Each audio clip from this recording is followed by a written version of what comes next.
Alright, hello YouTube. There we go. Welcome back to another stream. I'm just going to really quickly, let's get that there. Do that. There we go. Hi. So, let me get the audio going on this. Not that good. Gameplay. Genshin. This should be a decent audio, I feel like.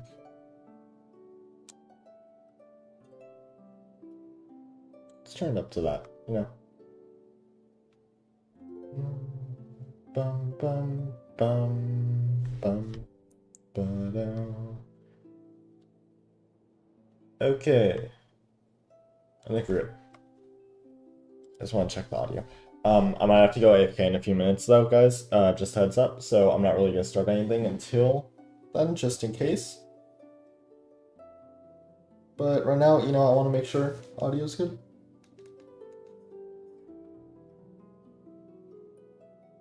I feel like it's kind of quiet. I wonder how that sounds. Let's get into the game, I'll see how the audio sounds when I'm actually in the game, and my whole face is blue right now, so that's fun. Whoa, now it's white.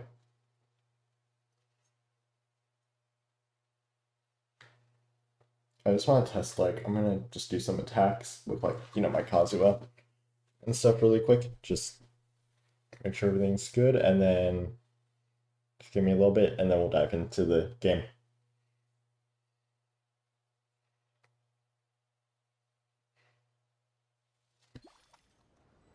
Got else up here. Alright, so I'm just gonna do this really quick, just kind of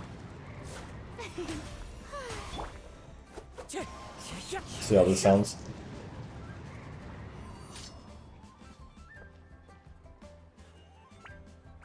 I think that's good. That sounds good. Just to double check though, I'm going to go to store or voiceover and then click on this, and I'm just going to talk over this, and we're going to see how this sounds. The world falls completely silent, and I can sleep undisturbed. That sounds good. Okay, we're at a good audio. Good audio. Okay. So, now that we're here though, I need to, okay, so we got all this stuff. Oh my god. We got new areas to go to, we got a new quest to do. I'm gonna unlock the quest really quick. Claim that. Where's the Sino quest? Did we get that later in the update or what? I thought Sino was getting a quest. Huh. This scenery is wonderful. Okay, so we're also gonna try the course. Perfect. What's in here? Oh, we got new unbattle stuff.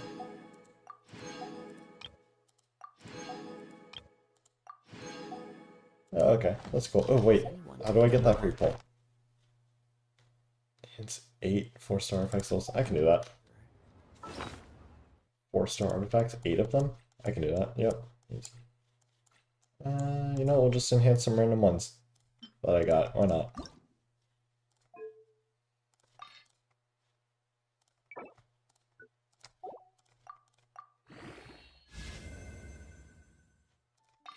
It's at level 16, right?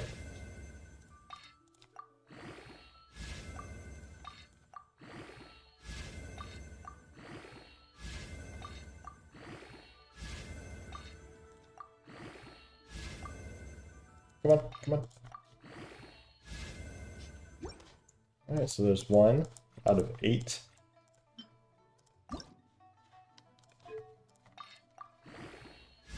Just gonna get rid of these at some point anyways, so it's fine. Should probably clear up some artifact slots anyways. I've been chest farming a decent amount. Been meaning to do this.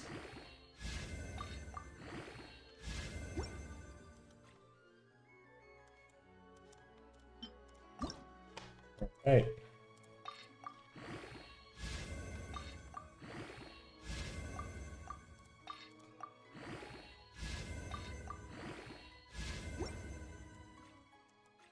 So how many was that, though?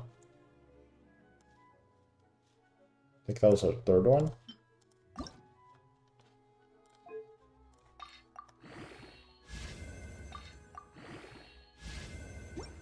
So that would be 4 out of 8. So we're halfway there.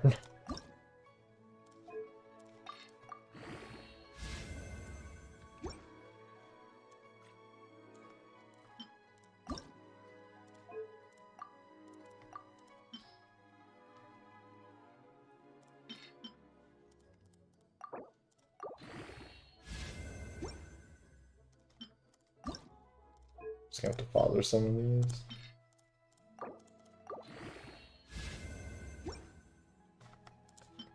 Should almost be there. I think after this one I might be good. I'm gonna do one more just in case though. Want that free pull. Barbara.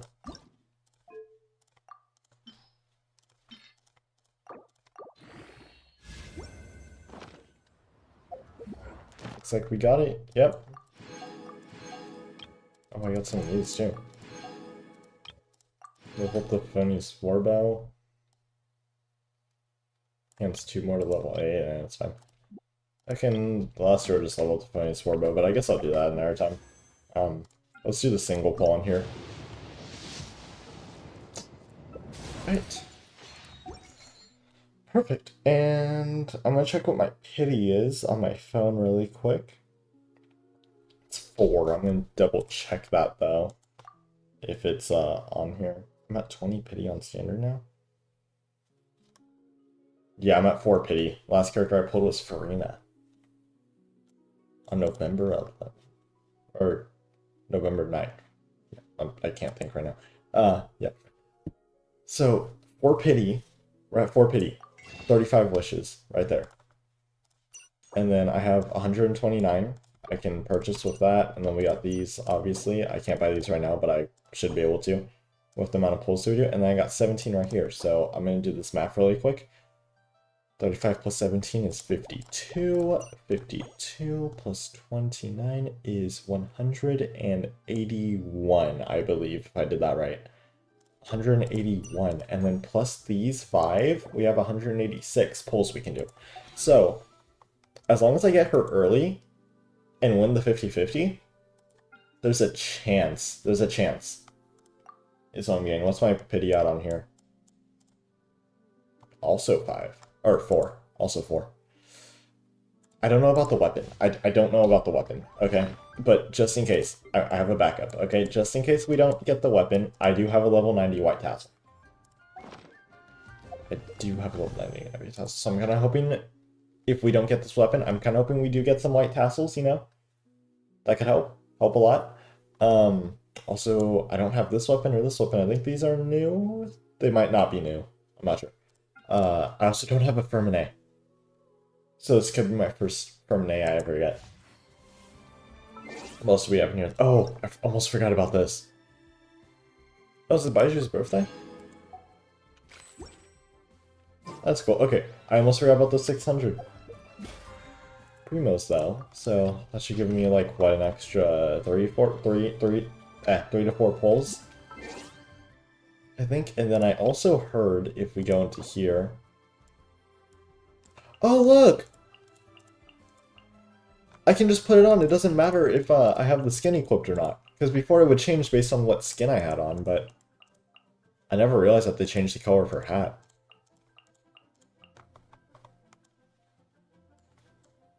What other characters are there that they gave new skins for? Amber's just kind of like a different color scheme. What about Kai? Oh wait, no, Kai's like a completely different skin. I forgot about that. Jean. I know they gave a new one to Jean right here. She got like that little thingy right there. It's really the only difference. Analyzing the old skins against Rosaria. Not really seeing a difference besides like the color scheme and I guess down here, like her clothes. Besides that, like up here is just kind of like going to black and white. Oh yeah, look right here. I can get a jet one. Aw. That's sad. Okay.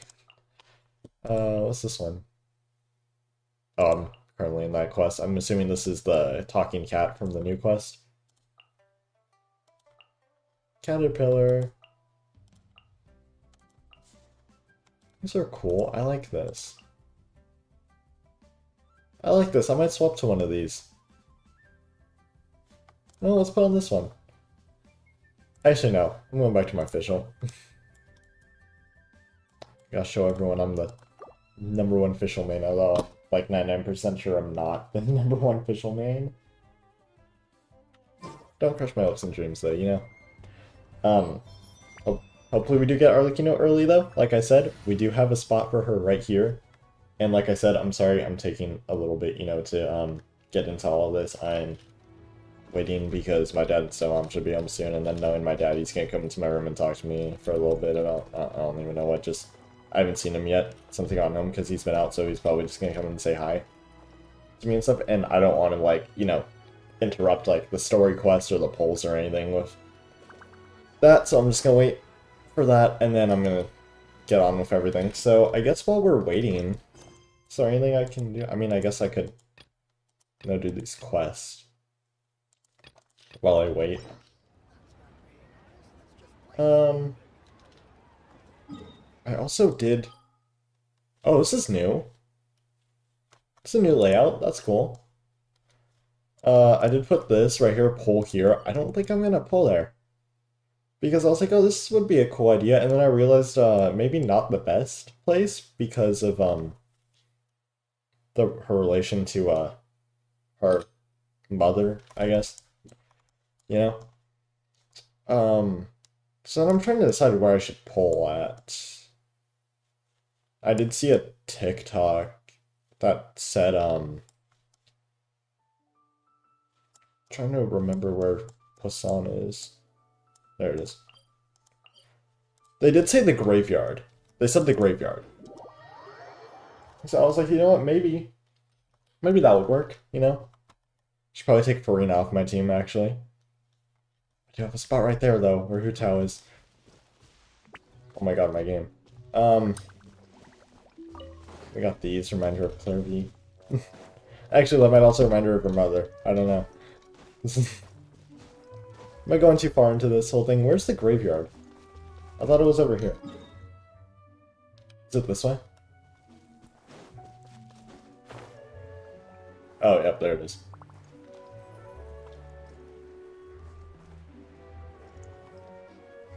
I've seen people's clips with Arlecchino, and they've been doing, like, insane amounts of damage with her. It's crazy.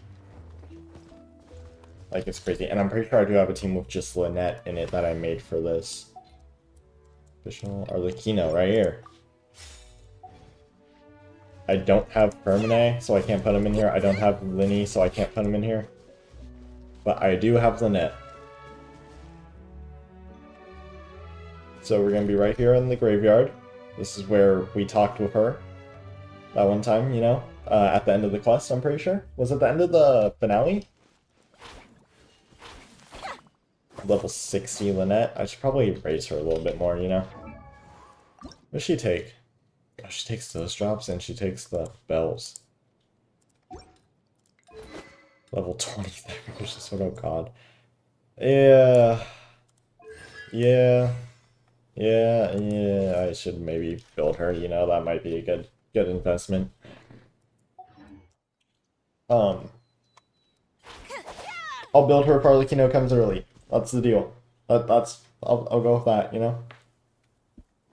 Whose grave is this? Is this someone I know? Is this like Melus and Silver's? Is that Navia's dad's? I don't. Where's this Navia's dad? I can't remember. I feel like this was his. So is this one Melus and Silver's? Speaking of them, this is not right. We should have gotten one for them. I would definitely put that one on. Kind of sad. Alright, well,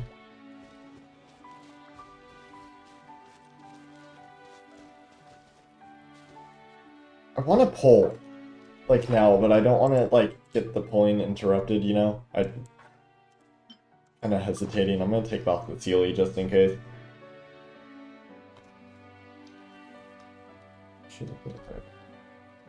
Trying to think. Is there anyone else I could put on here? Definitely not Farina.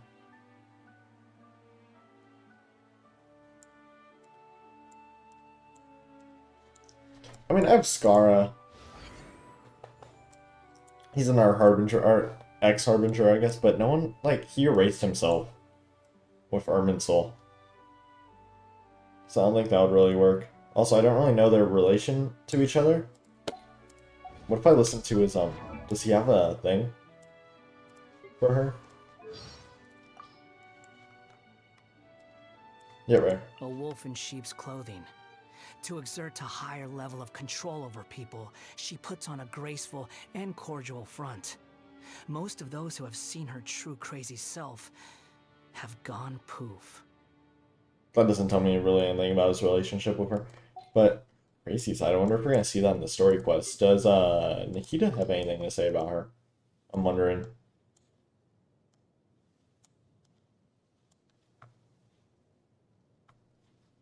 No, it doesn't look like it. Okay. Free night. Come on, you gotta have one. About the name. The Nath? Who's that? Oh, died already. Forgotten about her. Keeping such a terrible figure like her in your mind will only give you nightmares. What's she have to say about Clorian, Yes, actually? I remember. Clorian isn't very talkative. Oh, okay. So, I hope nobody disturbs me. wow. What was I gonna say? I forgot what I was gonna say. No! You need new wings.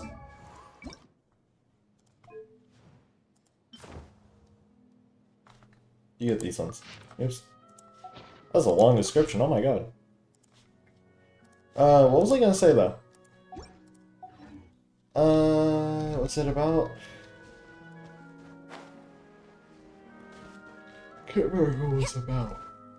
Oh wait, what does Lenny have to say, or Lynette have to say about her?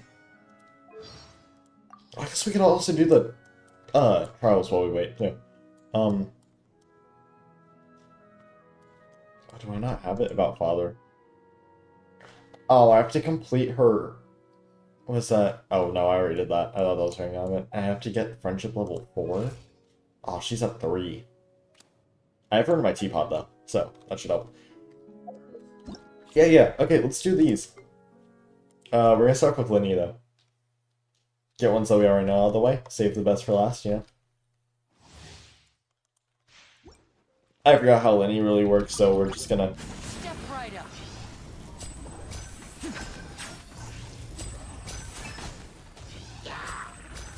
So what's the do? Oh, he spawns in a little cat thingy. Here comes the finale. Ooh. And voila! Did he just heal from that? So that did 14k, jeez. Oh, yeah, this repositions the cat.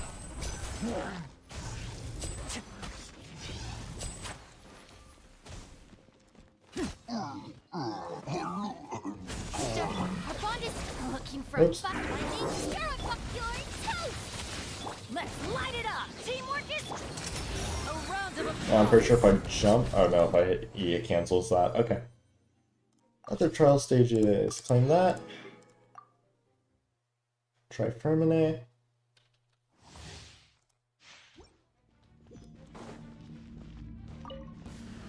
Frost is coming!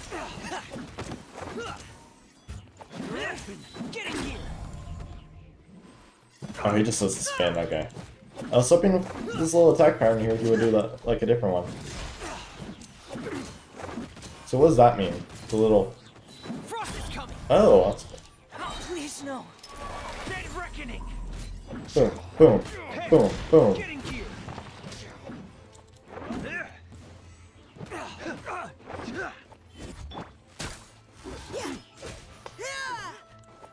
Now's our chance. I don't even remember what Mika does.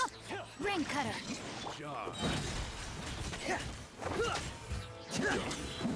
Come on, Jim. Going on.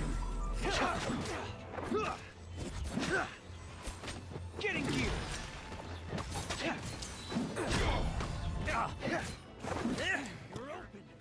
I mean, he's okay. I can see him being good. I'm acting like he's a brand new character. This guy's been out for a while. I just never really used him. Because I don't have him, I guess, but like his trial, you know. Never really paid that much attention to it. Let's get into the Arlecchino trial. Let's try her out, you know? I want to see the idle animations and all that stuff, even though I didn't see the leaks. Her most skilled is power damage, blah, blah, blah. Okay, I remember seeing about her kit. This doesn't feel real. Sucrose Show Toma. Show me your idol. Oh. Oh, she's glitching. Oh. That was cool. Let me see the chair. I want to see the throne. Let's go in here really quick. Okay, yeah, so obviously she's got her signature. She's got the new set. C0888. Something you wish to report? Go on. You have my undivided attention. Love her design. Look at the clothing. Look at that. Oh, here's the throne. Oh, look, it's like in the ground. I thought it was just floating, if I'm being honest. So what, does she just like sit here forever, like how Nahida's swing? Like how her swing works? Yeah, it looks like it.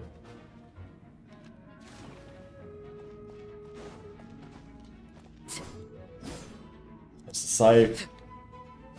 Oh, the turn?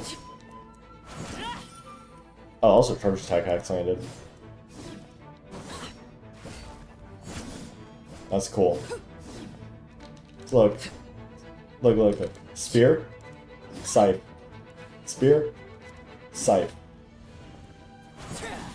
That's cool. And then I'm pretty sure if I hold it down... That's cool. So wait, it's a spear on her back, but what if I just do this? Oh, now it's that. And then if I hold down her charge attack... Oh my god. Oh wait, sprinting cancels it? Okay. That's so cool. That's so cool. Alright, let's try her out. So I'm pretty sure I do this, right? And then while I'm waiting, I gotta activate everyone's little things, you know? There we go, they do that, charge attack them, and now she has Bond of Light, look at that. Oh my god. Dude, she's crazy. Oh my god, ult. She's so cool. Animal test 6308. Swirl. Rain outlines your fate. Witness. Check this out. Here's backup. Boom. Oh my god. She's so good. And I have the stuff for her too and everything. I got the pre-farm. I pre-farmed for her. I don't have the boss straps though. And I think I'm missing one of the what is it? The golden crystal things, whatever they're called. Are they in here? Yeah, they are. Yeah, I'm missing one for the because I need. Can I craft one? I need 1996. Might be able to craft one.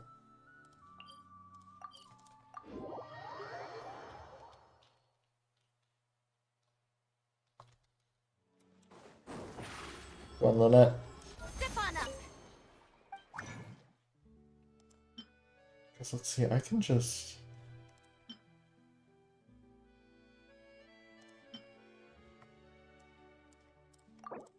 I can make 2 of these. And then I can make 2 of these. And I can make 1 of these. Perfect. Just to be sure it was 1996, right? 1, 9, Fine. So, alright, perfect. Just want to double check this, make sure I have enough. Where's a... Perfect. Oh, where's a unleveled one? Okay, so I know I have one of these, yeah. Good. That's good. That's good. Okay. We're good. I was about to get into the polls. I should probably head back to... it's right here. Right.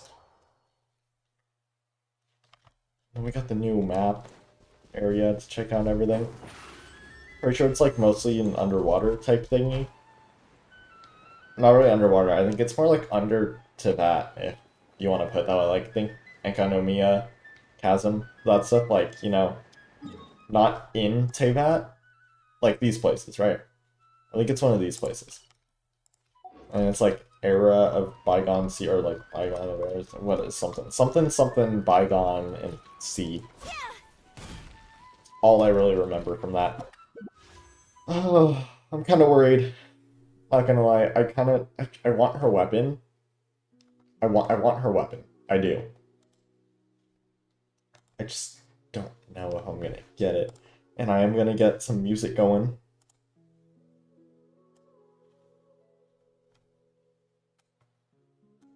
Some pole music, you know?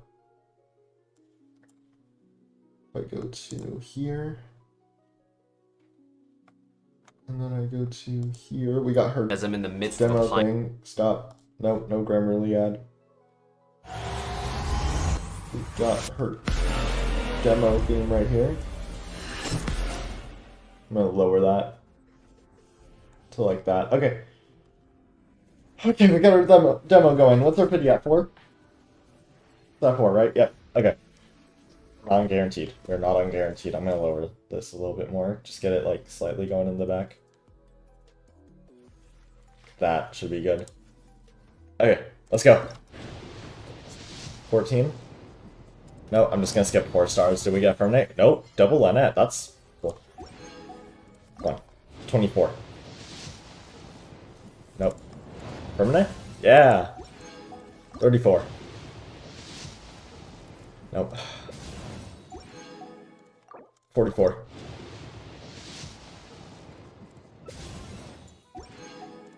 $54. Come on. 64. Oh! That's early. Come on. Arlecchino. I forgot to start recording, it's fine.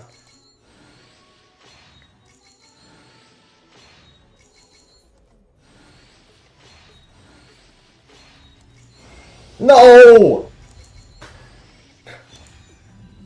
Okay, so we're at 1 pity. It's fine. 11. Early. Come on. 12.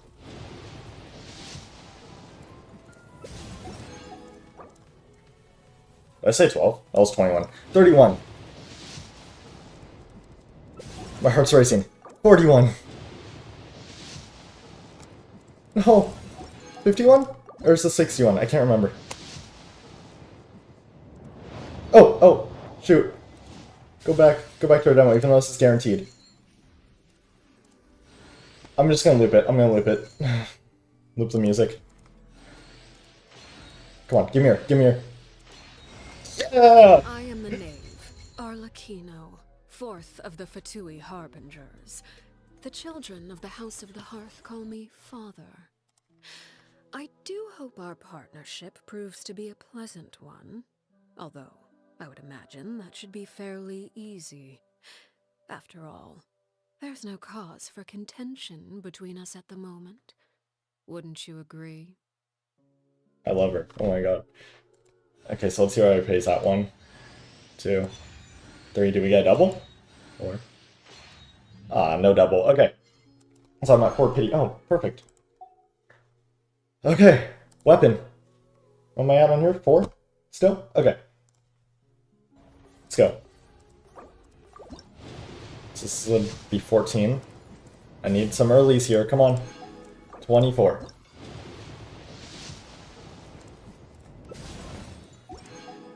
$34.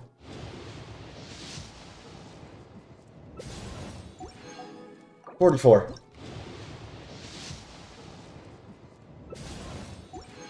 Rosaria, 54. Nope, okay. We're fine, we're fine. Watch. What was that? 54? Come on. 54. We're just gonna buy all these. So it'd be 64. 74. Perfect. That's 74. I guess that's early. Come on, come on. No! 1, 2, 3, 4, 5, 6. Okay, we're at 6 pity. I'm just gonna buy 3 of these. That's 6 pity. I have another 75-25 to win. So this will take me to 16 early.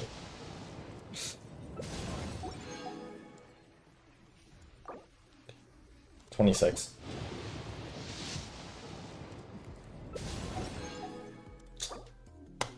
And buy another.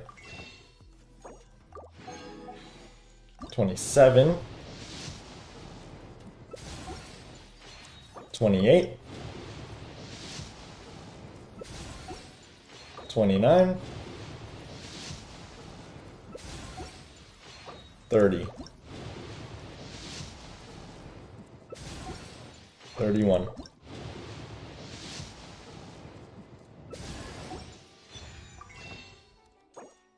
32. Come on. Ah.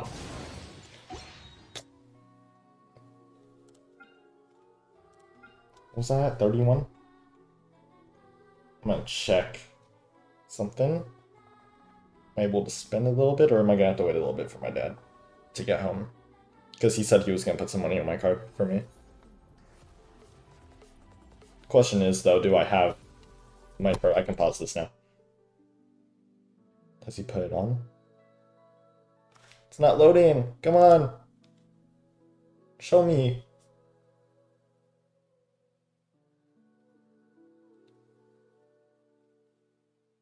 No, he hasn't. Okay. Okay. Okay, well, we didn't get the weapon, for now at least, but we did get Arlecchino.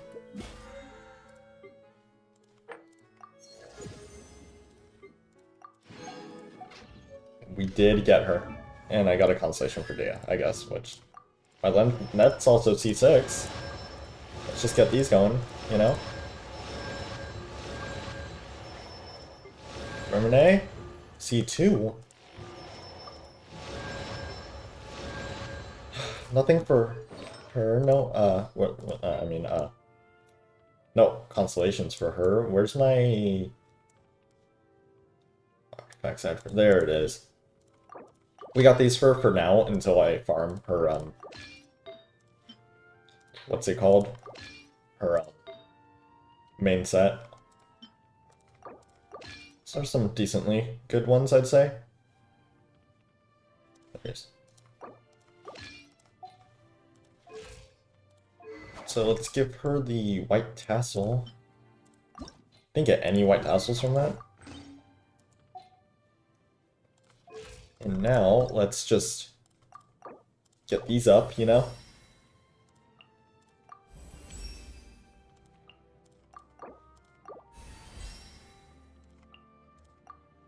Oh, I forgot about the boss drops. No, can I get Fermine up too? Can. Okay, let's get these pretty standard banner poles. We'll do those.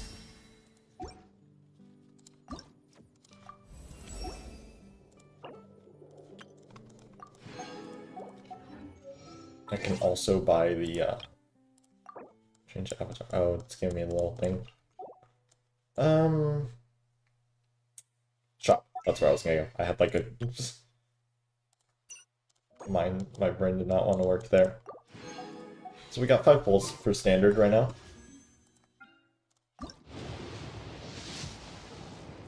I've got to give Dea her consolation.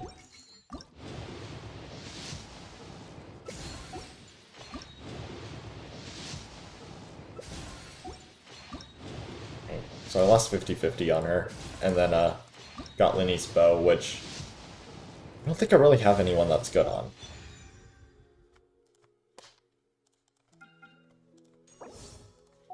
Still have 17 days though. Okay. Seems Linny is saying. Let me... you.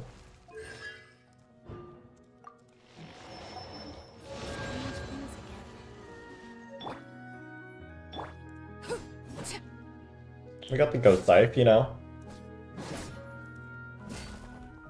Doesn't look as cool, but we'll take it. Oh, it doesn't say if it's a scythe on the back? Never mind, I need that then. Never mind. I forget about everything I said. We need that 5-star. Okay, well I have those. That's cool. Anyway, should we get on with her quest? Or explore the new area first? I say we do her quest first, and then we go into the new area. Enable focus experience mode to avoid conflicts with our quest log. Yes. Enable. Let's enter focused experience mode. It's been a while since we visited Poisson. Maybe we should head over and have a look around. I'm already here. Let me go on to my... You know what, for the boss, just because she seems kind of scary. Actually, I'm just going to go on this team. We're just going to take off Hu Tao. Where is she? There you are. No need to fret. I shall handle this. Wait, I want to see that animation. She looks cool. I forgot to deploy the team.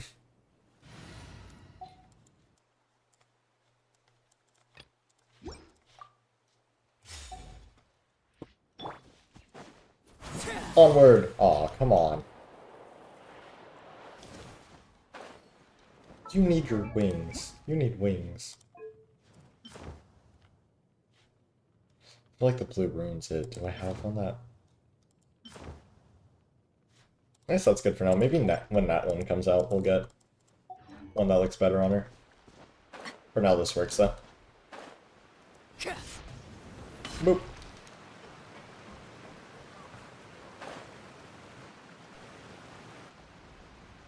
Hey, traveler. Linny. Paimon.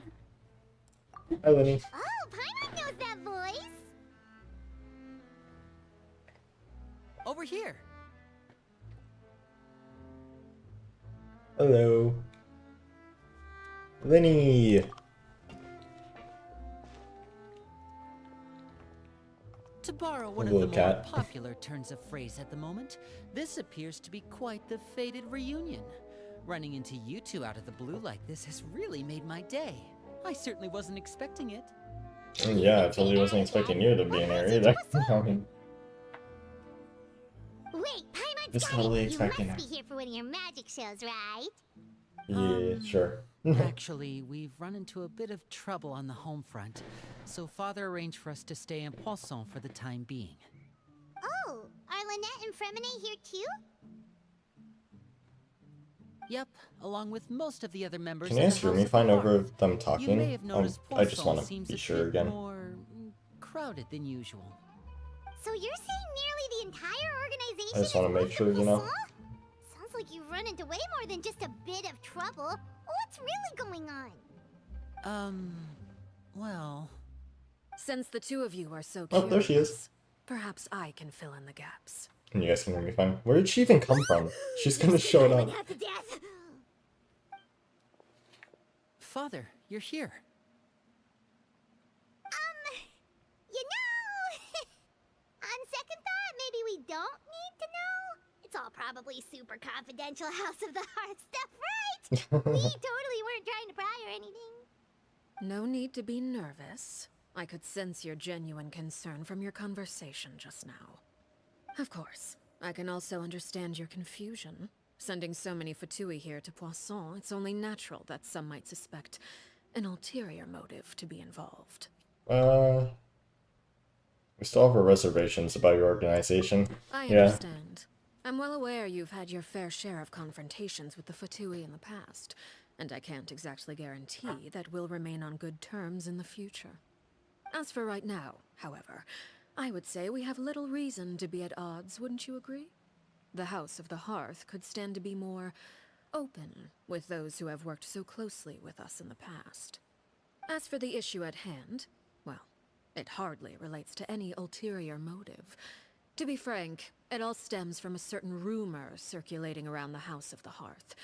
It's an internal matter. What sort of rumor? A rumor that a certain phantom child is hiding away in the House of the Hearth. Some sort of ghost story? A phantom child? Ooh, just hearing the name is So is there a giving me the ghost creeps. child A inside the spirit that house? should have long ceased to exist is lurking in the shadows of the House of the Hearth. So Oh. I decided to bring the children to Poisson before continuing to investigate the situation. I expect I should be able to track down the spirit fairly quickly. After that, it's just a matter of resolving the situation, if you will. It shouldn't be much trouble at all. If you're curious, or if you still have some concerns, it might be advisable to stick around for a few days. I'm sure the children would be exceedingly pleased to welcome some visitors. Lenny, I'll leave you to entertain our guests. I have some matters to attend to. Of course, Father.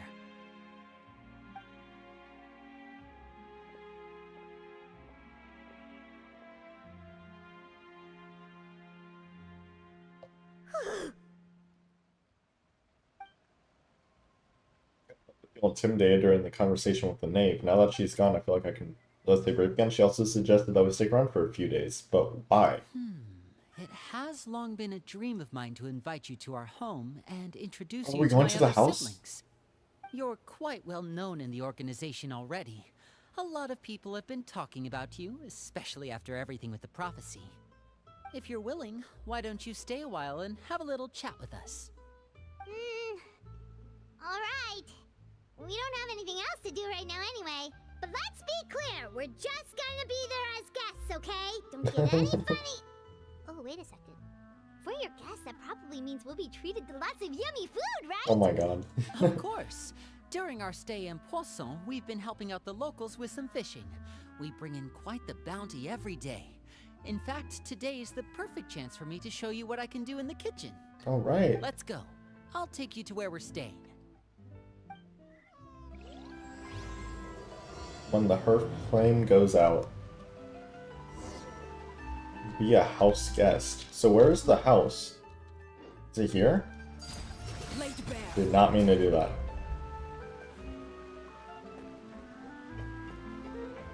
I don't think this is the house of the harp. Okay, so we're not going to the house of the harp. Are we going to like where we're staying right now?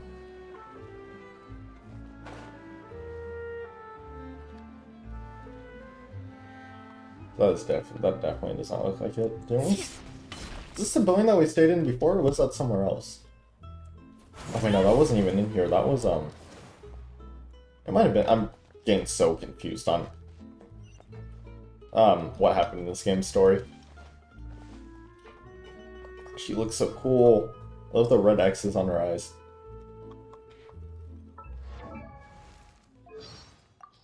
Sorry, I'm just trying to on it. Birthday. What's she have to say about that? This memo states that today is your birthday. Is that true? Birthdays should be lively occasions. It's always nice to have an excuse to set formal matters aside every now and then, whether it's for the purpose of celebrating yourself or others. Come, I've prepared a feast for you at the House of the Hearth. Let's not keep the children waiting. So she doesn't have one. About Scar, which I expected, obviously. I was just kind of curious about that, you know? I love her attack animations, too.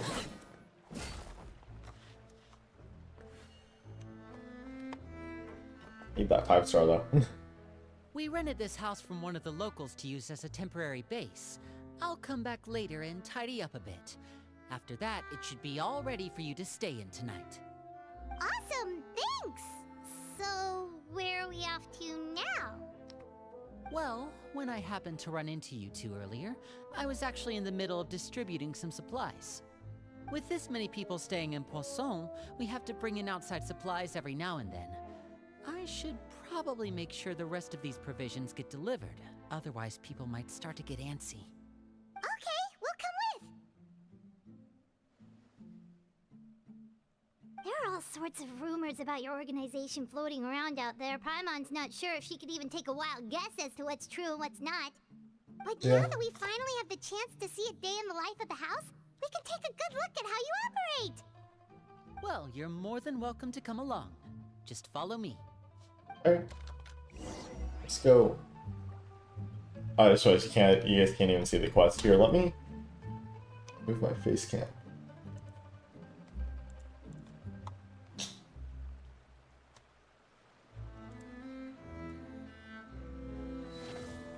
Go. That should help. Okay.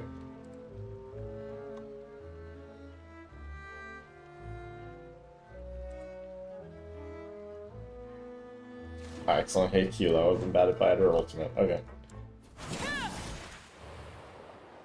I'm never gonna get tired of moving like this.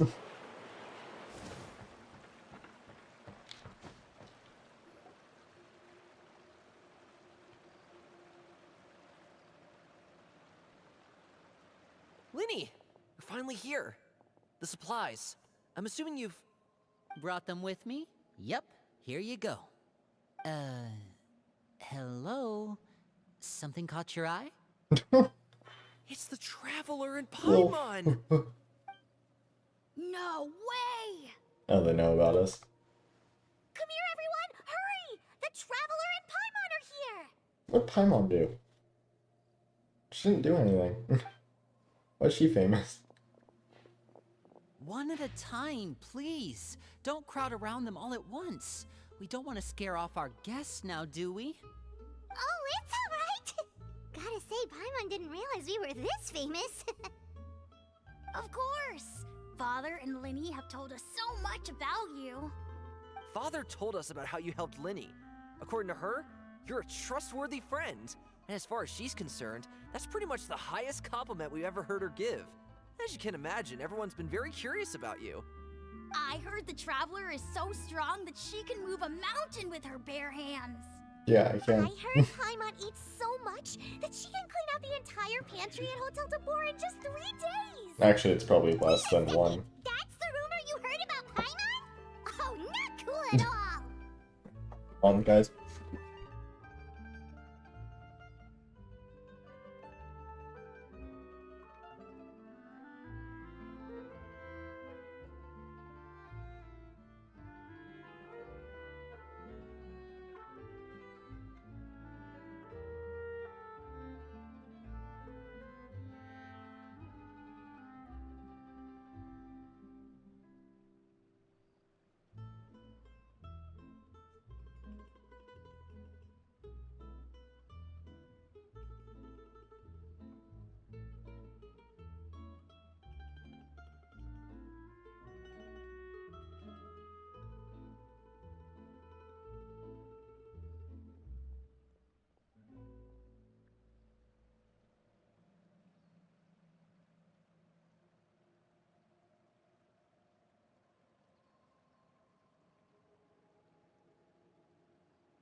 Alright, I'm back. I died down. Yeah, mine's also a bit of a stretch. I can't really move mountains with my hands, but like I said, Paimon probably can do that in less than a day. Oh, wait. When guests visit, you're supposed to give Also, my them dad spent gifts some and money on my stuff, card, right? so I can go for the weapon again. Oh, Oh, we don't need something Oh, like yeah. that. Besides, we don't have anything to give to you. Come on, we insist. I can give you some of my new potions. Just pick your poison. And by that, I mean medicine or actual poison. Oh. I've got both. Oh. Or maybe Chapo can teach you guys about stealth. He's super good at it. He's never been Yeah, caught. sure. Ah, now that's not a bad idea. I know you usually prefer to fight head on, but it never hurts to expand your bag of tricks, right? When it comes to eliminating your enemies, staying quiet can go a long way. Trust me, I would know. Okay. I was poisoned not too long ago, and I'm still Was it feeling from the her? after effects. Did that girl So I'm poison not quite you? as good as I was before, but I could still give you some pointers. Wait, when you said gifts, I didn't think you meant poison and stealth tactics. What else would they mean? But those are the best things we can give you. You don't like them? Ooh, how about this? Tell me the name of someone who really annoys you, and we'll teach him a lesson for you. Child. Tartaglia. They just All suggestions right, keep coming one folks, after another. Elwar. I think that's enough suggestions for now. When it comes to being a good host, it's the thought that counts. You don't need a physical gift to make our guests happy. In fact, pestering them with suggestion after suggestion might make them more annoyed than anything. I would say your enthusiasm has certainly gotten across. Okay, off my prize. I definitely feel the love. Awesome! It's been so long since we've had guests to play with. If there's anything you need, just let us know. Yeah, especially if it's poison or something. I've got all sorts of Who potions loves for that. poison? Well, we'll talk to you all later. We've still got supplies to distribute. All right, see you later.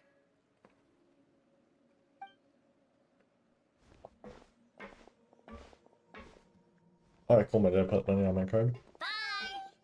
Bye-bye. Lenny, about all that poison and stuff tactics talk. Scared you, did it? That kind of talk comes with being part of the House of the Hearth. When Foltz was really young, he strangled all of his family pets. Oh. Just out of curiosity. He was labeled a dangerous problem child and was abandoned by his family. Elwar has an unnatural obsession with potions. I Father can tell. has forbidden her from trying all the different concoctions she comes up with, but she still tries to test them in secret. You really have to keep an eye on that one. Chaplot is around my age. While I'm mainly responsible for collecting intelligence, he handles surveillance. He's very passionate about his work and has no reservations about taking on some very difficult missions. I know you two probably aren't used to that kind of talk, but I can promise you they only had the best of intentions. Things like stealth tactics and developing different poisons, they really mean a lot to them. They were just trying to share the best of what they could offer, that's all. I'm distributing supplies. Before we get into that, though, let's see how much I get that. It's 30.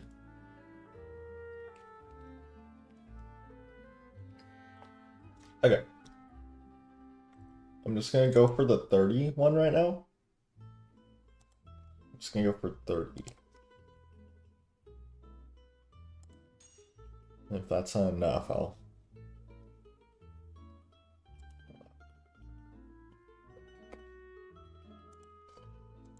Let me go get my cards.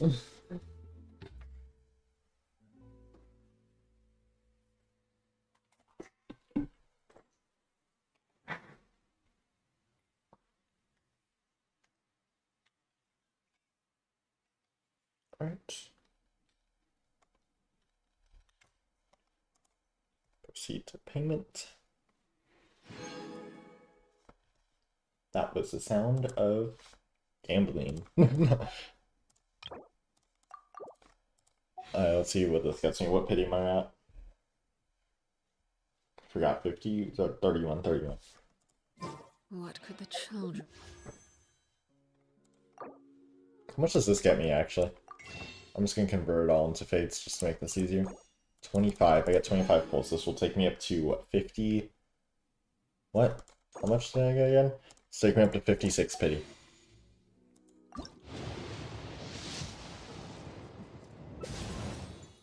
So now I'm at 41. This will be 51. Oh! Please? Please? Please? I'm scared. I'm scared. I'm not gonna look. It's not it. Alright, no. Nope, that's not it. Oh, that's it. I can tell. 3, 2, 1. No! 1, 2, 3, 4. High official. No, I'm at Fort Pity. Come on. Again? Okay. We're fine. This is fine. This is fine. This is fine. This is fine. This is fine. This is fine. This is fine. Okay, 5. Oh! Oh! Oh my god! Clip that. Clip that. Oh, dude! No way. There's no way. There's no way. I genuinely thought I wasn't gonna get it. Oh my god. Dude. What the heck? Here, Arlecchino. Here, take it, take it, take it, take it. Yes! Yes! Yes! I'm the best. I'm the best. I mean, I got all the way to hard pity, but, my god. Oh my god, I need to show my friend. I'm gonna send him a picture of this, and I'm gonna send him a picture of the 2, bows I got, and I'm gonna say I don't want to talk about it.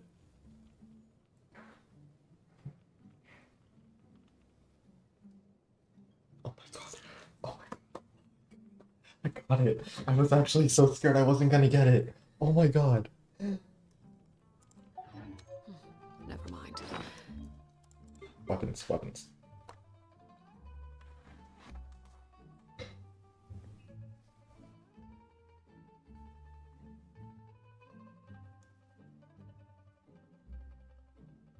He's gonna be so mad at me, oh my god. That was so lucky. I did not think I was gonna get it right there. But I have it. I have her signature. I get the scythe. I get the cool scythe. I get the cool scythe. Look at that. Look. Oh my god.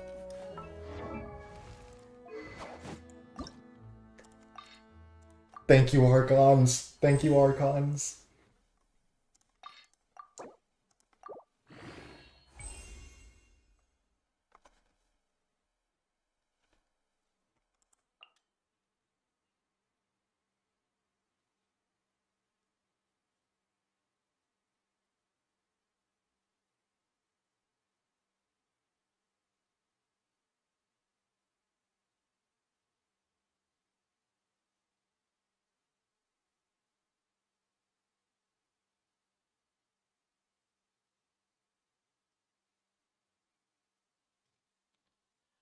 Oh, okay, so these are new also. These are enemy drops in the new area too. Arlecchino, Arlecchino. Now the real question is, who am I going to use those bows on? I'm not going for Linny. Should I go for Linny now that I have it? I could have a full House of the Hearth team, I'm just saying. Or do I save? I kind of want Chlorand. I kind of want Chlorand.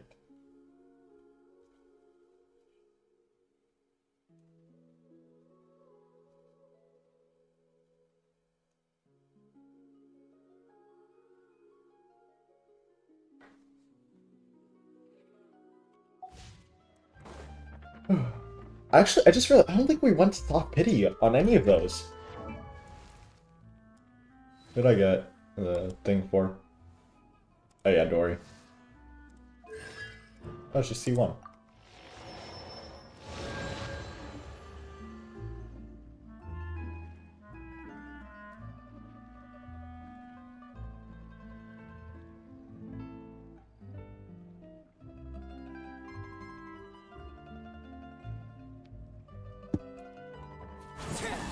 Boom.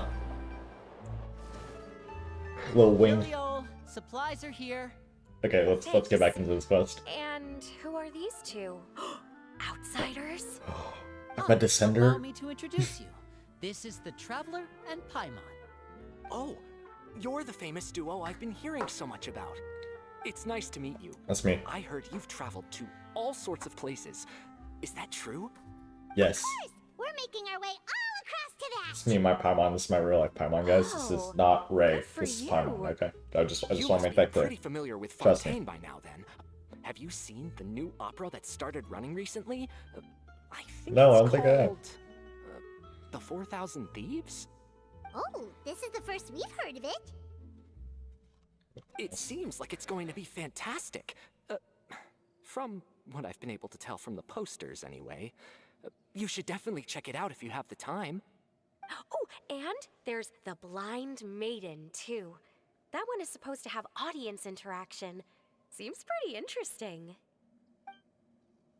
As you spend some time talking about popular culture, the atmosphere After becomes this more. I mission is can't read over, that in time. I think I'll go get a manicure. Oh, maybe I should dye my hair. Wonder how much it'll cost.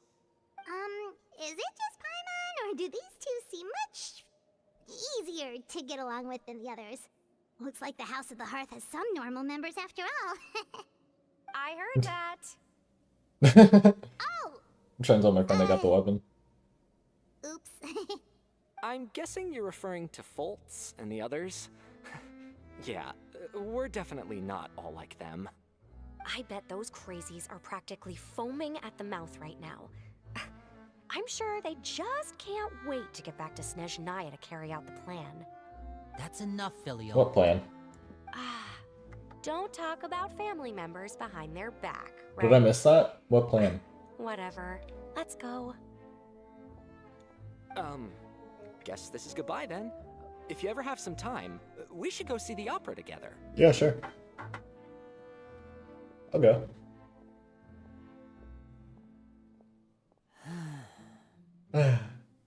Well, that's it for the supplies. We should probably head back as well.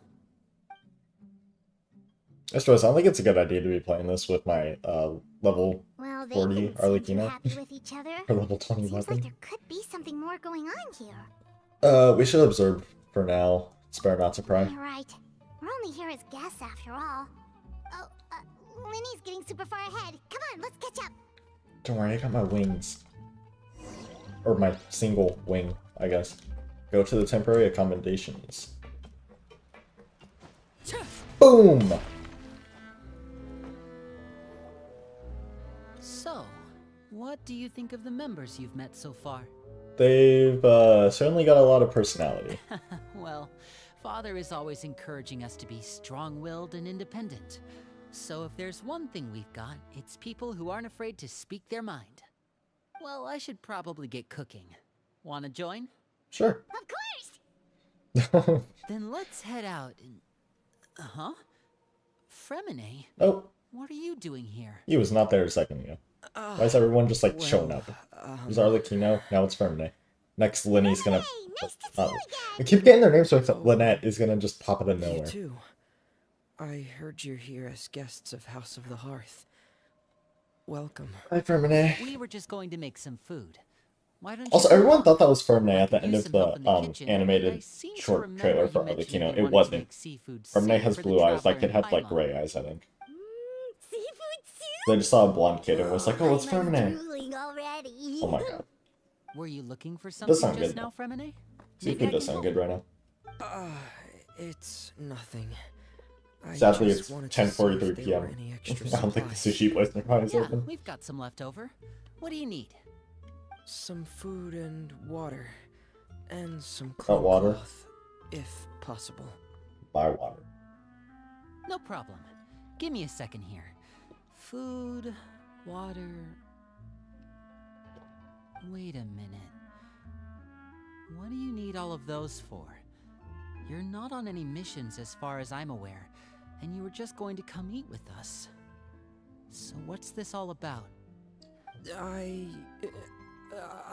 thought I'd grab an extra portion because I get hungry at night. Why does he need the clean cloth though? Could be because I'm growing, you know?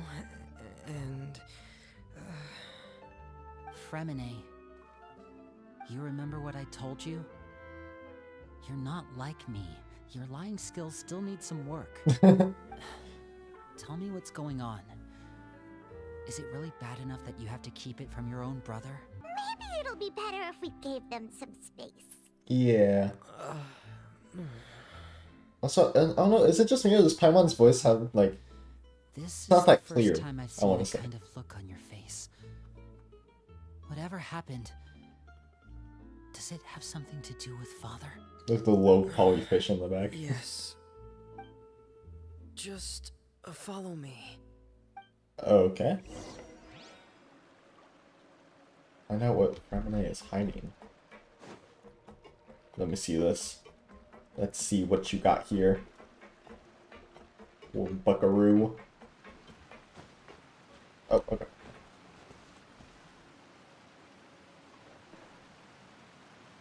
No. That's not Clairvy, is it?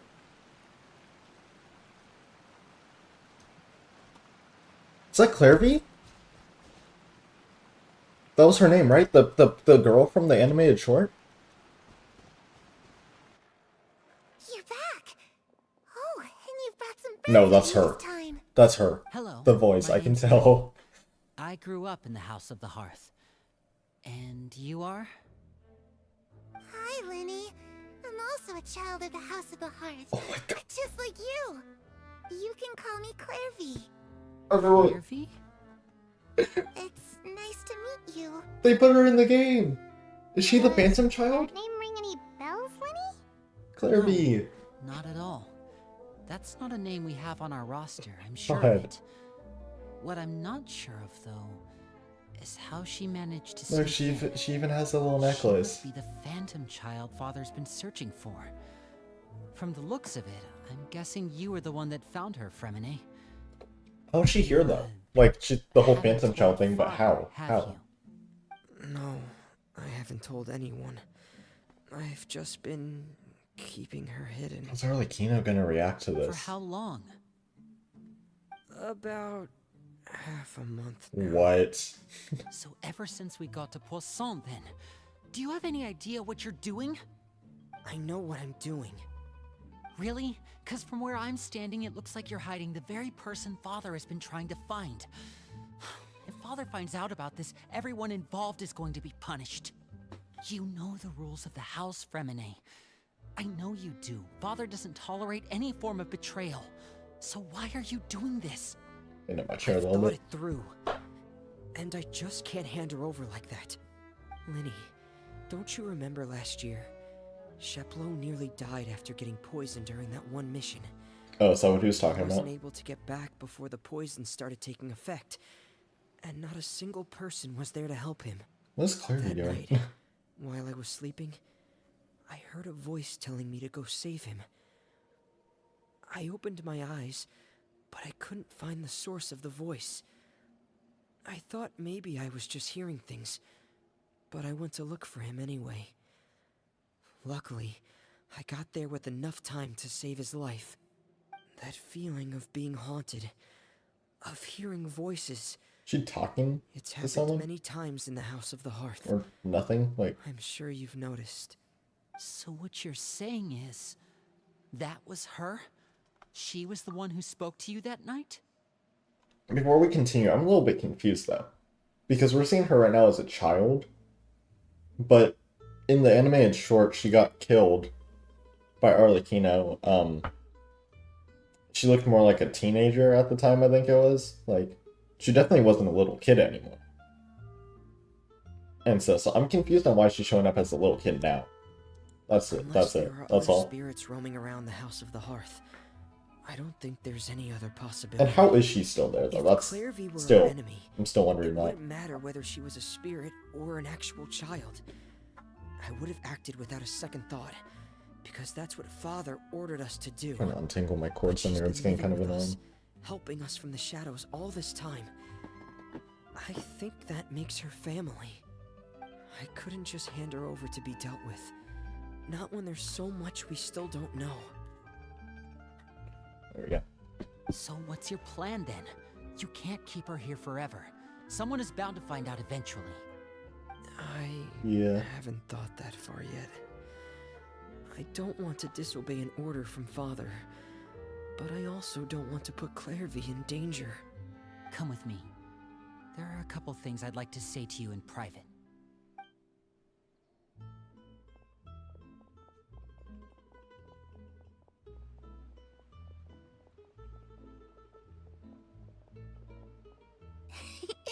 Those two sure care a lot about each other. This feels like an Archon quest. I just want to point that out. I feel like I'm in an Archon quest, not like a character story quest. No way. They have a really deep bond. I could tell right away, because I also have a friend like that. Let me guess, her name is Payware. Don't know how long that kind of bond can last. What do you mean? The darkness in the house runs deeper than you can imagine. No one can get out alive. Huh? I'm sorry, Lenny. I really didn't mean to drag anyone else into this. Oh, really? You didn't mean to? 'Cause I, for one, wish you did. Huh? What do you mean? You know, when we were younger, you didn't call me Linny. You called me brother, just like Lynette. We grew up together, the three of us. We were all orphans, all rescued by father. Of all the siblings in the House of the Hearth, I think our bond was the closest. Later on, when you started calling me Linny, I wasn't actually surprised. After all, Lynette and I are related by blood. We've had to depend on each other to survive long before we joined the house. Lenny, The darkest and most difficult moments of my life happened before you and I had ever met. I'm sure that's true for you as well. Even so, Fremine, we've stood by each other for all these years now, and to me, that means more than blood. You and Lynette are the most important people in my life. No one can replace you. So I won't let you face anything alone. Not if I can help it. Oh, looks like things are getting kinda heated between Lenny and Fremine. Maybe we should go check on them. Back to my Arlecchino. It's raining. I should put my clothes away. They've been reunited. No!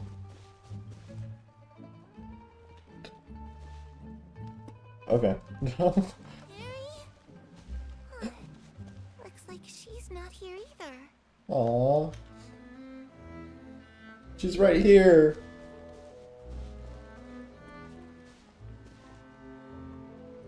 There, she's right here.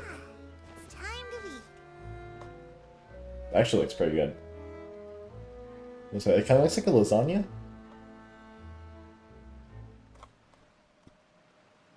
Is that all from her? Okay, I think that's all from her. Hey, you two! Hope we aren't interrupting anything. Like a fight, or... Oh, wait a minute, Fremine. You're not crying, are you? Is everything alright?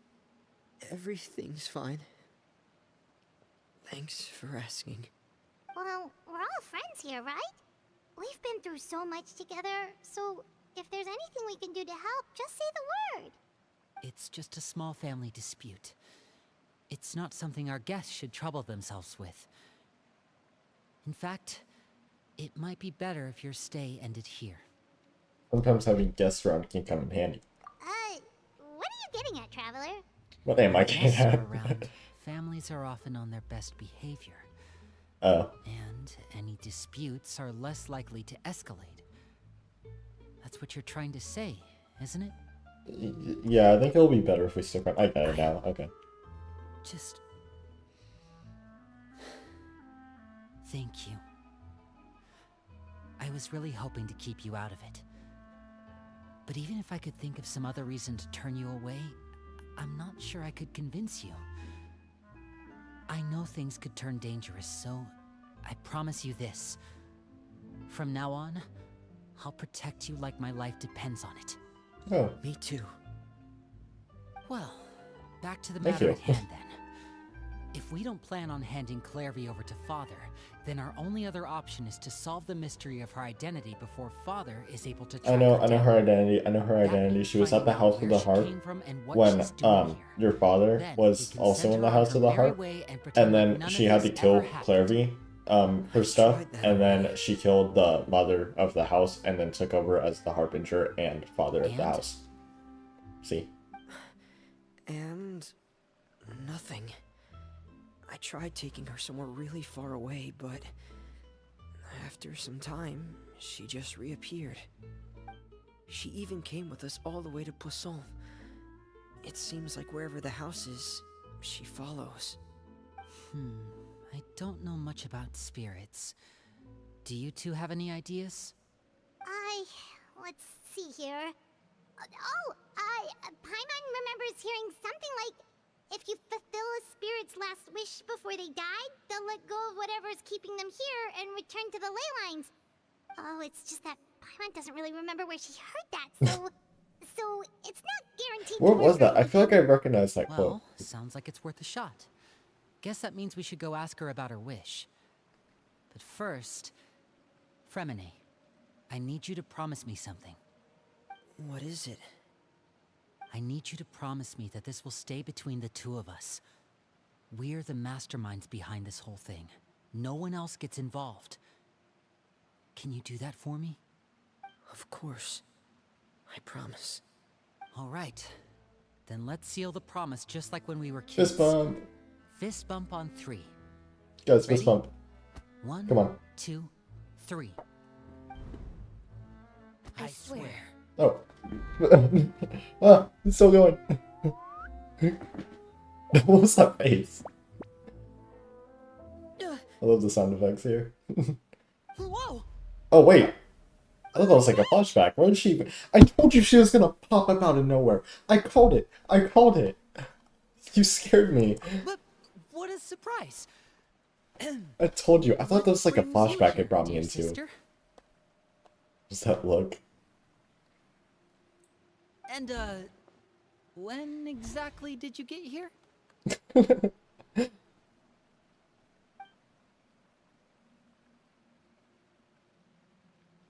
You're an idiot, brother. And you too, Fremine. Hey, relax on Fremine. Okay? Lenny can take it. I don't know about You him. 3, Traveler. Oh, and what? You 4, Paimon. What'd I do? Wait, what did we do? Yeah. I've seen Clairvy around the House of the Hearth before. I hadn't seen her in Poisson, so I figured she must not have come with us. But it turns out, you were just hiding her. I heard you talking about your plan. Rather than steering clear of the situation, I'd rather fully join in. They called us idiots and then joined in on the plan. If you don't agree, I'll have no choice but to report everything back to Father. Simple as that. Oh, okay. You're not giving us much wiggle room here, Lynette. Well, I guess we're all in this together then. After we talk to Clairvy, we'll figure out our next move. There's no time to lose. Let's go. Is she gonna be gone? Clairvy gonna be gone? Oh no, she's still there.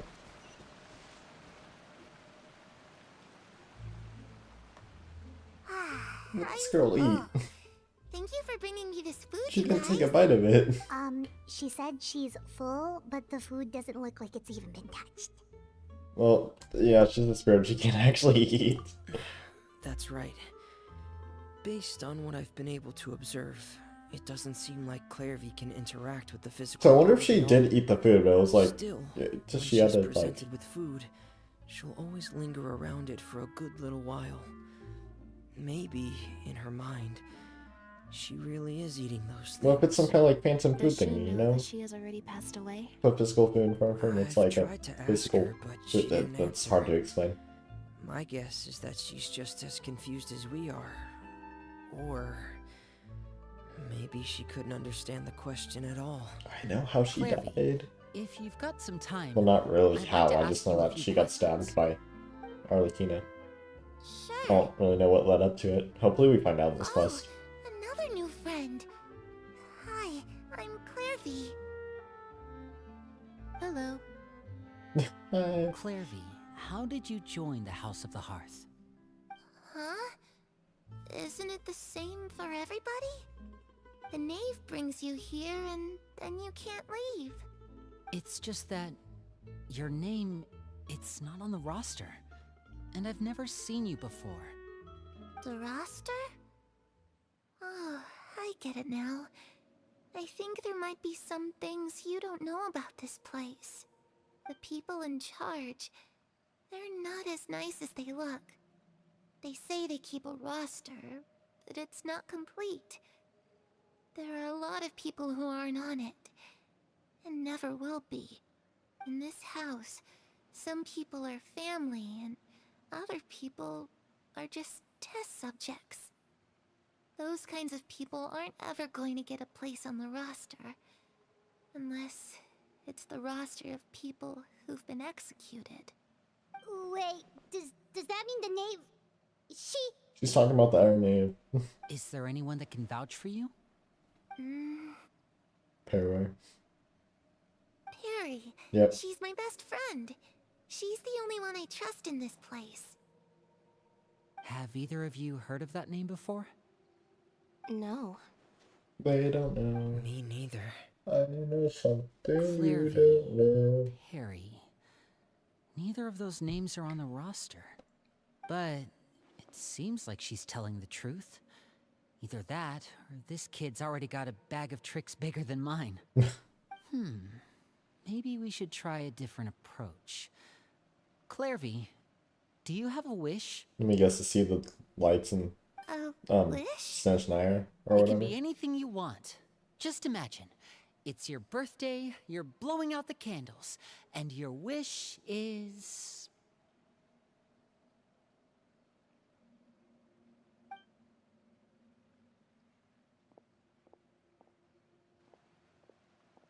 Oh. Imagine she just walks off. To go outside, where the sun can find me.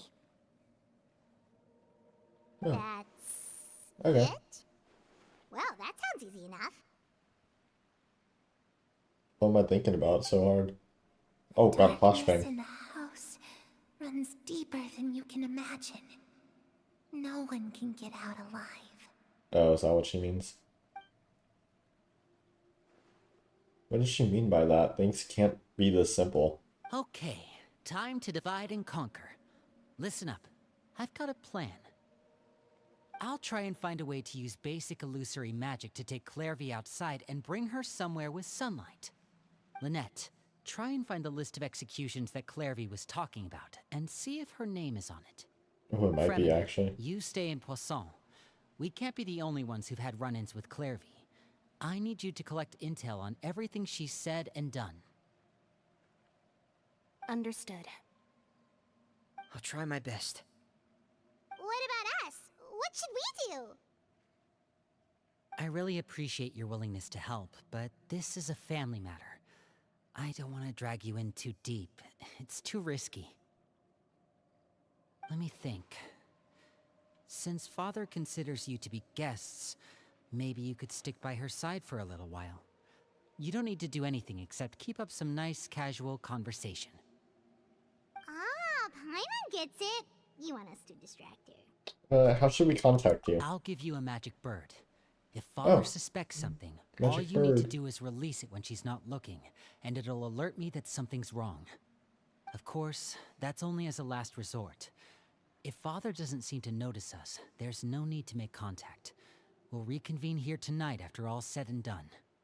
If the worst-case scenario happens and we're discovered, just tell Father everything. We're not going to let our guests get punished for our own actions. That's where we draw the line. Yeah, be careful. You too. Okay, this is where we part. Father should be at the beach nearby. Okay.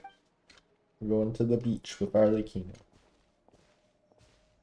I really hope this goes well. No, it has to go well. That's the only way this can get resolved.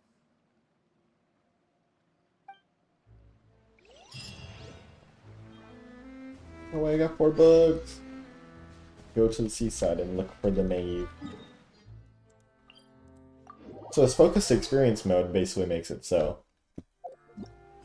it's on. Does this work on all quests? No, it's just a story quest. It's got the little thing on there too. So this stops me from being interrupted by other quests or anything. Like, you know, Something you wish to report? Go on. You have my undivided attention. like, you know, when I was waiting for a dialogue. When you were trying to do a quest and it was like, this character is currently occupied with this quest or whatever, please complete this one first, all that stuff. I think that stops that from happening, or like, let's say there's a quest that would like automatically start if I went somewhere, I think it stops that from happening too. Child? Why is he here? I thought he was in Snezhnaya again. And child. Get out of here. Hey, They brought him here supposed to be because... Snezhnaya recuperating? Exactly, they brought him here because I told that person to beat him up. Oh, it's you two. I didn't expect to run into you here. He's dying. I was unconscious for quite a Okay. while after the fight in the Primordial Sea.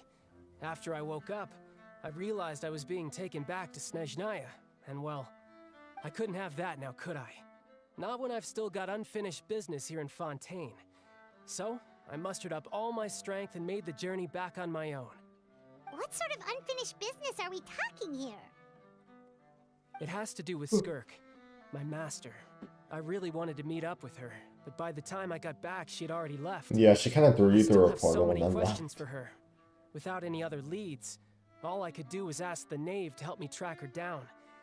She must have left behind some traces from her time in Fontaine. Was she actually in Fontaine then? Okay, so... I mean, she was in the have you got any Primordial clues? Sea area. Unfortunately, no. While the House of the Hearth is adept at collecting all manner of intelligence, certain existences can still manage to escape our purview. Basically, unless Master feels there's a need to meet with me, she's not going to be found. But that problem has an easy fix. I just need to become stronger, and then... Then Paimon thinks you should focus on getting better first. the worst of it is over. It's all thanks to that one kid from the House of the Hearth. Elwar, I think her name was. The She poison gave me a girl? bunch of random potions to drink. They didn't go down easy, let me tell you. Pain and chills all over. But they really did help speed up my recovery. And that's good, because it looks like I really do have to head back this time. The old man's been putting the pressure on me. He sent someone to tell me I'm needed for some sort of project. Project Stuja? Yeah, What's that's that? the one.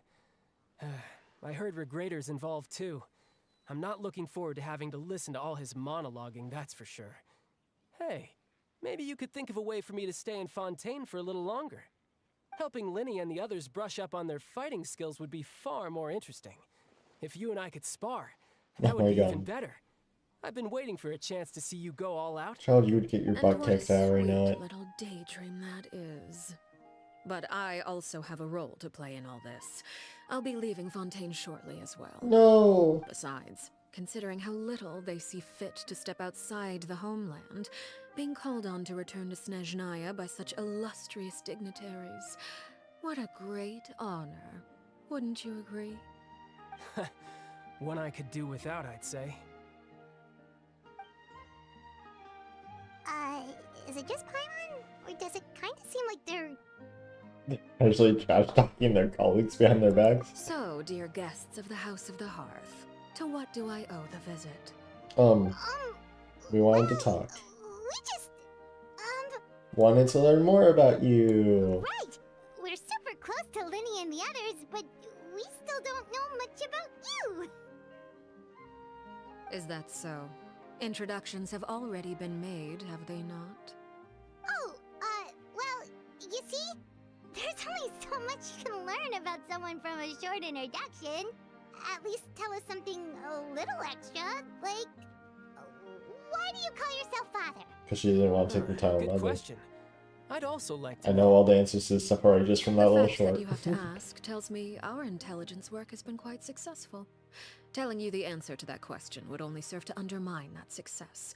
And we can't have that, now can we? Spoken like a true diplomat.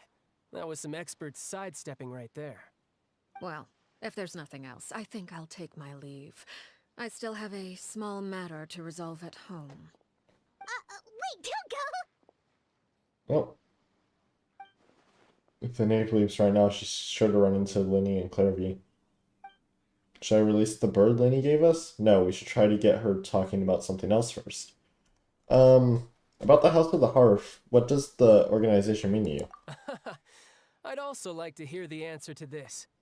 I've met some of the members of your organization, and they all seemed like really good kids. They actually reminded me of Tonya and Tusser. Tusser, I Which, by the remember. way, if you ever betray them, I'm just letting you know, I won't let you off easy. And why would I betray them? Well, you've Tucer's already still betrayed the obsessed with House of the ruin Hearth guards. once, haven't you? At least, that's what I heard. Oh. Yeah, you really need to watch that short before you play this quest then. Okay, I admit. That's just what the old man told me. The rooster, I mean. The rooster. The knave betrayed the House of the Hearth? So does that mean that what Kirby said was true? I didn't get to read all that. Do something bad to those kids? Never mind what I've done. I'm more curious as to what the mighty rooster had to say. Care to enlighten me? Ah, well, nothing much. Just some stuff about you taking out many other members of the House of the Hearth, Yeah. and even going so far to attack your own family. Yeah. Next time my character talks, I'm gonna turn off I autoplay. see. Oh, based on your reaction, I'm guessing it's all a bunch of lies. Hardly. I don't appreciate his particular turns of phrase, but I suppose he didn't say anything untrue. The shocked Although look. it would be more accurate to say that there is a certain level of prejudice involved, but I don't intend to clear that up just yet.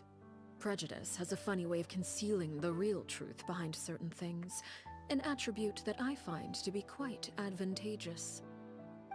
Call yourself a Fontanian, for example, and people will assume all sorts of things, when the real truth is that this is simply the land where I was raised. Huh? You're not actually from Fontaine? But then why did you try to help out with the prophecy and everything? I was trying to figured protect she the wasn't from children here. born in Fontaine. Claiming that I myself was a Fontanian simply made it easier to operate. So where's she actually People would from, though? hardly suspect a fellow Fontanian of having any ulterior motives. Who wouldn't want to save their homeland after all? The primordial sea wouldn't have any effect on me, but it would have caused great harm to the House of the Hearth. Well, you wanted extra information, didn't you? There you go. I hope that satisfied your curiosity. So if she's not from Fontaine, can she dolphin dive? So much for learning anything else about her betrayal. She probably only revealed the other's secret in order to change the subject. Seems like she's trying to avoid talking about her past. So, you stayed in Fontaine for the kids. I guess I was wrong to believe you'd betray them. Apologies. Looks like I was holding on to some prejudices myself. Good. Like I said, I like it when others have misconceptions of me. Actually, while I was recuperating at the House of the Hearth, there was something else that really caught my attention. I heard that members always resolve disputes and arguments with a friendly spar, and the loser has to back down. Seems pretty cool if you ask me. Would also give them plenty of opportunities to hone their skills. Well, that's only a recent development. In the past, such spars weren't nearly so friendly. The losing party would lose everything, including their life. They were that high stakes? Whew, at least that's not a thing anymore. Well, the current atmosphere's not half bad. I'm a bit jealous, actually. You've got so many family members around you, and you even get to live with them. Having a lot of family around means dealing with a considerable amount of bickering and scheming. Once Tonya and Tucer enter their rebellious phase, I'm sure you'll understand. Just imagine. Tucer becomes obsessed with plucking out strands from the rooster's mustache, or Tonya decides to dye her hair 42 different colors. Okay. I get the picture. As the conversation shifts to topic, Tony and Tucer Child begins to share story after story. It's the type of conversation they would usually leave you falling asleep, but you don't. But goes too Look at the fast. time. I should probably get going. Traveler, Paimon, I'm not sure where our paths will cross next, but the next time we run into each other, we should definitely try and find some time to spar. Again, maybe this is a conversation we can have when you look less like you're gonna keel over. Yeah. All right. Well, thanks for everything, Arlecchino. No thanks necessary. You also played a part in obtaining the Gnosis. I would say we can call ourselves even. I like the sound of that. Well, I'm off. See you all some other time. We should probably get going too. Do you want to head back with us? Oh? You want me to leave so soon? Oh, well, you see, Oh my god, Paimon, let me do the I'm talking. rather enjoying the evening breeze. If you don't mind, I think I'll stick around for a bit. I have some things to think about. Apologies for not attending to you like a proper host. Please forgive this slight. I do hope you'll have a pleasant stay. we managed to keep her distracted until nightfall. Good thing Child was there to keep the conversation going. You don't think she suspected anything, do you? I don't know. I wonder if Liddy ran into any issues. Let's hurry back and see how everything went. But I'm mad. I just want to see the...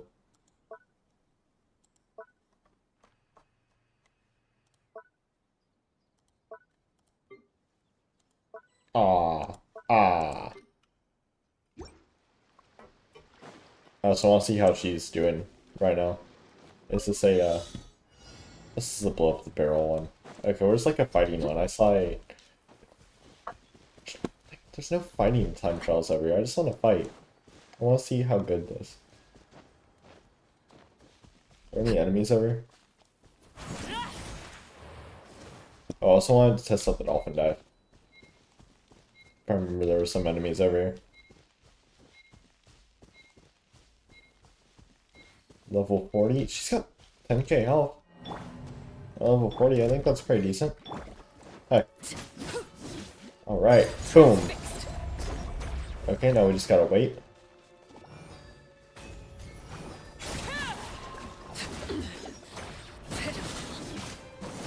Pretty decent for Vaporize at this level, I'd say.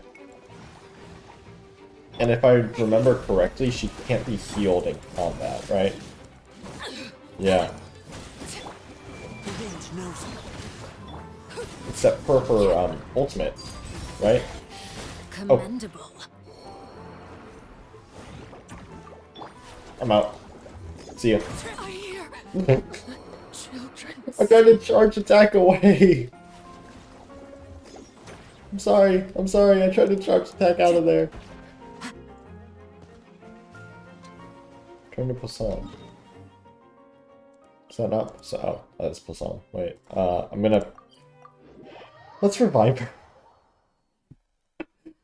Also, I hope, while we're at the Statues of the Seven, I hope we can, let me see this. Get the rest of the oculi in the new area, because I have all the oculi that you could get from Fontaine. I have all of them. And it was only enough to get to level 8, so hopefully the rest are in that area. Now let's actually charge attack.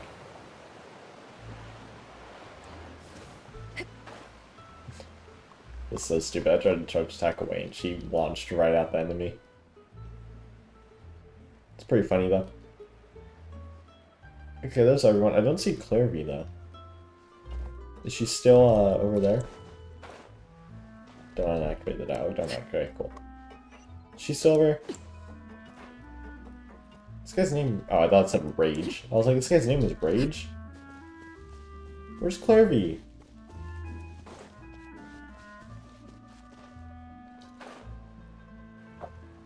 Lenny, how did everything go? Well, long story short, we ran into a small issue. Clairvy can't go into the sunlight. What do you mean? Everything was fine at first. She followed me up to the surface just like I told her. Is she like a demon from Demon Slayer? Is she gonna burn to a crisp as she steps out into the sun? But as I led her out of the shadows and into the sunlight, she vanished. Oh. I turned around and there she was, standing at the edge of the shadows, silently watching me. Huh. Maybe she's afraid of sunlight, or... No, it wouldn't be her wish if that were the case. Well, we could always try pushing her into it. Not sure pushing works on a non-corporeal being. Oh, true. Yeah. I've pretty much tried it all already. Nothing worked. Eventually, the sun went down, so all I could do was bring her back here. How did it go with you, Lynette? Good. I've got the list. It's right here. Really? Well, what are we waiting for? Let's take a look. You're not gonna ask about Fermine? Okay. Oh, that's a lot of pages. Oh, it's gonna take Oh, forever to get through jeez. it all. We can each take a section. Here. La Pouillade, L'Endroit, Chambel, Horaire. Nope. Okay. Or Lando? I'm not even gonna try. And that guy. Oh, yikes. That Horaire guy has a huge scar on his face. He's kind of giving Did he? Paimon creeps. I didn't really pay attention to that. Ah, I've met him before. The scar is from an injury he received during a mission. I still remember him joking with me about it. He said any future lover would take one look at him and then lose all interest. Did he say anything else? Well, I asked if there was someone he was interested in. He said no, and that's where our conversation ended. It was only later that I learned he really did have someone he liked. He risked everything to escape so he could be with her, but it didn't work. One day, Father asked to see him, and, well, I never saw him again after that. Ooh. Wait, so that means the knave, Yeah. It may seem cruel, but it's just one of the rules of the house. Betrayal is not to be taken lightly. We know too many secrets to come and go as we please. So, if you do try to leave, you pay with your life. Saw Mouse here to censor the group. He's looked through the list Her of name's people. not here, huh? Well, that's not too surprising. It doesn't seem like this list is complete. It only contains records dating back around 5 years. Let's shift our attention then. Fremine, were you able to find anything out? Fremine. Sorry. I was thinking about Did something. he get any information? I managed to talk There. to quite a few people, but I couldn't help but notice that the atmosphere in the house was a little strange. Strange. Yeah, I mean, I know there have been arguments in the past, times when people haven't gotten along. Chaplot and Filiol are a good example of that. Oh, those are two of the people that we met while delivering supplies. Paimon can see how they might not get along. They had very different vibes, and their, interests seem to be pretty different as well. That's to be expected, actually. Father brought us all here, shared her knowledge with us, taught us how to fight. That's one thing we all share.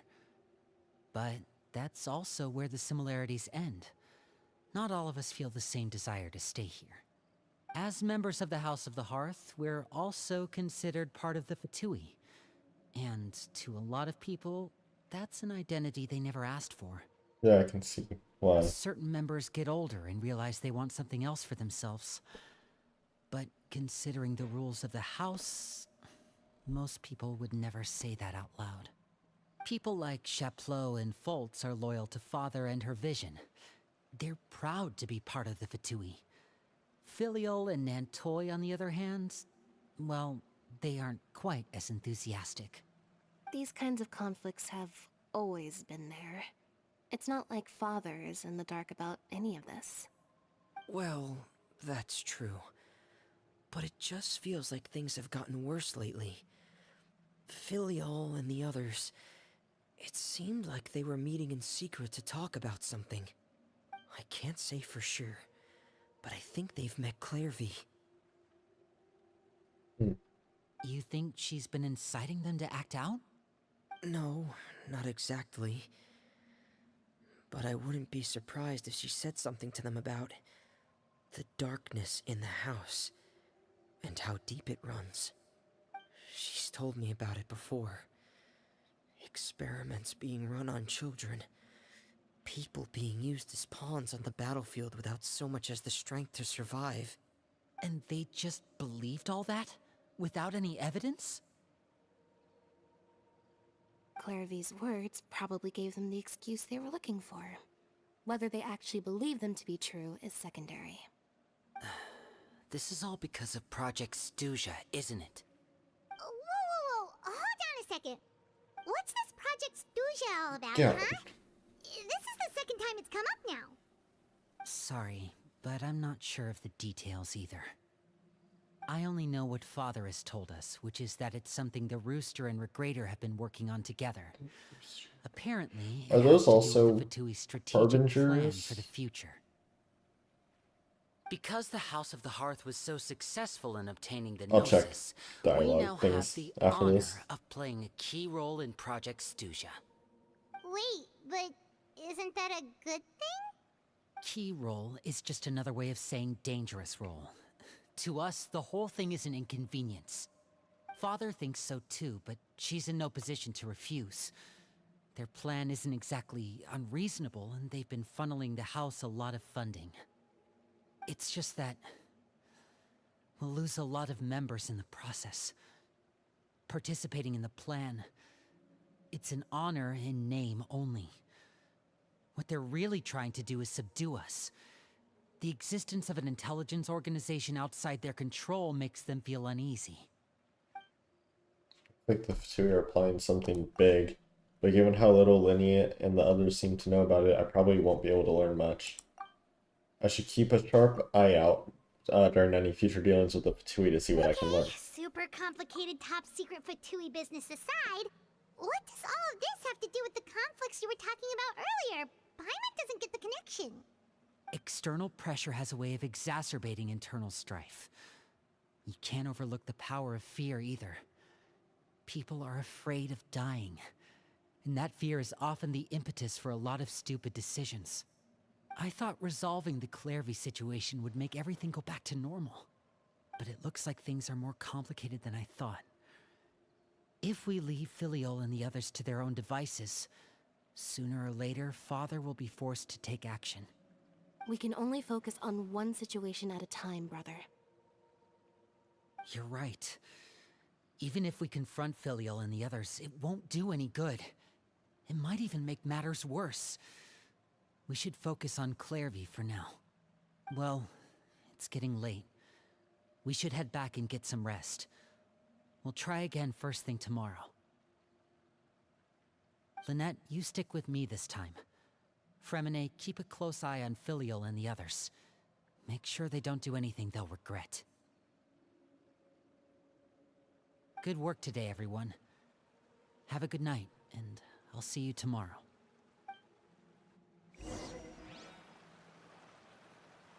Right, let me see. I should probably go over this.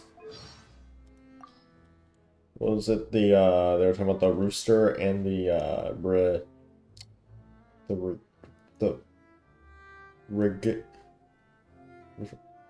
refrigerator. The regulator. Who's the rooster? Only someone as dense as Child would think the Rooster's looking after him and his family out of the goodness of his heart. Although the mayor has indeed done a number of things for their benefit, anyone with a brain would be able to tell that the underlying meaning is, your entire family is in my hands. The rooster. Genshin.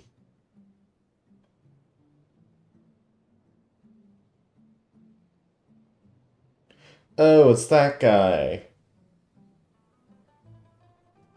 It's that guy. It's not really showing up well on the camera, but it's that guy. Then who's this? Oh, the 9th rank guy. He's Ninth obsessed ranked. with the idea of fair exchange, to the point of wanting to overthrow the natural imbalance between gods and humans. But I guess it's just how ordinary mortals are like. It's Oh, it's easy for them to Pantalone. come up with pointless delusions. Honestly, it's Him. nothing worth writing home about. Just like how there's also nothing impressive about his abilities or choice of partner. Anyone who chooses to work closely with a doctor is sure to meet a nasty end. Interesting. we're continued. I'm gonna change this like comfy on my jeans still, and they're really uncomfy. I'm gonna change them to some pajama pants really quick. So let me do that.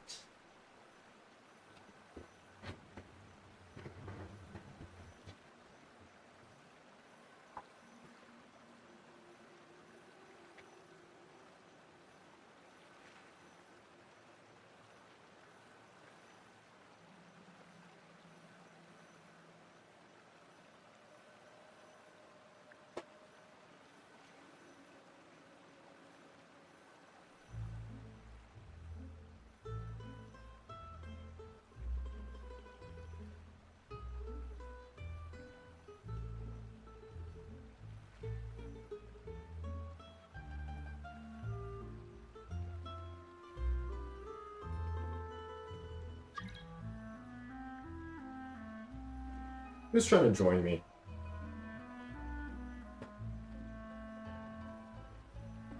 I have changed into my pajama pants. I'm comfy now. Hi, Arlecchino.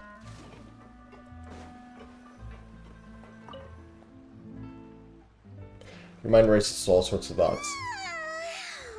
I'm always looking forward to an early night, but she can't sleep at all.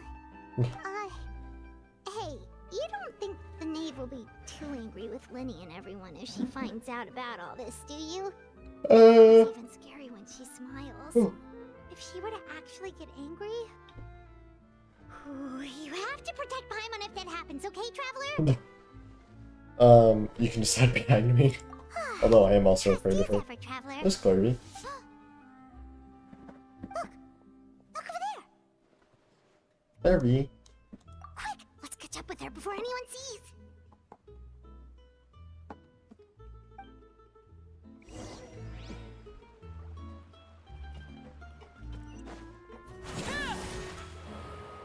Onward.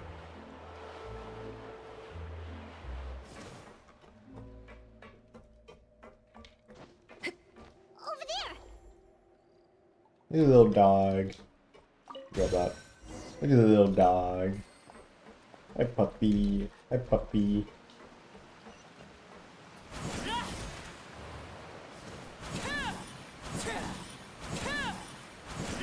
That's fun. Oh, where is she going? Oh, if someone sees her, we're toast. Clarby! Where's she going?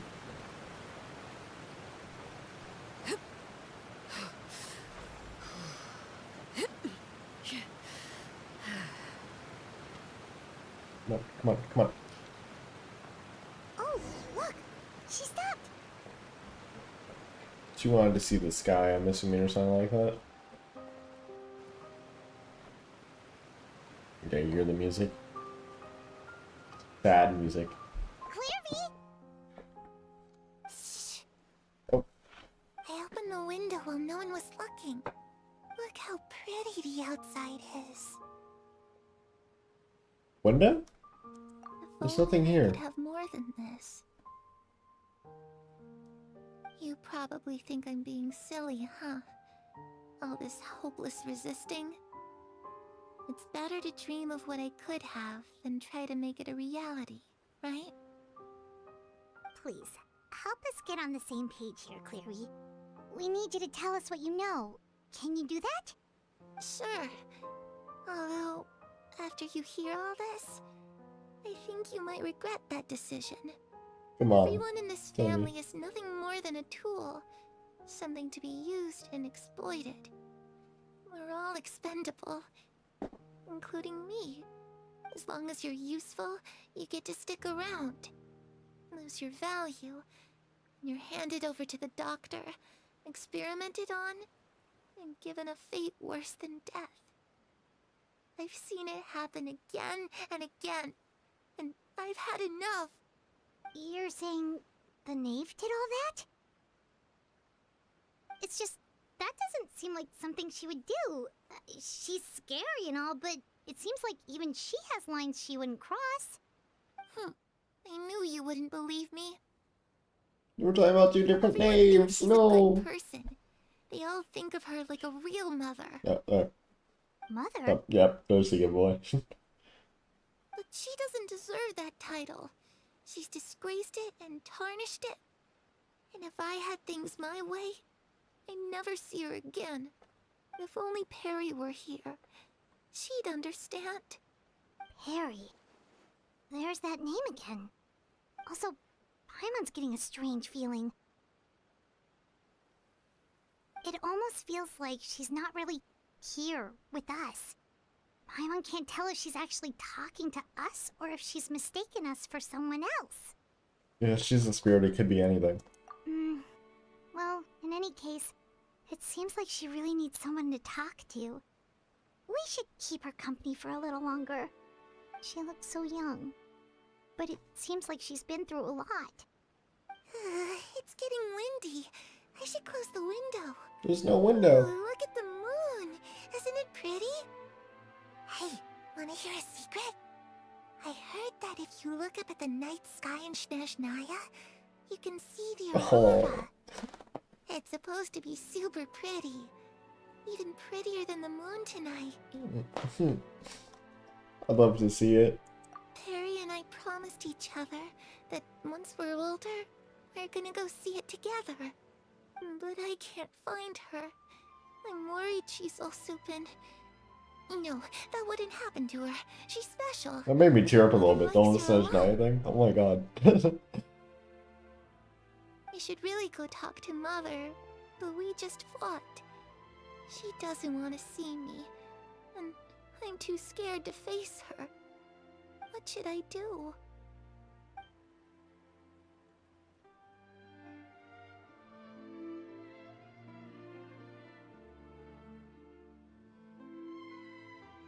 After some time, Clarby seems to come back to herself. Paimon really doesn't understand what's going on with her. Well, let's head back. We've got an early morning tomorrow. The night passes. They gave me enough time to read that. Alright, looks like we're all here. Let's go ahead with the plan. Before we do that, I have a question. Oh? What is it? Have the knave and the doctor ever worked together? What makes you ask that? Well, we kinda ran into Clairvy last night, and that's what she told us. We met the doctor back in Sumeru. He's super dangerous. Did not like him. He's done all sorts of bad things. Especially to Kale. It's possible that Father and the Doctor have had certain dealings, but I don't think Father would work with him. We're not really on the same side, so there's not a lot of trust between them. That doesn't exactly set the stage for a successful partnership. I did hear, though, that when Father first became a Harbinger, the Doctor offered to work with the House of the Hearth. Father rejected most of his proposals, except for one.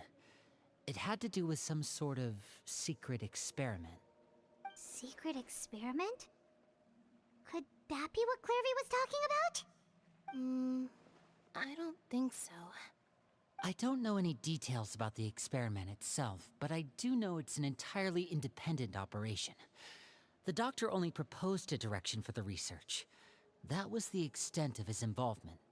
I still don't think that counts as working together. The details of the experiment are confidential, but complete records are kept on all participants. That doesn't seem to be the case with the situation Clairvy referred to.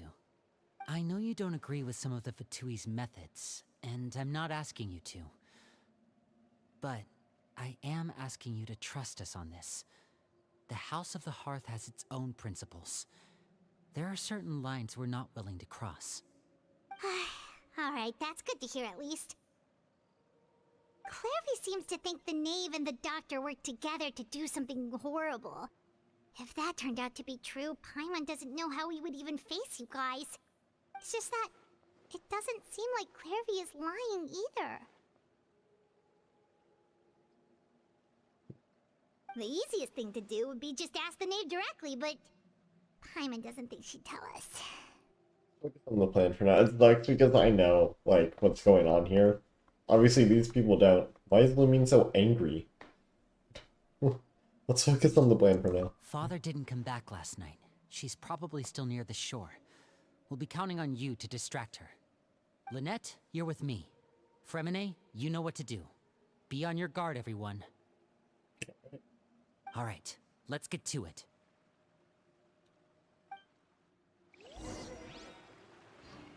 Go to the seaside and look for the knave.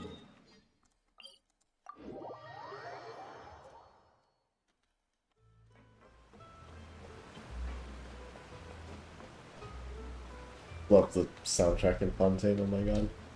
Oh yeah, let me see that.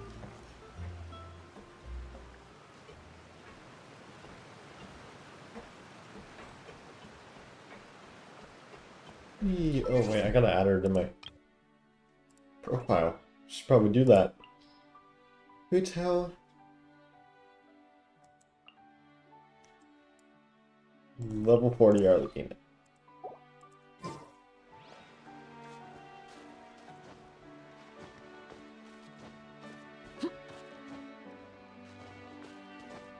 She's still here? Oh, she is.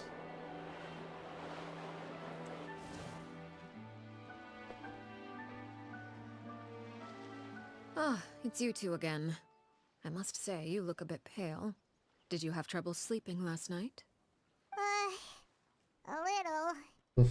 Perhaps if you had less on your mind, you'd be able to absolve yourself of such troubles. So what are you planning to do now? Catch up on some sleep? Or should I give you some time to rack your brain for a topic to discuss before I ask any questions? Although I must profess to being curious. Without child here, how do you plan on distracting me? How does she know? Us? Distract you? A good one. But no, we were just here for a chat. Looks like you could have used some extra time to think. No matter. If you don't have any other plans, why don't you accompany me somewhere? Don't worry. I'll be sure to steer clear of any scheming children. How does she know? The ocean breeze is sure nice today. So you know everything then? Children always think they can hide things from the grown-ups. But nothing gets past me. Least of all a little scheming. I think I'll let them have at it for a little longer. I can be very patient. Well, I'll leave you to think things over. If you're so inclined, meet me outside the Palais Mermonia. Good things come to children who do as they're told. So I do hope you decide to tag along. If only for your friends' sakes. What does she mean by that? What should we do? She We clearly go knows further. about everything we've been doing, and Paimon doesn't think it'd be a stretch to say she was threatening us just now. Yeah, we should release the pigeon that Lenny gave us. Is it gone? I was half good expecting idea. her to have taken it. Hopefully he sees it in time. Well, we should probably head to the Palais Mermonia. Paimon doesn't want to find out what happens if we don't show up. Based on what the knave was saying just now, it sure didn't seem like it'd be anything good. We really don't have any other options, because all we can do is take it one step at a time. Okay, then we probably shouldn't keep her waiting. It seems like Linny and the others are on thin ice, so let's do our best to not get them in any more trouble. Follow the knave to the court of Fontaine.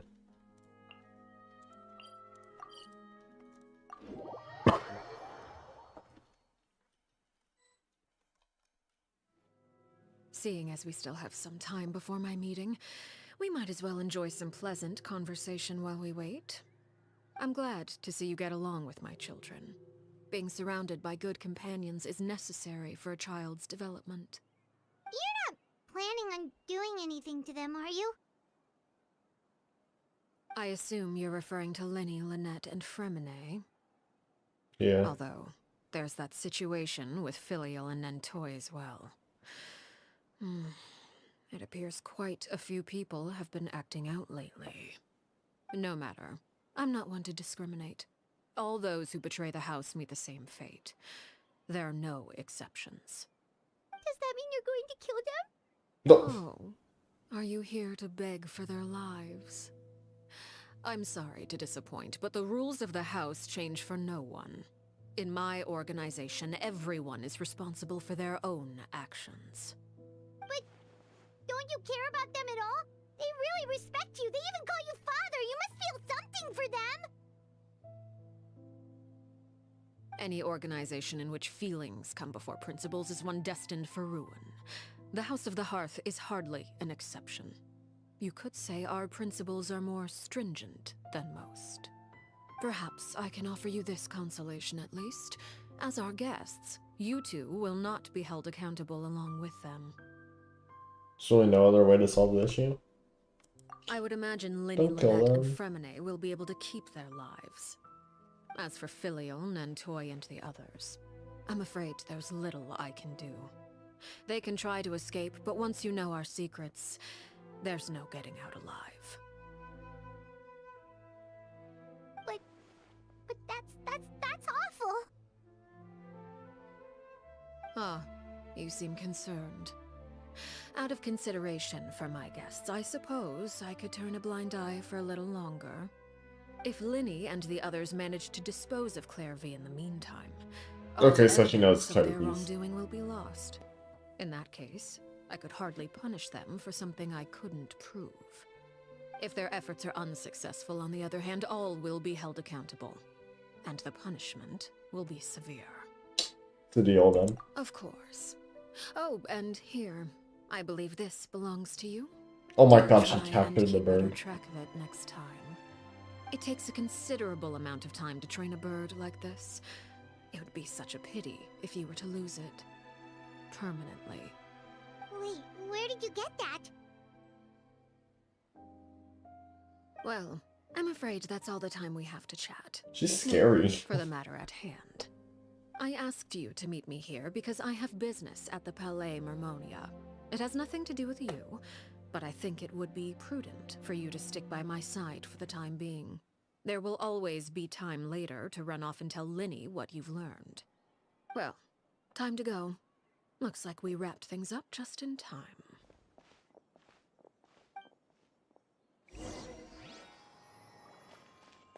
All the knave to complete the negotiations. I still need to do this world quest here.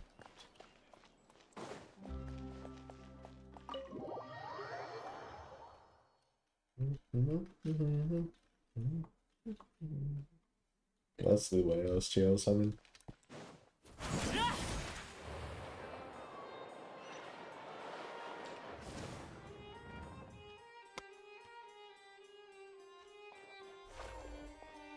Is this Neverlette's office?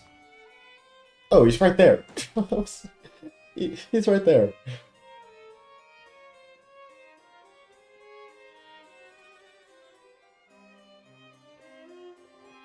It's been a while, Monsieur Neverlet. I must say, I wasn't expecting my meeting request to be approved quite so quickly. The Palais Mermonia operates with an efficiency worthy of admiration. It is only right that an esteemed diplomat such as yourself should be afforded the proper level of respect. Although, if I may speak plainly, I must confess that I did not anticipate we would have the occasion to meet again after presenting you with the Gnosis. I see you brought the Traveler and Paimon with you as well.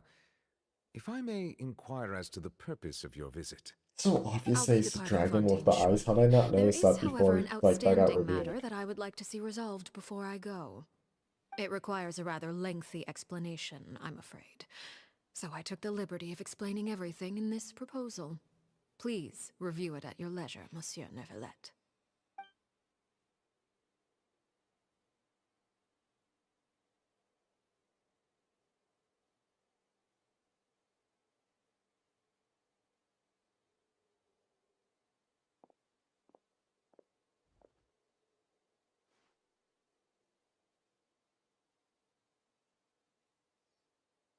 Just sitting in silence.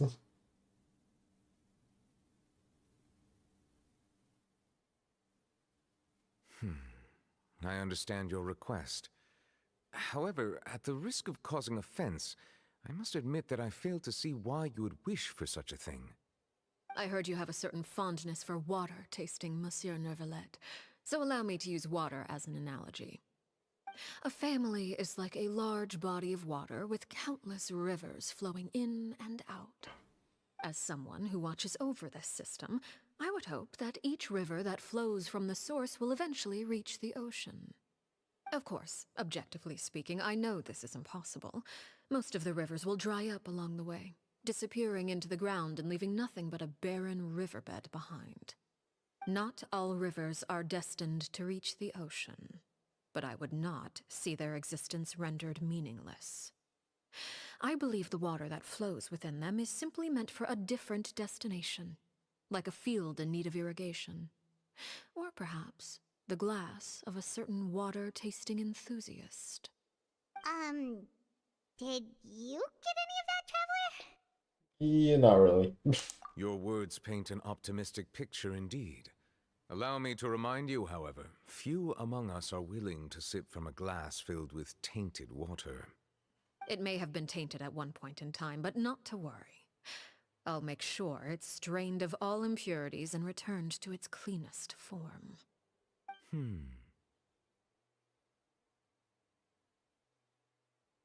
I seem to recall there being a transactional aspect to your proposal. Perhaps you could expound on that? If you accept my proposal, Monsieur Neuvillette, I will gradually withdraw my forces from Fontaine. And, unless absolutely necessary, I will no longer carry out any special missions within. After we finish this quest, and I'll like the two I operatives presume I just can disappear. take your words to mean that, in the future, cases similar to the Tartuffe assassination will cease to cross my desk? Tartuffe? Assassination? Ah, that thief who embezzled funds from all those charities, you Oh, know? the My trailer, deepest the condolences guy to his that family, but she without any killed. evidence, I cannot imagine She how the stomped House on of his the head. Hearth might Yeah. have been involved in his passing. Of course, if you accept my proposal, Monsieur Neuvillette, I'm sure certain measures could be taken to reduce the frequency of such troubles. You choose your words carefully indeed. In that case, I am inclined to accept your proposal. My thanks for your generosity, Monsieur Neuvillette. Well, with that settled, we should be going now. I took the liberty of bringing along 2 bottles of spring water from Snezhnaya for you to enjoy. I do hope I get the chance to hear your impressions. Perhaps at our next meeting, yes? Indeed. I trust you would not overlook your commitment in the meantime. All right, Traveler Paimon. Time to go. Okay.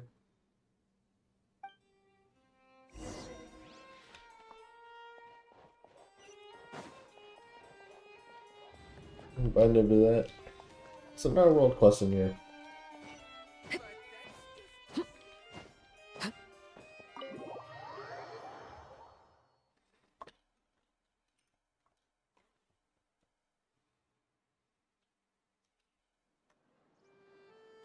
So, what exactly were you talking about back there?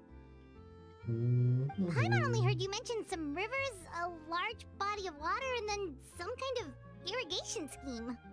Yeah, I didn't really pick up on what was You really want being to know? said. I would imagine there might be more pressing concerns at the moment. Winnie, Paimon really hopes everything's going okay. Oh, Paimon recognizes that look. You've got your thinking cap on, don't you, Traveler? The knaves may seem relaxed, but she didn't seem to be joking earlier when she said those who betray the organization must pay with their lives. I think she's serious about punishing those kids. How should we stop her? No, there's something else we should figure out first. While we were talking in front of the Palais Mimonia, she mentioned Clairvy's name. Does that mean she knew where Clairvy was this entire time? Maybe she even anticipated how Linny and the others were going to act. Ah! Oh, shoot. Are you alright? Oh, jeez. I'm so sorry. I was so focused on selling these papers, I wasn't looking where I was going. My bad, I also wasn't paying attention. Well, let me make it up to you at least. Here, take this paper. On the house. Alright. He looks kind of familiar for some reason. Oh, the scar on the face. Right there. Oh, you don't have to give us anything. It's the guy. Please, I want to. Wait, so he didn't It's not die like I'm then? short on supply. All the extras will be useless come tomorrow anyway. It's my fault, really. I was just trying to bring home some extra mora for the family, but I bit off more than I can chew.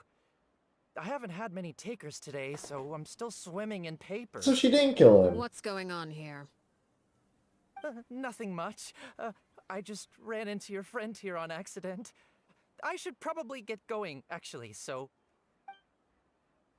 Hold on. Oh. Of course, I'm happy to compensate you with Mora, it's just... I don't have any on me at the moment. I'll take 3 papers. Here. Your payment. Oh! Thank you for your patronage. May the Archons bless you with good fortune. If only I had the chance to run into such generous customers every day. I should probably just take on a smaller inventory though, right? I'm getting married soon, so sometimes it's hard to not get ahead of myself. Anyway, I should head out. Goodbye! He's marrying that girl. Well, now that my affairs are settled, we should take the boat back to Poisson. We've even acquired some light reading to enjoy along the way. Actually, why don't we stick around for a little longer? Paimon just realized how hungry she is. She can't head back to Poisson on an empty stomach. Looks like Paimon is trying to buy us more time. If we head back now, I doubt Lenny and the others will have made any progress. What should we do? It appears you two are under the impression that delaying our return will somehow alter the situation in your favor. I'm sorry to ruin your She knows fantasy, everything. but your efforts are meaningless. That being said, I could be persuaded to give Linny some extra time. I just have one condition. If you agree to my request, I'll even answer some of your questions. You're quite curious about Claire V, are you not? And my relationship to her. Wait, why are you being so generous all of a sudden? You're not gonna ask us to do something bad, are you? You overestimate yourself. You don't have the talent for bad things. Okay. Then what can you possibly... Yeah. The most important consideration in a negotiation is that both sides receive something they want. Demands and threats only get you so far. Your condition, let's hear it. Wonderful. Here it is. When the time comes, make the choice that you deem most appropriate in the situation, and lend your help to the House of the Hearth. Okay, sounds normal enough. But what do you mean, when the time comes? When is that supposed to be? That is for you to decide. We accept your condition. Then we have a deal. Follow me.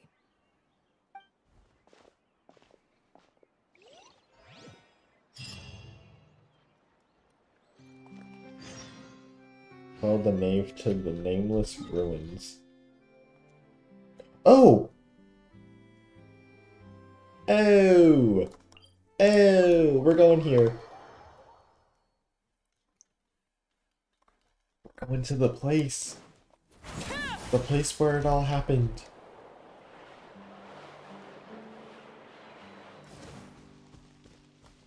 Sigh. So what's the weapon actually do? Hold on, I want to see this really quick. Grants a bond of life equal to 27%. I never even looked at what the weapon did. I was just like, signature weapon. Get it? Scythe. I was like, scythe. Grants a bond of life equal to 25% of max HP when a charge attack hits an opponent. This effect can be triggered up to once every 14 seconds. In addition to the character equipping it as a bond of life, they gain a 12% damage bonus. Its value of bond of life is greater than or equal to 30% of max HP, then gain an additional 24% damage bonus. And what does her C1 do? I want to see if this is worth it. Mask of the Red Death is further enhanced value. What is Mask of the Red Death? Mask of the Red Death.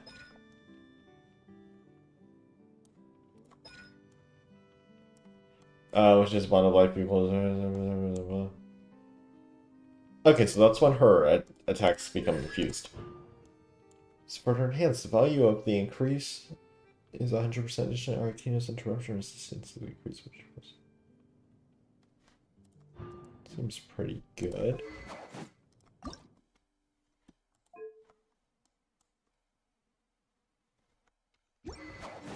What could the children be up to? I was just wondering if, like, you know, I should spend these last 8 on A constellation over. I think I'm gonna start saving that though. So I want to see this. I can just do like a charge attack right now. And yeah, okay, I get bonded light. That's cool. I like that. And here we are. Oh wait, this is not it. Never mind. This is a different building. Why does it look different? Oh, I don't think I've seen it from this angle then. Because it looked different. Wait, no, this is different. Am I in the same spot? This is it.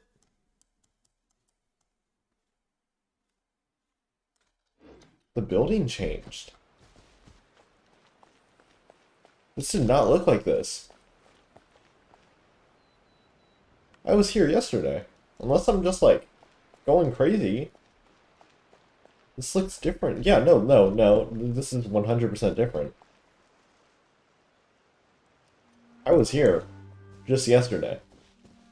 I logged on really quick to do like dailies and stuff, and it was not like that.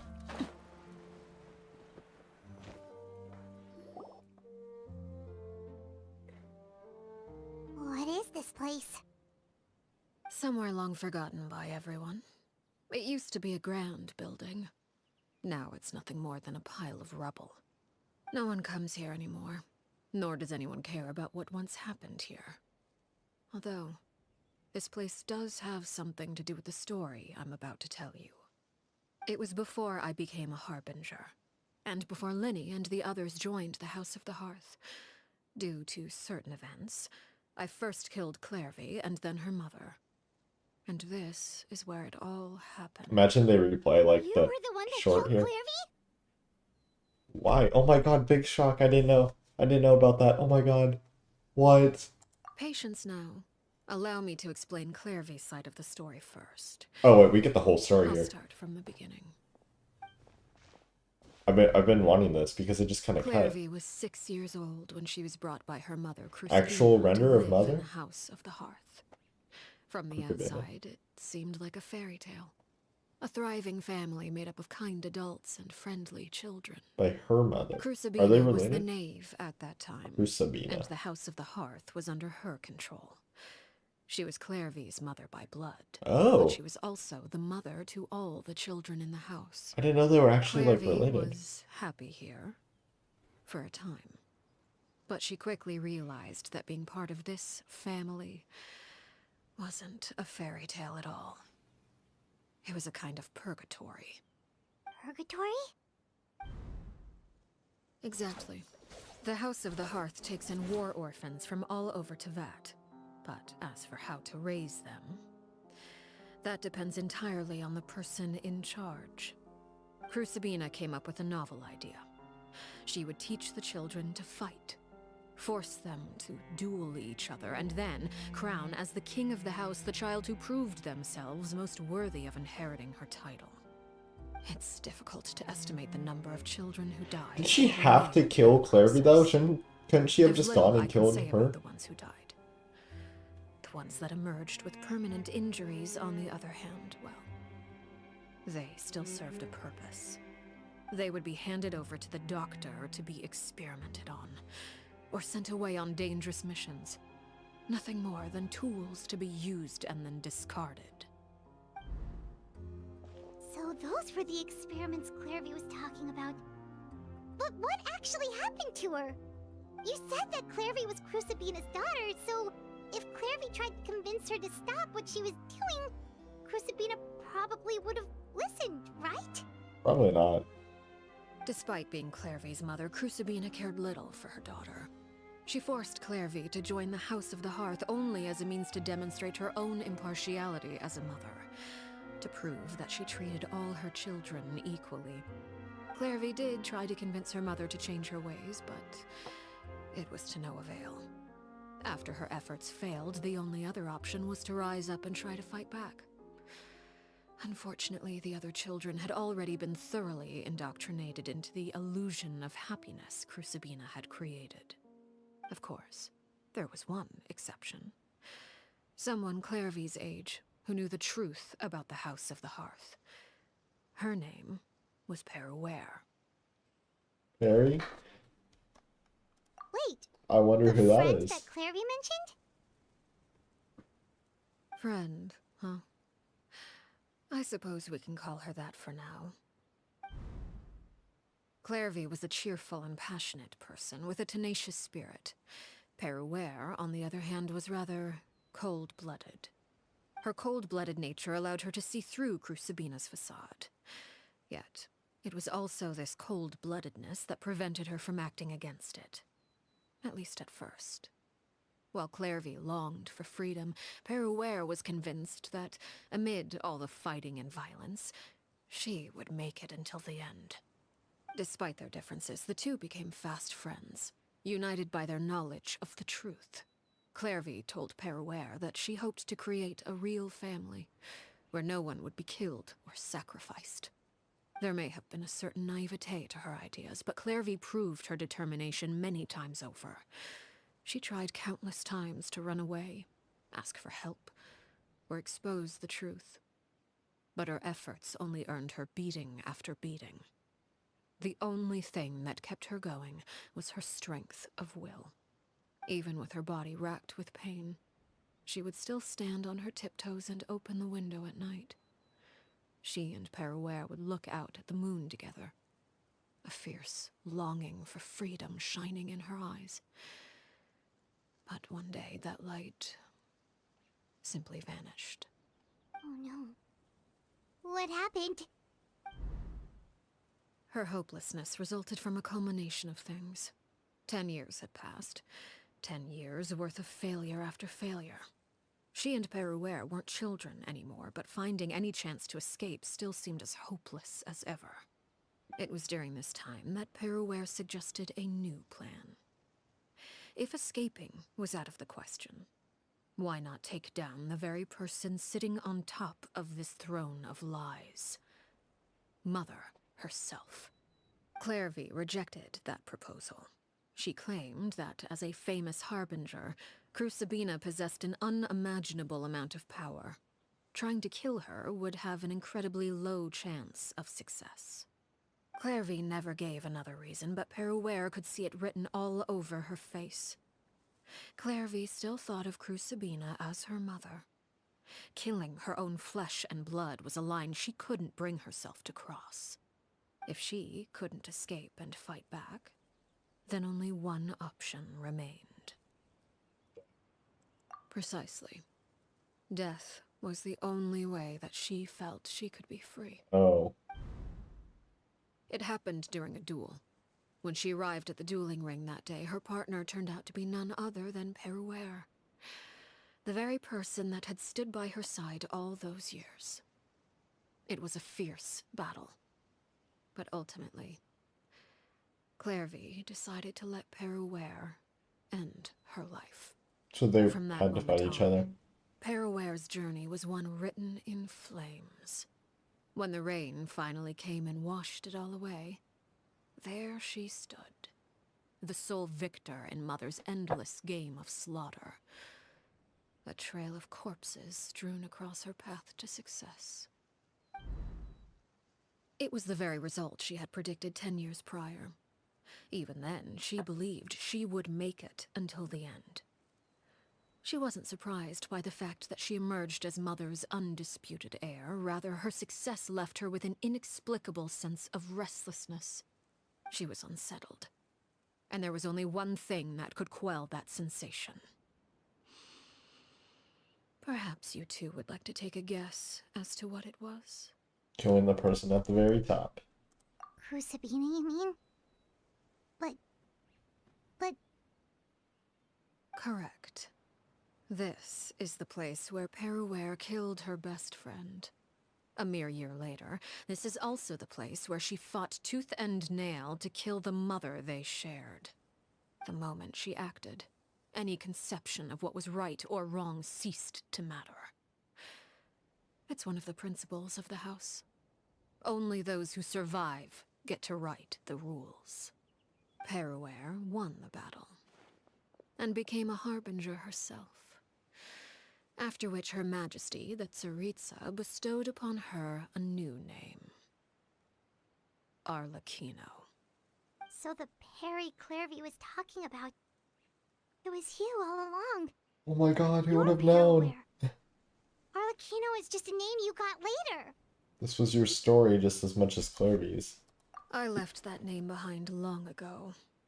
I must say, hearing it now does bring back memories. After I defeated Crucibina, the moniker of Mother died with her.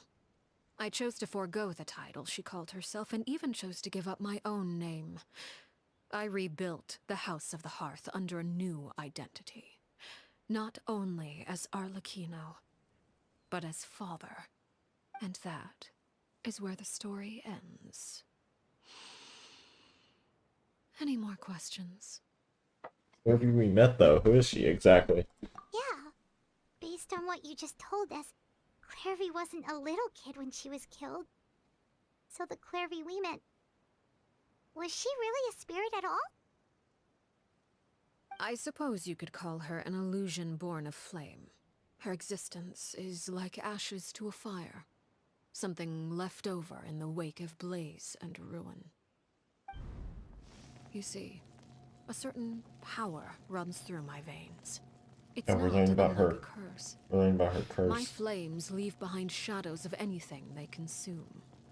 Of course, the chances of those shadows morphing into a sentient entity are exceedingly slim. Clairvy is a very special case. Clairvy died when she was 16 years old, but what emerged from the flames was her 6-year-old self. Her appearance wasn't the only thing affected. Most of her memories were lost to the blaze as well. Memory is a mysterious thing indeed. Losing a portion of your memories will alter your sense of self. Lose 10 years' worth, however, and it would be like living in the past. Like returning to a version of yourself that never grew up. No wonder Paimon got such a weird feeling when we were talking to her. Perhaps I should put it this way. Clairvy is someone trapped in time. It may seem like she exists with us in the present, but she truly lives in the confines of her own past. So if all of that is true, then you must have known about Clairvy for a long time. Indeed. She's a rather volatile and unstable entity. Sometimes she would look after the children. She's even saved some of their lives. But other times, she would hide from me and become obsessed with revealing the truth about the house to anyone who will listen. Shadows don't have the capacity to learn or grow. Any new information they encounter is quickly forgotten over time. Your attempts to expose Clairvy to sunlight, they failed, yes? The reason is actually quite simple. In Clairvy's mind, the house is impossible to escape, and it is this very perception that traps her there. But no matter. All I have to do is kill her again, and all will be resolved. I don't anticipate so much as a single speck of ash will be left behind this time. Ooh. Wait! Paimon can understand why you might want her gone, but isn't there another way? So what if she's trapped in her 6-year-old self? She's still your friend! At least talk to her first! It's too late for that. She broke the rules, and now she must be punished. That goes for Filial and Nantoy as well. She's had quite the effect on them. I hope you understand. The difference between Crucibina and myself lies in our formulation of the rules, not our policy for enforcing them. Upholding the rules without question is a trait we both share, because that is how a household should be run. Is this really what you want to do? You mean dialogue? Whatever could you mean? Don't you want to say a proper goodbye at least? I was expecting Whether that as in a here. killer or as a father, there are two things that must be avoided at all costs: anger and sorrow. Anger makes you impulsive. Sorrow causes you to waver. Well, it appears it's about time to proceed. Before we arrived, I told some of my well-behaved children to bring our troublemakers here by nightfall. What? I do believe I've kept my end of the deal. I gave your friends quite a bit more time. As for what happens now, we'll just have to wait and see. That doesn't seem good. Should I be worried? Here they are, Father. No, Clairvy's You here. gonna execute him? Seeing something like that would actually be a first for me. Lenny! Clairvy. Oh, she's in the shade. I'm sorry. I heard about how you helped buy us more time. But I still failed. I couldn't find a way to fulfill her wish. Huh? Are you... Perry? Indeed, it's been a while, Clairvy. Perry! Shh. Stay right there. I'm sorry to postpone our reunion, but first, I believe certain scores need settling. Oh shoot, wait, are we about to get in the boss fight?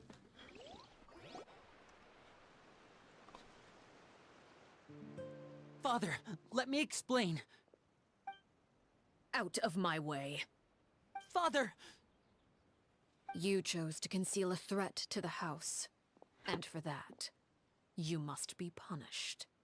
Overall, however, I suppose your wrongdoing is hardly the most egregious of the bunch, They set so up for I'll deal this. with your punishments later. As for right now, Oh, God. the more pressing concerns are the traitors among us. By traitors? Do you mean us? Father, let me explain. We didn't mean to... Fultz, why don't you share what you heard? Yes, Father. Secret Midnight Meeting number 3. Oh, you little. Participants, Filial, Nantoy, Sato, Toddy. Nantoy clearly said, if only Father wasn't the one who took us in. Sato added, I'm sick of this life. I just want to live as a normal person. Filial was the worst of them all. She called us crazies and said a bunch of mean things about Father. You little I brat. did not! You're lying! Fultz is trying to frame us. It's not like I'm the only one who heard those things. After that, you and Toddy and a bunch of other people started talking about Clairvy. You were using all those things Clairvy brought up as an excuse to question Father. We're birds locked in a cage. The only Like way out is to Robin. destroy it. That's what you said, wasn't it? You little. You just want me gone, don't you? What did I ever do to you, huh? And you, Sheplo, have you forgotten who stood by your sickbed, watched over you, and changed your dressings? Come on, let's hear it then. What's your reason for all this?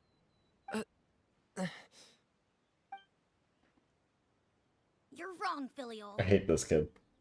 We don't want you to die. You're our family. Liar. You wouldn't be doing this if that were the case. So why? Why have you backed us into a corner? We all live in the House of the Hearth. You know the type of work we do, Filial. A single betrayal can cost dozens of us our lives. It's not like it's never happened before. That kind of thing is hard to forget. That's why the House of the Hearth cannot tolerate any form of betrayal. Ever since we came to Poisson, you've had 7 secret meetings. A lot of the things you talked about really crossed the line. You've been spying on us for half a month? Wait a second. Now that I think about it, the move to Poisson was just a way to make it easier to spy on us, wasn't it? Because we were all in one place. You've had this planned all along. Filial, Nantoy, I'm sorry. I owe you both my life. I owe Clairvy too. If it weren't for all your help after I got poisoned, I wouldn't be standing here today. If this were any other situation, I would do anything to repay that kindness, even if it cost me my life. But rules are rules. I'm sorry. My hands are tied. Why? That's enough, Filial. We made a mistake, and we should own up to it. We broke the rules, plain and simple. And now we have to face the consequences.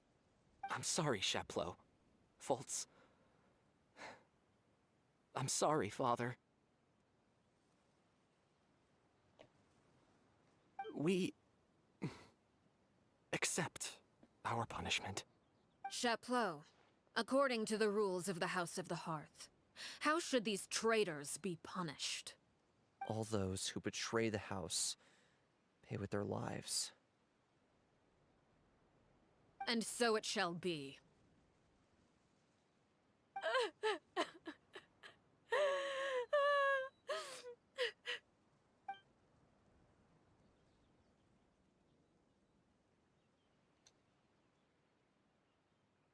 Father, please wait!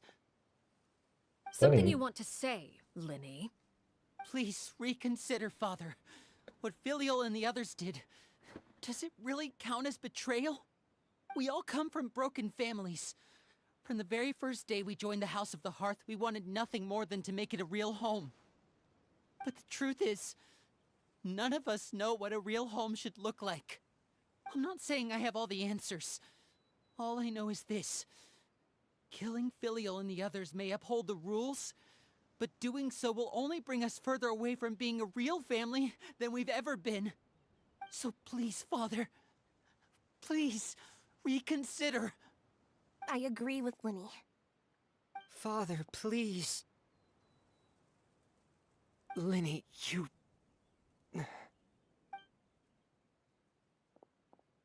I also agree with Linny.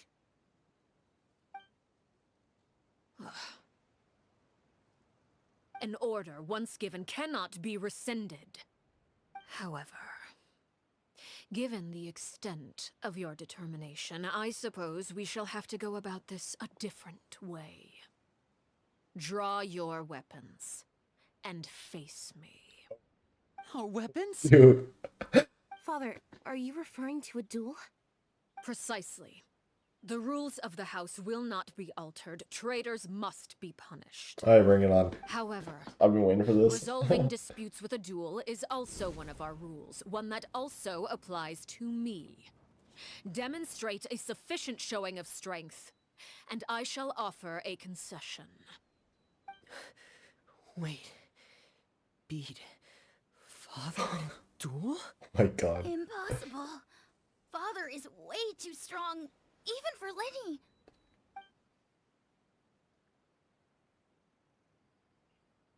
I volunteer as tribute.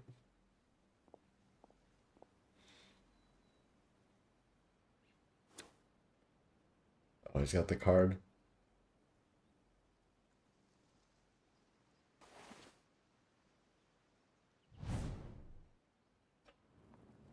Is that a sacrificial sword on Lynette? Do I have a do I have a more accurate Lynette? What should we do? Can they really win something like that? If they lose, those people from the house are really gonna be executed. Hey, are you listening? I'll do it. Is executing them really what she wants? I don't know, is it?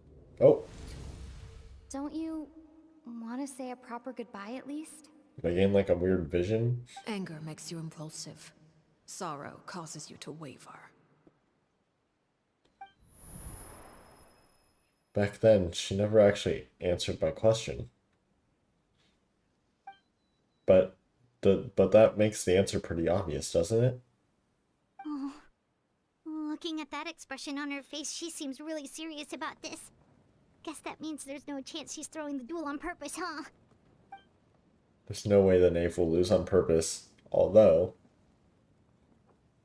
When guests are around, families are often on their best behavior. And disputes are less likely to escalate. She's not going to go all out because we're here. When the time comes, make the choice that you deem most appropriate in the situation, and lend your help to the House of the Hearth. Oh. What's wrong, Traveler? Hey, where are you going? We're helping them. Traveler? Never mind, I don't think that's a sacrificial sword on the net. That's a bell though. I'd like to see for myself what the fourth of the Fatui Harbingers can do. You're asking to join the duel against the knave? Dang right I am. If that's okay. I'll allow it. We do have a ready-made dueling ring at our disposal, after all. She's got flames all all I would around her. advise is this. Keep a firm grasp on your weapon, and give it your all. Any less, and you may just lose your life. Alright. I'm ready. Are we getting the first cutscene? Or is it just gonna throw me straight in? Oh, it's just throwing me in. I'm liking the music. I'm liking the music.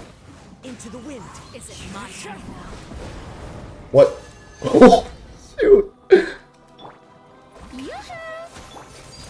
Watch out for Father's movements! Thank you. Lenny! Oh! Is it my turn now?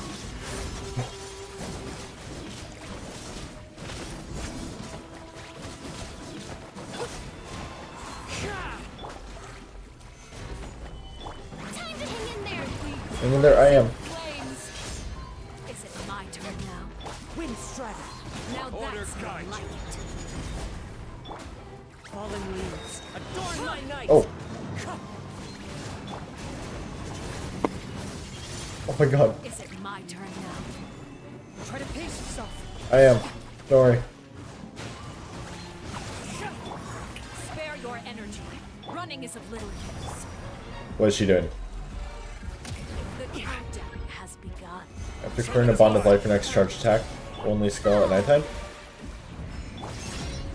Watch out for Father's movements!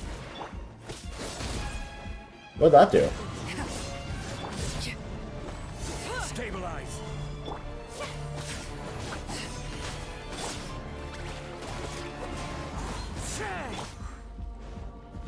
Is it my turn now? Hang in there. Who got the bond of life? Oh, I did. Or Kazuya. A fly tangled in a web. Oh god! Get me out! Oh! I'm not right in that. Time to go. With these rising flames. Leave me alone! Solidify. I should put on my main team. What is that? What is that? Like a bunch of helpless Oh my god! This is cool. I like the music. I love the music. overruled. Is it my turn now? Watch out for Father's movements! Got it.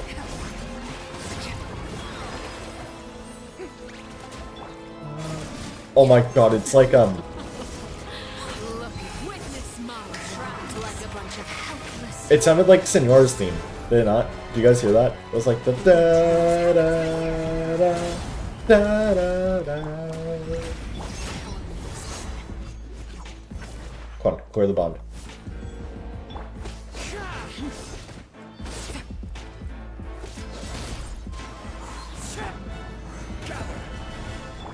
Is it my turn? You have to draw my blade.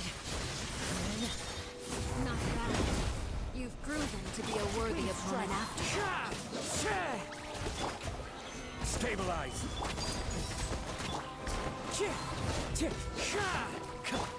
Fine, I can do this. Not bad. You've proven to be. Watch out for Father's movements! Oh! One with nature. Oh, first cutscene. Oh shit, are we going into second phase?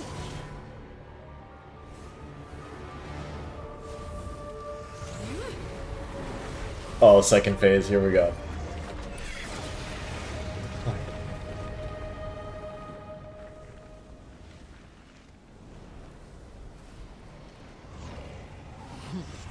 Cinder of Two Worlds Flames, Paraware.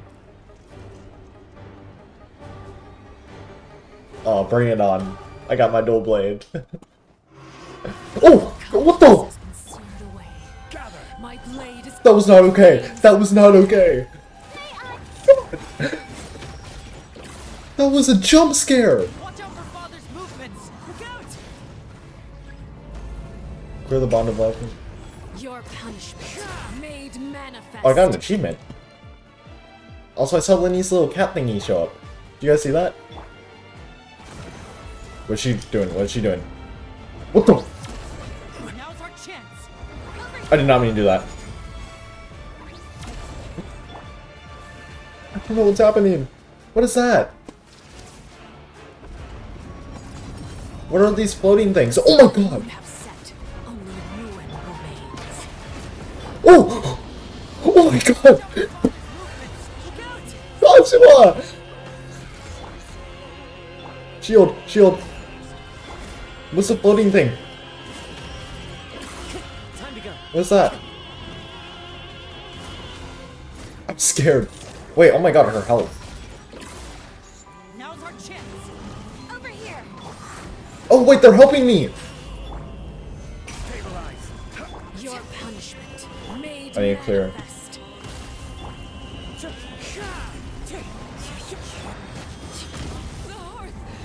Okay, that's fine. That's fine, that's fine, that's fine. We're good. Watch out for Father's movements. Look out! Music's so good!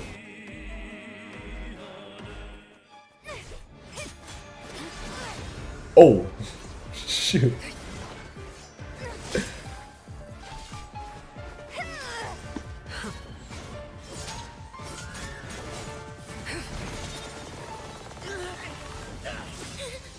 Renee!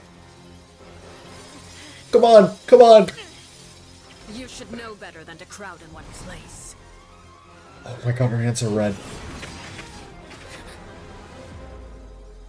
Come on, Lumine.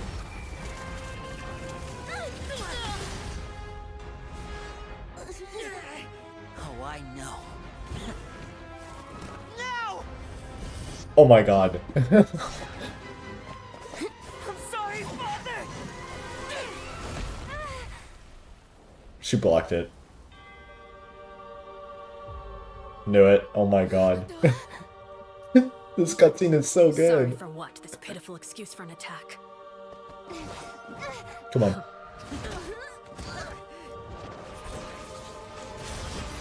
How are we gonna beat her?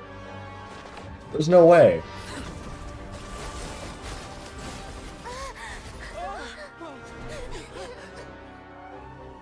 There's no way we're winning this.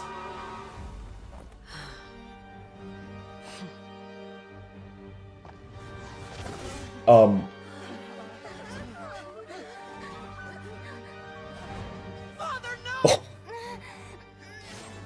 Come on, come on.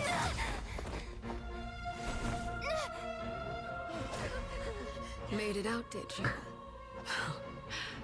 You're stronger than I expected.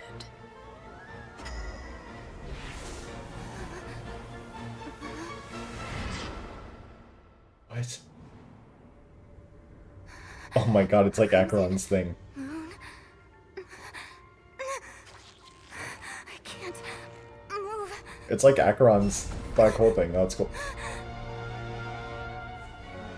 You have to get all up close.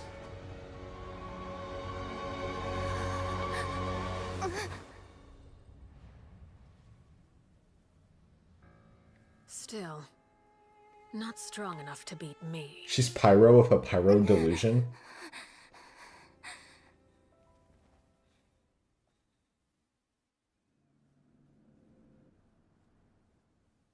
So we lost.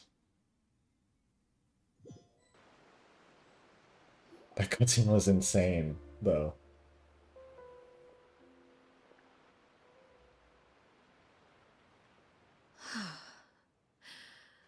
I believe we can end things here. It's not often that we get to enjoy the company of guests, after all. We wouldn't want things to get too out of hand. I don't want that cutscene to end. That was so good. Brother, are you alright? Lenny.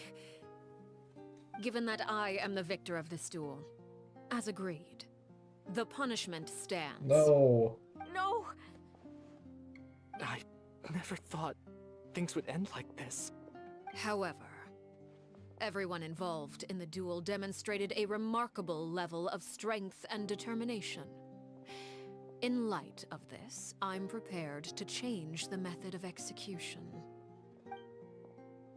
Elwar, the bottled flames I gave you for safekeeping.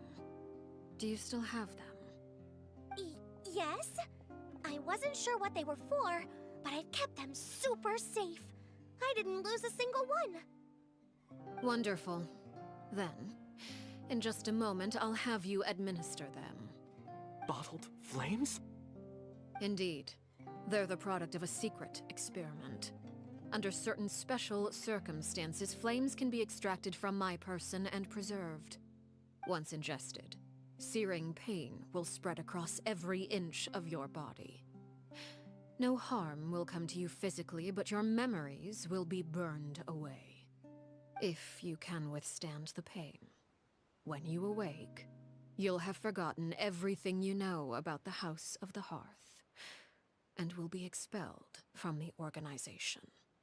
Oh. In other words, administering this concoction will kill the version of you that grew up in the house, and give you a new identity. So that means the young man that I thought looked familiar, the one selling newspapers outside the Palais Memoriam, or the Palais Mermonia, he must have been the same Hara, or however he says his name. We saw most of the executions. He wasn't killed at all. Memory is a mysterious thing indeed. Losing a portion of your memories will alter your sense of self. No, if my understanding of the knave is right, she really thinks of that as killing him. However you say his name. The loved in the House of the Harp is dead. The one that remains is simply a normal person living out his life with his beloved. Even so, it's much better than actually ending their lives. So, you're just letting us go, Father? You misunderstand. Memories are extremely important. Once consumed by flame, the version of you standing before me will die, and our secrets will die with you. So no, I don't intend to just let you go, because the person who survives will be nothing but a stranger. Even so, I won't have to live in fear anymore. I'm sorry, Father. I'm sorry I let you down. But I really... Don't cry, Filial. You haven't left the house yet, so there are still rules to be followed, yes? Remember what I taught you. Anger makes you impulsive, sorrow causes you to waver. Don't let yourself be controlled by your emotions. Of course. I'll remember. Dry your tears, and go pursue the life you really want. Yes, Father. Chaplot, Fultz, Elwar. Take them back to Poisson. And bring Linny and the others as well. I prepared 3 extra vials of bottled flames. As for whether to take them, the choice is yours. Goodbye, children. The next time we meet, I will no longer be your father. Thank you for all you've done for the house. I hope you have bright futures ahead of you.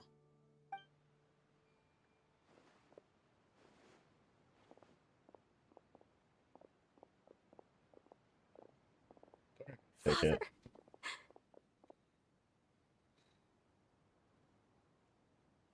Let's go.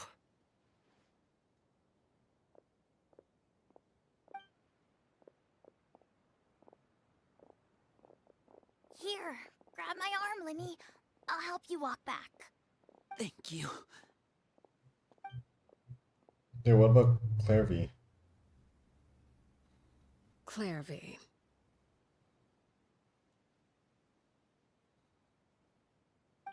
I actually completely forgot she existed until it showed her right there. I mean, I didn't forget she existed, but I forgot that she was, like, you know, still here.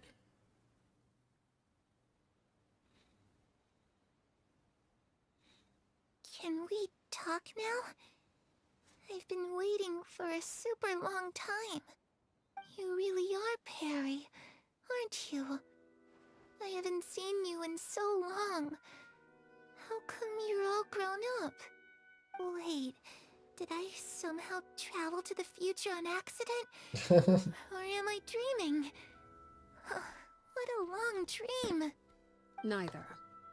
You died, Clairvy. That's what happened. You could have at least sugarcoated it a little. Look, she's done speechless. This really is Clairvy's younger self, then I would say she's probably had enough lies. Oh. Okay then. Huh? That's it? You accepted it just like that? Yep. If that's what Perry says happened, then I believe her. Perry wouldn't lie to me. Plus, I don't really need to know why I'm like this. I'm more curious about what happens in the future. If you're a harbinger now, Perry, that means Mother is gone, isn't she? Can you tell me about it? I want to know what happened to her. And to me. Is that a good You idea? never stopped trying to defy fate. At first, no one believed you. You could only vent your frustrations to the moon. In fact, you often sought comfort in the night sky. You wanted to see the aurora, so one night we promised each other we would go to Snezhnaya to see it together. Later on, you tried to run away, but you were brought back each time. Mother spared your life, but it wasn't out of kindness.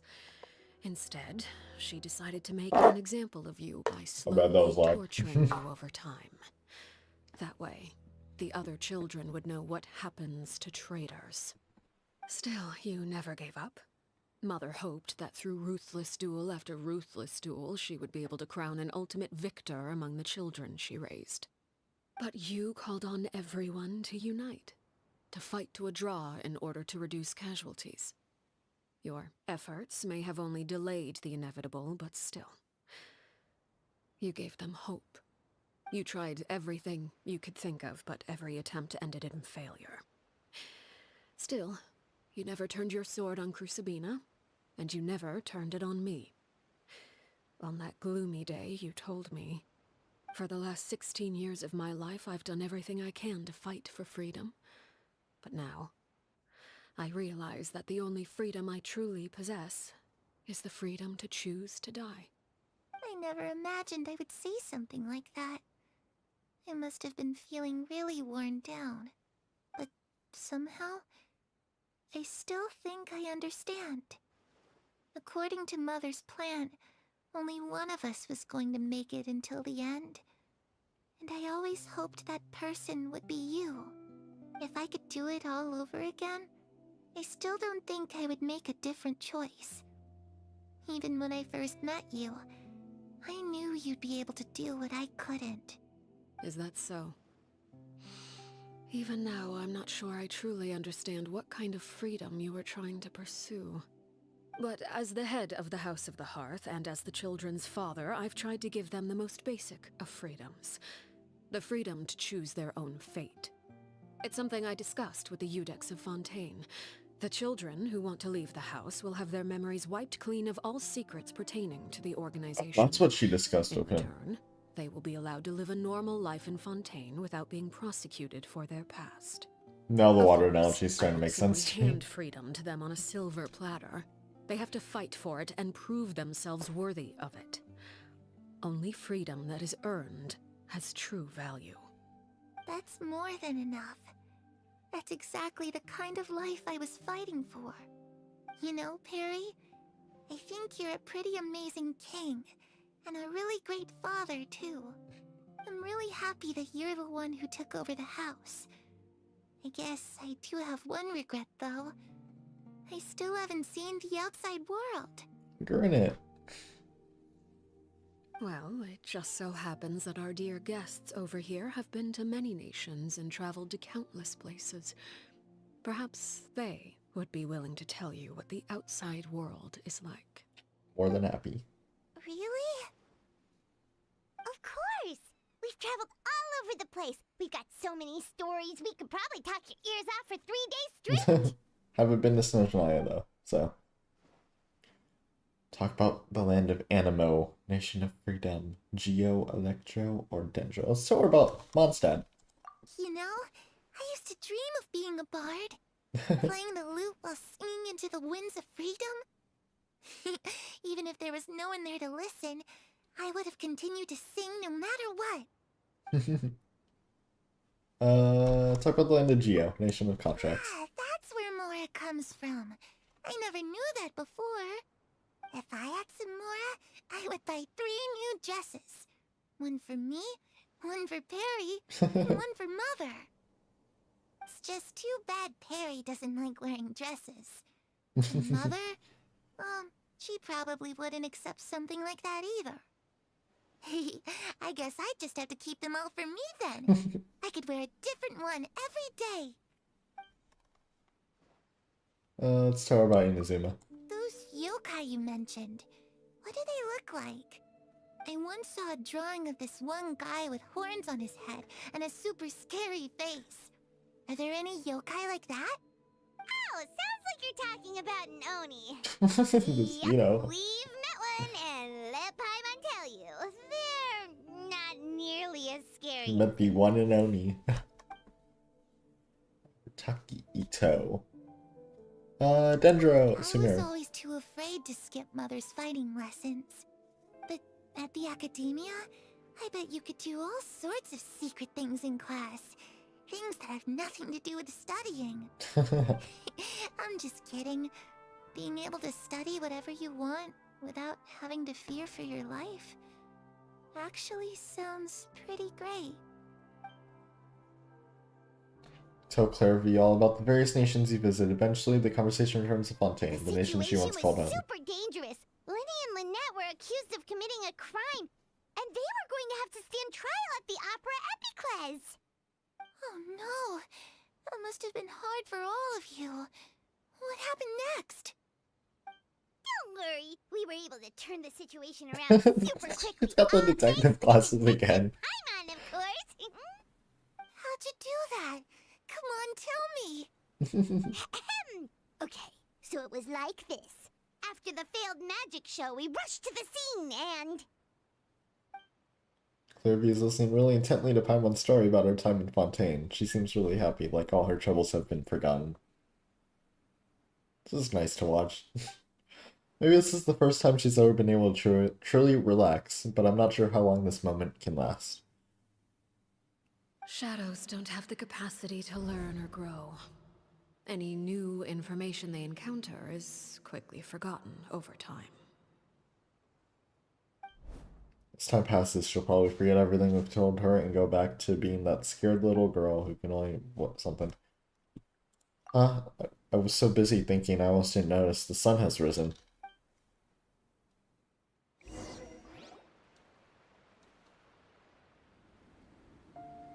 Oh my god, she's in the sun. Clairvy. Oh, we're in a cutscene. You've worked tirelessly from the shadows to overthrow the House of the Hearth. Now, by my authority as the Knave, I shall announce how this matter ends. You are hereby expelled from the House of the Hearth. You are no longer tied to this place, nor are you bound by its rules. You're saying that I can finally leave? She's in the sun. I get to experience the outside world as well? Wow. Oh, I almost forgot. There's no getting older for me. No. Still, seeing who you grew up to be makes me really happy, Parallel. Take care of yourself. Goodbye. May we meet again someday. Kirby. No.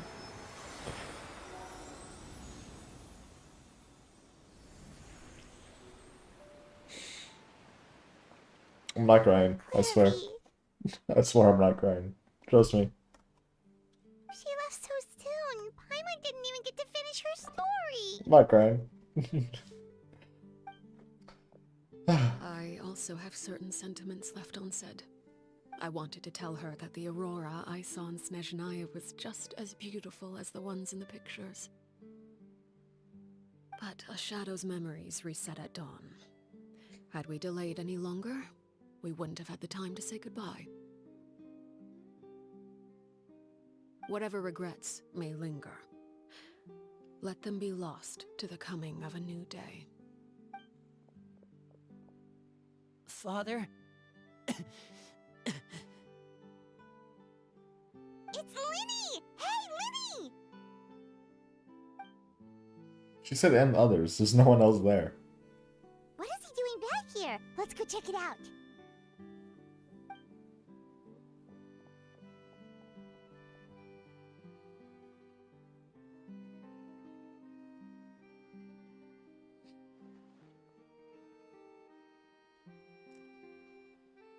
Father, the bottled flames have been administered. Filio and the others have left the house. And you? What have you decided? Thank you for giving us that choice, Father. But we never wanted to leave the house. It's the only home we've ever known. Lynette and Fremine feel the same way. They're recuperating back at the Hotel Bouffe d'été. But I decided to come back and tell you where we stood. I'm sure you're well aware of the expectations I have for you. I want you to follow in my footsteps and become the next king of the house. Yet you seem to have different ideas. I must admit, I'm rather surprised by your decision to stay. There's nothing wrong with choosing to live a quiet life. Leading this organization is a heavy responsibility, one not so easily carried by someone forced onto the throne. I just never understood what you saw in me. What made you believe I was deserving of that throne? You're brave, talented, and, most importantly, you cherish your family. You would do anything to protect them, even if it costs you your life.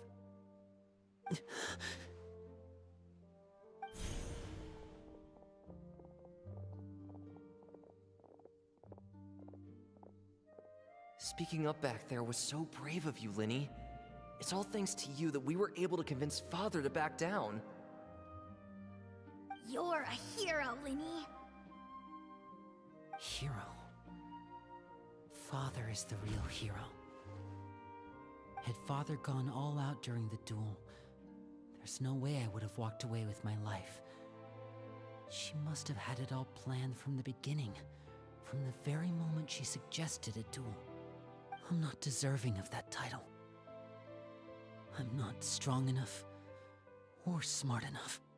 You're wrong. In my opinion, all you need to be deserving of the throne is conviction and the necessary strength to act on it. We may have different ideas of what it means to be a family, but you can hardly be said to lack conviction. What you truly lack is strength. For someone of your talent, though, that's something that will come with time. Even without that strength, you still chose to face me in a duel, even though the odds were stacked against you. That capacity to honor your convictions is what I truly see in you. Father. No one knows what the future holds, what tragedy or triumph may be in store. Being at the head of this organization requires the strength of will to face whatever comes. Caution will only hold you back. If reaching a certain standard were required to go after what you want, I would never have succeeded in killing my predecessor. Back then, there was still a considerable gap between our abilities. Strength may decide the ultimate victor, but those who let a lack of strength dictate their decisions or undermine their convictions will never be worthy of the throne. I understand, Father. Thank you. Children must grow up to surpass their parents. Only then can a family continue to flourish. The road ahead is not an easy one, so I'll ask you one last time. Are you certain you want to stay? You've done so much for me, Father, and that kindness must be repaid. Plus, with Project Stuja at hand, there are many dangers ahead. I never got that and answer. I, for one, don't intend to back down. Protecting my family at all costs. That's my conviction. Then you're welcome to stay. As for Project Stuja, you need not be too concerned. If those cowardly businessmen and heartless dignitaries try to take us down, I'm prepared to teach them a lesson. Having members who longed for the light was our organization's last weakness. With those members no longer among our ranks, the House of the Hearth is like a spider hiding in the shadows.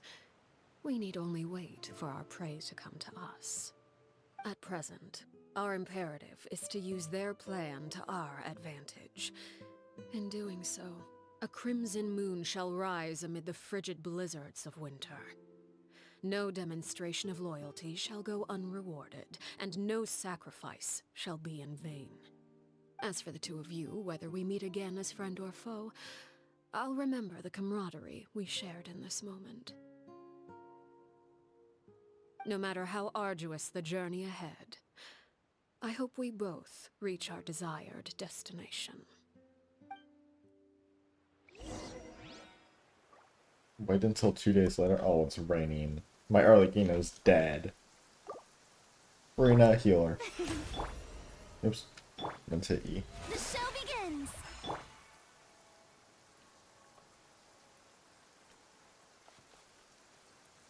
Just gonna heal and then we'll wait.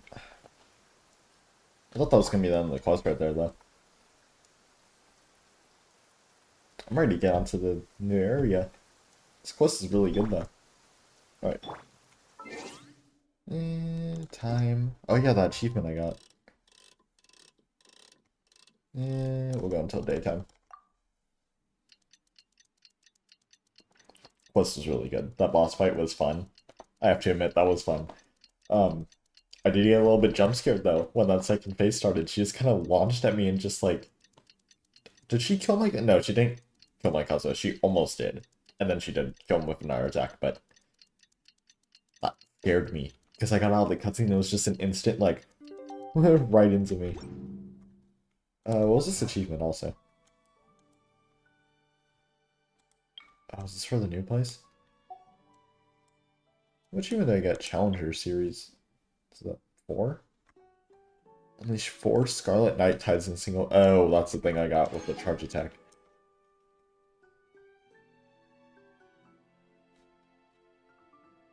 Escape the ability base without being hit by at all by the phantasms of it. Oh, dang.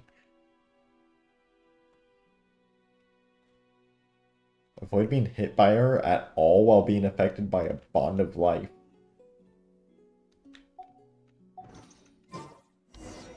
Didn't Linny say that Lynette and Fremine were recovering at the Hotel Bouffe d'été?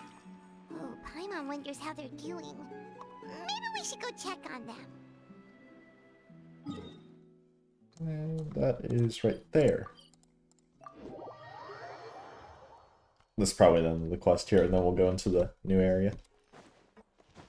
Oh,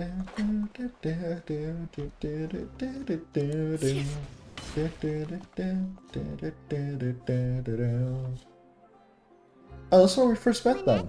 Fremine, how are you feeling? Much better. Whew, what a relief. That was a really cool cutscene, though. I have to admit. What about you? The fight. I know Are I you keep feeling talking alright? about it, but it's awesome. It was awesome. I hope the future cutscenes are like that for the fights. I liked how it showed like everyone in like the little triangle shaped things, right? Like the you know what I'm talking about. I'm red as rain. I knew you'd come out unscathed. Us, on the other hand, well, we've been bedridden for 2 days. I couldn't even turn over.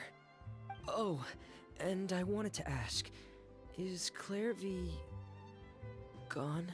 Yeah. Linny and the other members have left Poisson and returned to the House of the Hearth. According to him, there haven't been any more sightings of a spirit roaming the I house. hope we get to go to the house at some point. We bid her farewell under a blanket of sunlight. I see. I'm glad. Father came to check up on us 2 days ago and told us about what happened with Crusabina and Clairvy. Actually, I've met Crusabina before. Yes? When? Wait, what? You've met the former knave? Why did it take forever for the auto play to go? Sabina died a year after Clairvy. It was during the year between their deaths that I joined the House of the Hearth. Oh. Sabina had an extremely cruel and radical way of doing things. While she was alive, the atmosphere in the house was suffocating. When I joined, though, the experiment she valued so much had already come to an end, and all the people involved, dead and injured alike, were gone.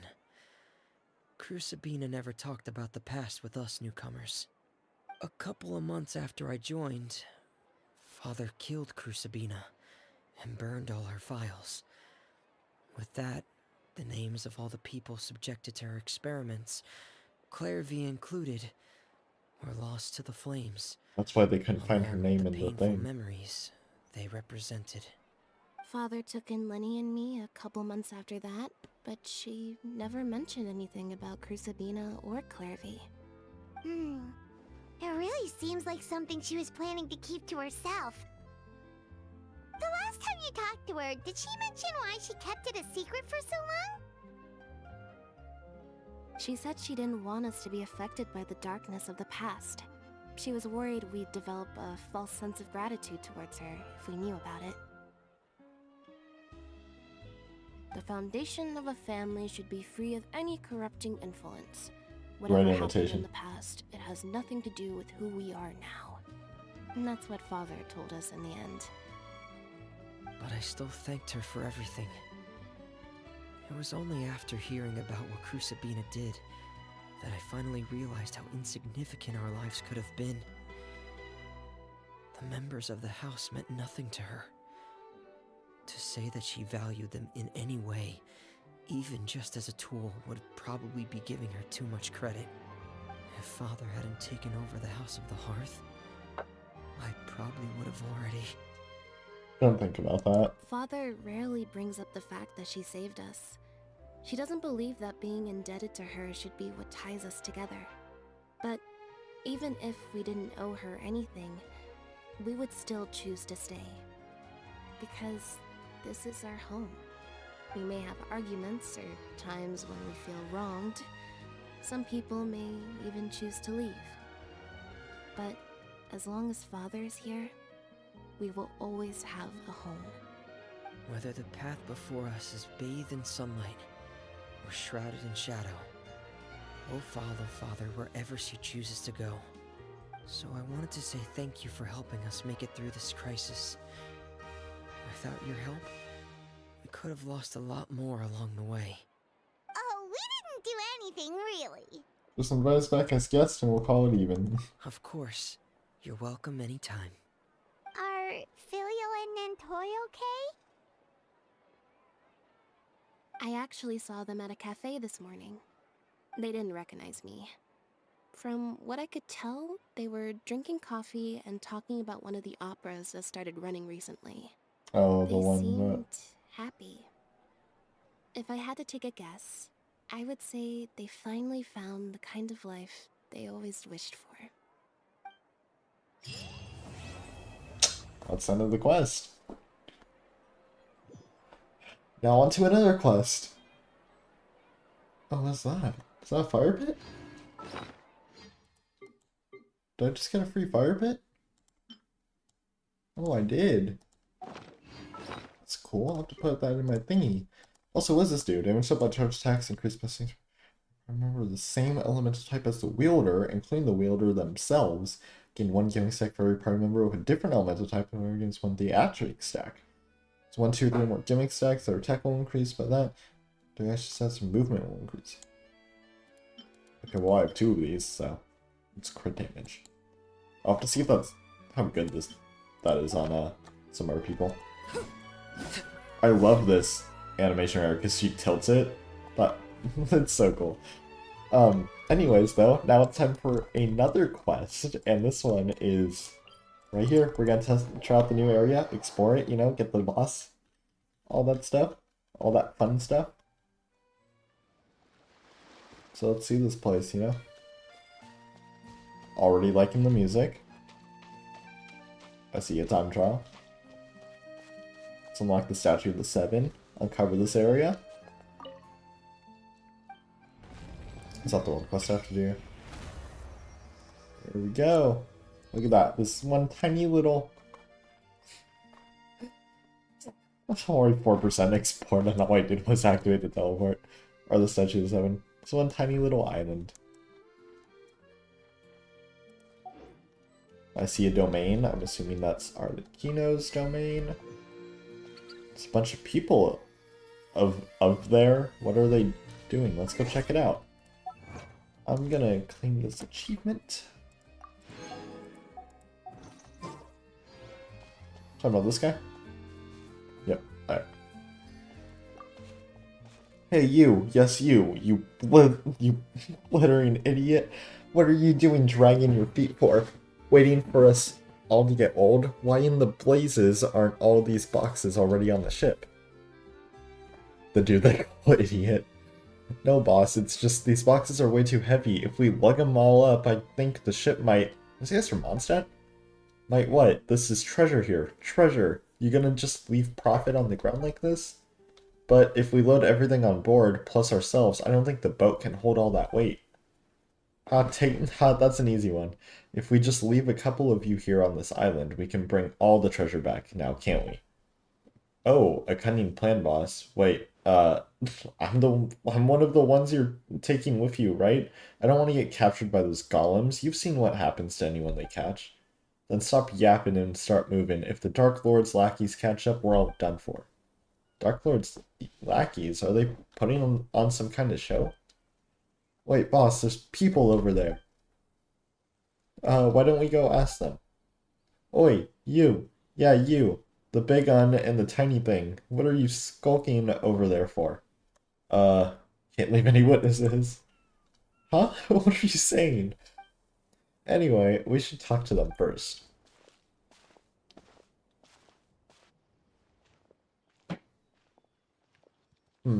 Oh, there's the cat. From the look of you, you must be foreigners, and here I thought you were minions of the Dark Lord Remus.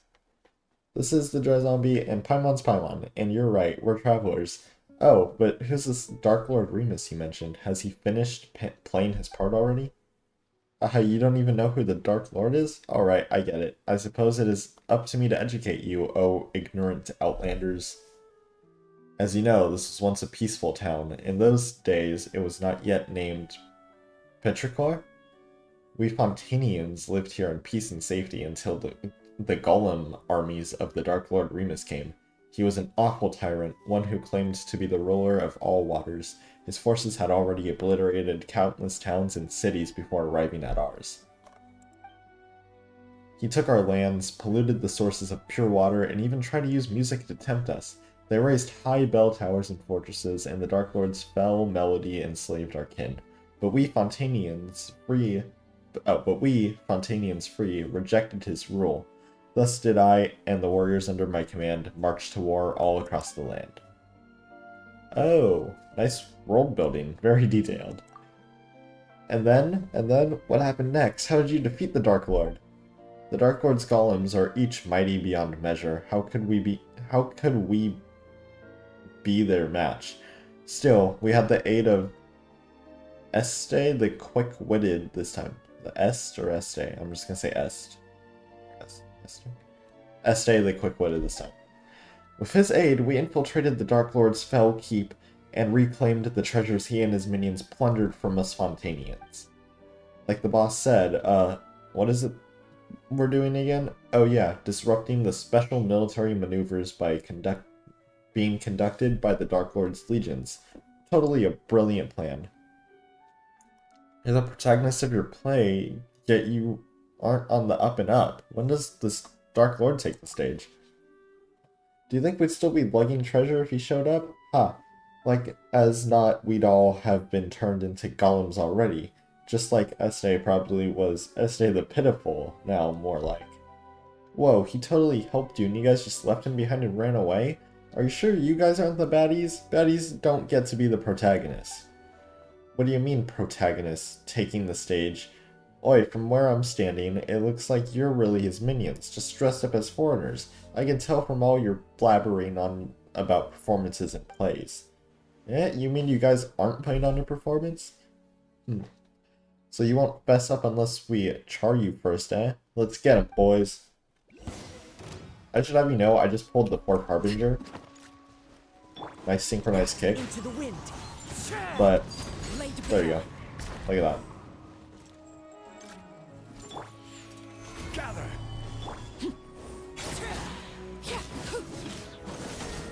Boom! Boom! Boom! Boom! Boom! Boom! Boom!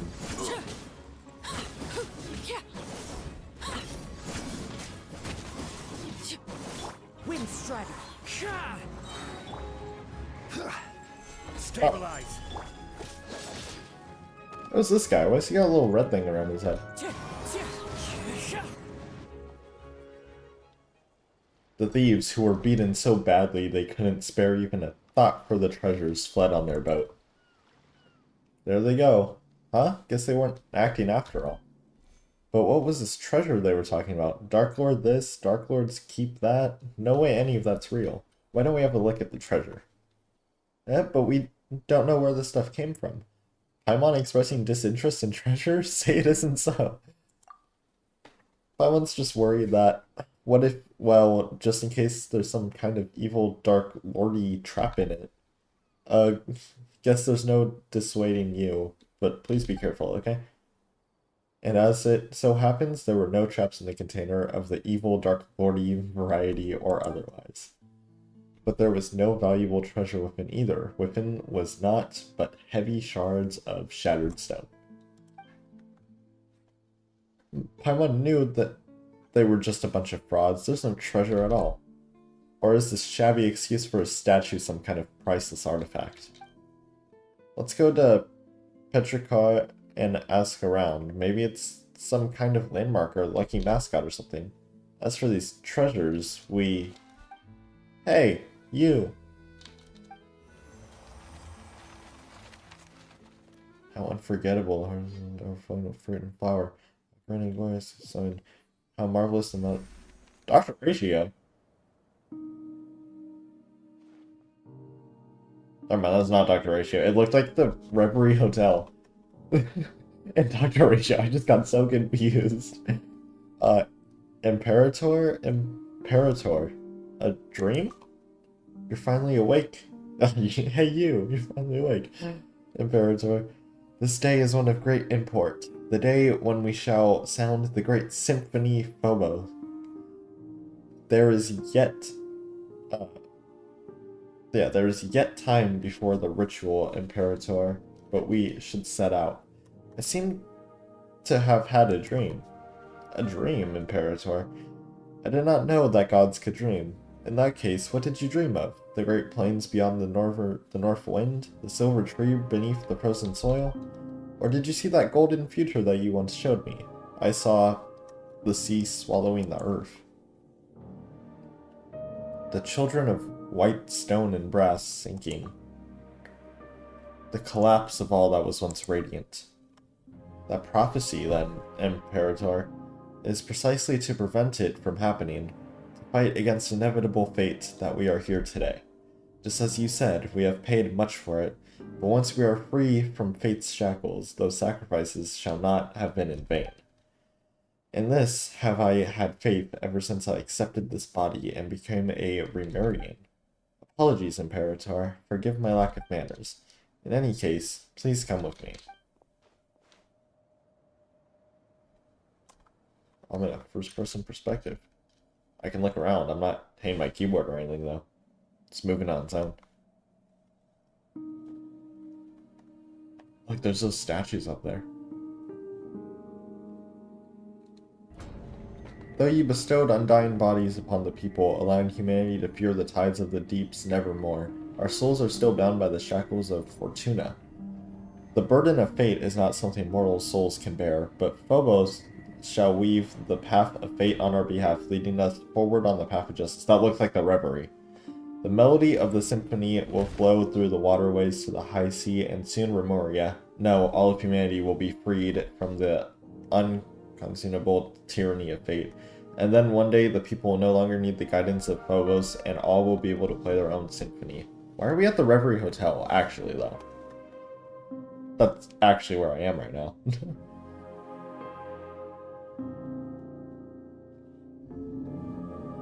Remus. Remus.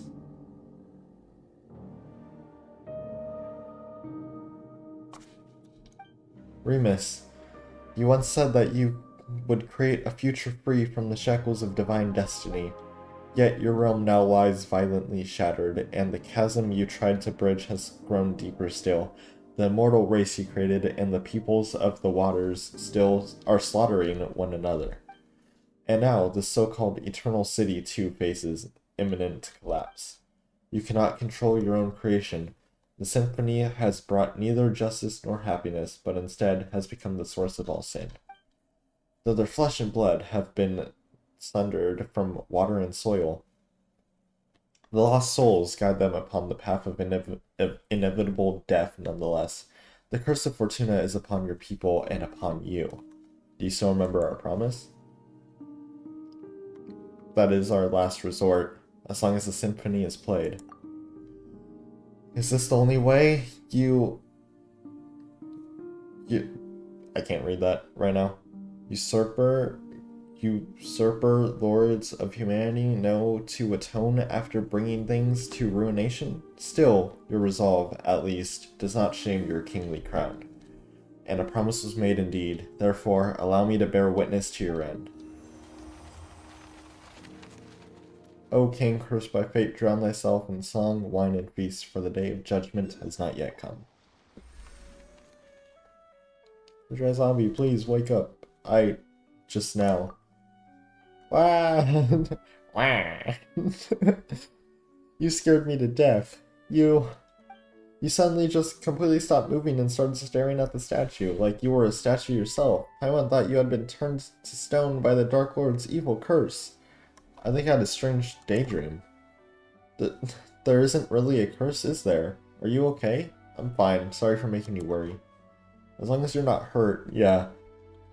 We should definitely go to Petrichor first.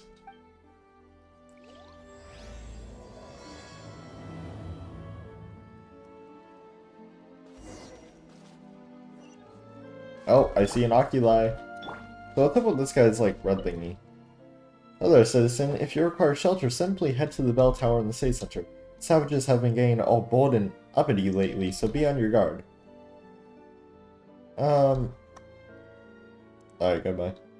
Fare ye well, citizen. Never told me anything about the little red thing on his head. Wait, I see a, I want to get this wave rider. Wave rider? Wave rider thing activated.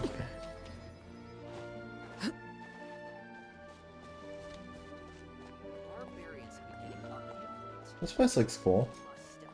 Where's this oculi at? There you are. This place feels so deserted. Everyone looks so weird. No, Paimon, we don't judge. Okay?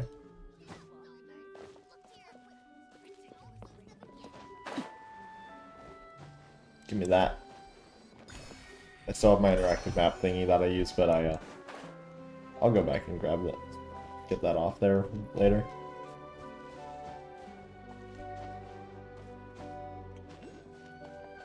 Some rare oculi.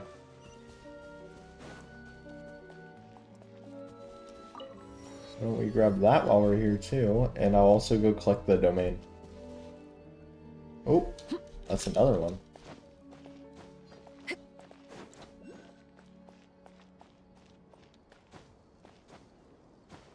Where's this? Oh, it's right there.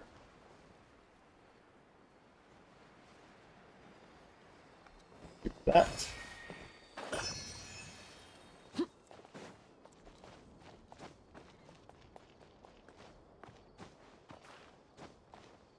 Oh, I never tested out the dolphin dive with Arlecchino.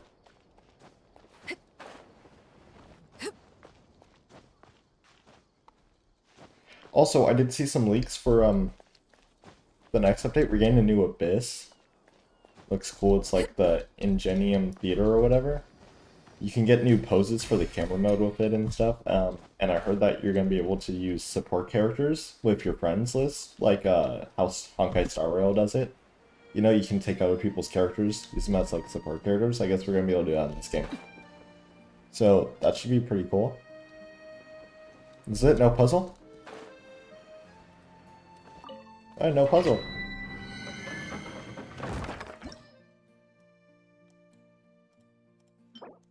So the one I want for Arlecchino is this one, Harmonic Whimsy. Value of bond of life increases. Oh, okay, yeah, that's what I want for her. We'll film that one later, though. Not really like a need to get right now. I do have a some decent crimson pieces on her. Is this Fontaine? No, okay. Can't dive here or anything. I'm just gonna get this little wave rider.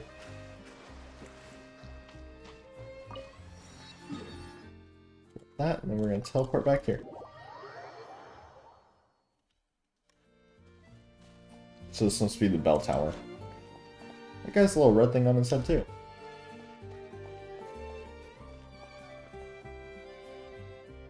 Welcome, travelers, oh traversers of dreamscapes. Told you, Reverie Hotel, Dreamscape, we're in Penacony. I am the bell ringer at the intersection clock tower, the guide that welcomes travelers to the eternal city. So valiant guardian, shall we find the eternal city to our left or our right? Wait, you're in character already? Are you sure you're okay? Leaving that aside for now, are all the townspeople we ran into on the way over were acting really weird. Do you know what that's about? Why, everyone has gone to Makimo already. I imagine they now dwell under the protection of the Sebastos? Wow, so in addition to the Dark Lord Remus, now we've got a Sebastos? This is getting more complicated by the minute.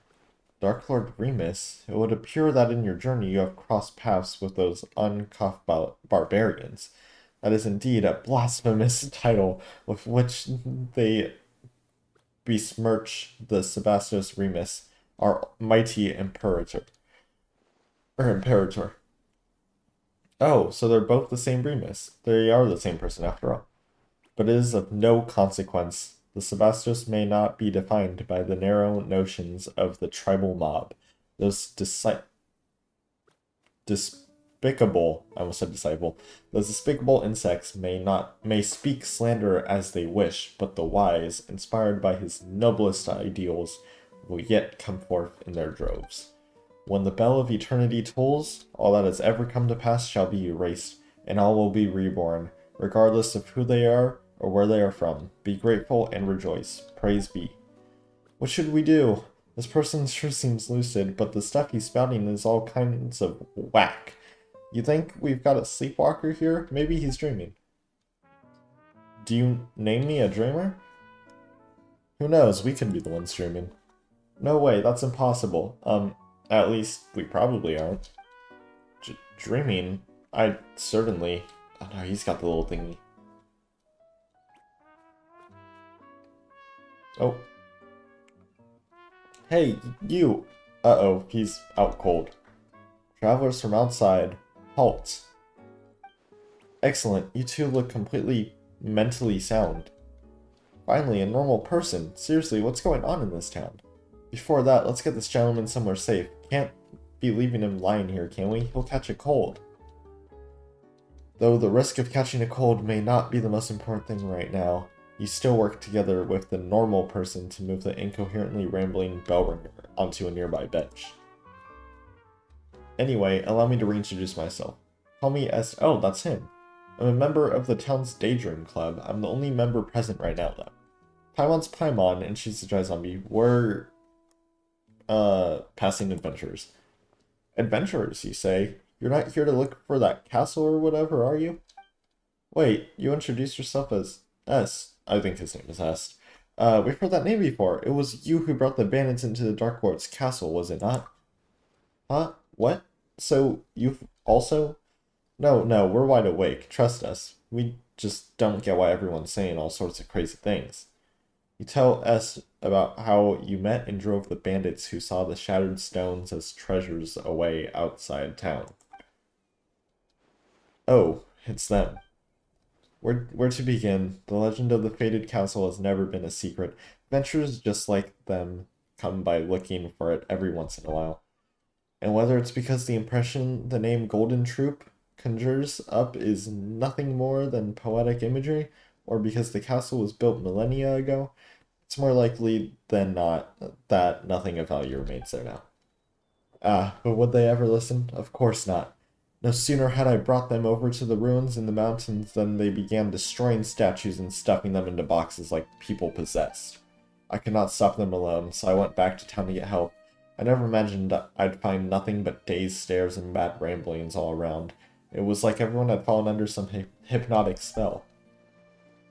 The Daydream Club has researched hypnosis before, but something like this is far, far beyond our capabilities. My hypothesis is that something abnormal has occurred within the ruins, according to the records. Actually, why are we the only ones not affected? Interesting. Most interesting. Perhaps we can find a solution in the ruins. Why don't you wait here, Est? Leave the adventuring to us. If you come too, you might get turned into a golem. Aw, is this your cat, Est? It's so cute. No, though the fellow who studied hypnotism would say that they are creatures with keen senses.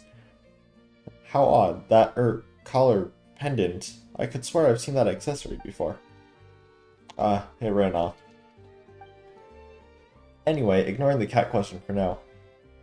We should still go to the ruins first and have a look. Say, yes. How can we get there? The ruins? The mountain beyond town just so happens to be the exact direction that cat ran off in. Hehe, kitty cat, hehe.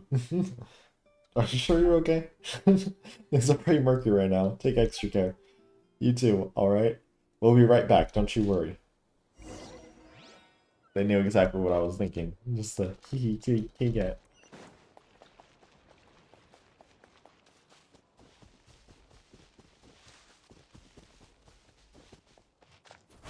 I forgot I could do this for a second. Oh, is that it? That's gotta be the way in. Defeat the revived statue.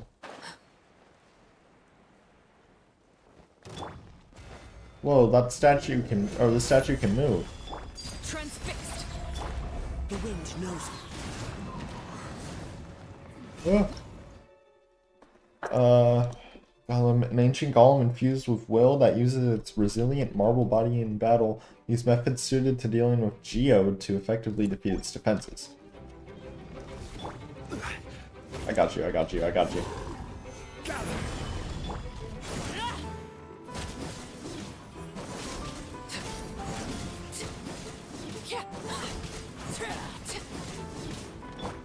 One with nature. I want that chest. The wind knows it. Laid bare.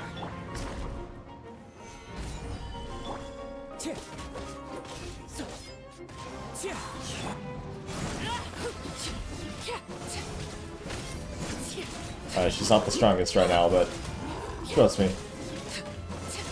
Once we level her and her weapon up, get her talent levels up, you know, all that stuff. Not bad, not bad. Your valor would not know shame, even should it stand in the company of the Markasi hunters of old. Whoa, it's a rare shiny cat! We've seen a whole lot of really strange things on our journey. Even so, a glowing talking cat? I don't suppose it still makes the rare list. We've seen talking cats before. This one's just glowing. One such as I shall not dwell on being called a strange thing. O chosen champions, the dry zombie and Paimon, the time has come for true heroes such as ye to step forth. Come with me unto the ancient kingdom of the deep seas. We must still the chaotic symphony if we are to save the lost souls. Alright, I'm the hero. Let the journey begin. Seriously, how can you fall for this stuff so easily? Very well then, O chosen hero. For the sake of Paimon's tummy ton, stand tall and move with haste to buy her some Fanta. Speaking of, just who are you? Must I start from the beginning? Very well.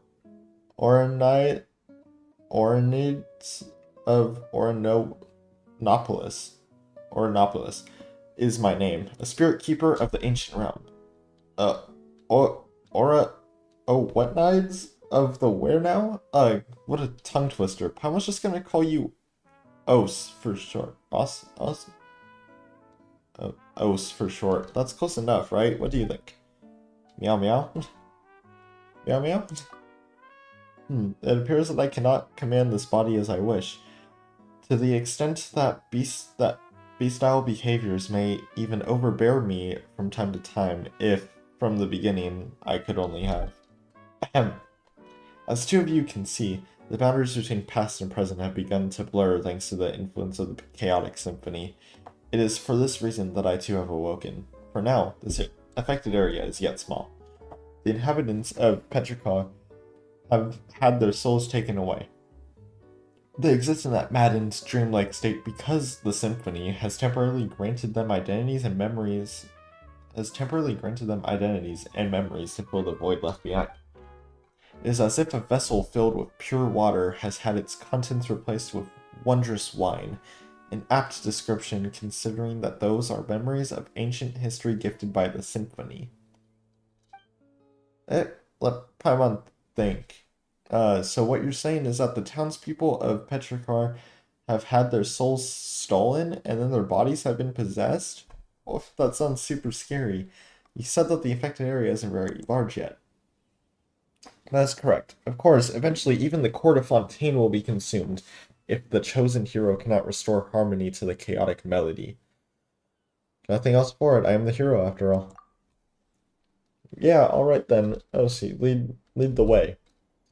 Thank you so much. The road to the ancient realm lies beneath this spring you see before you. I have caused the seal on the hidden path to manifest. Next, I shall activate the device that maintains the seal.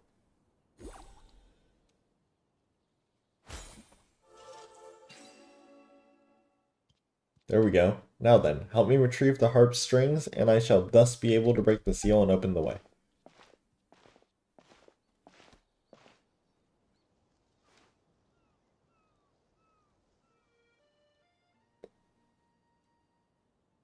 Now then, let us go into the fated Castellum of Gold.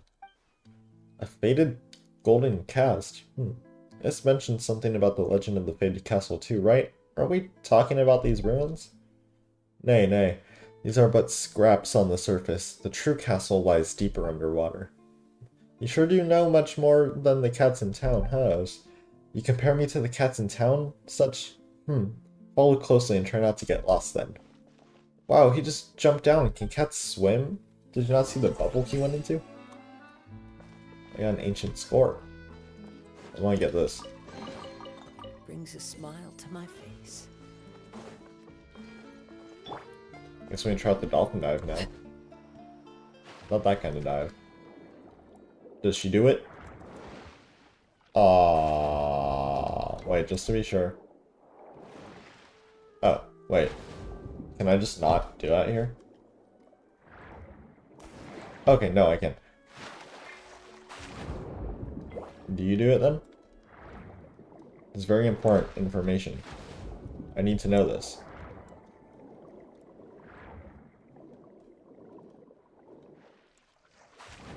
I don't think she does.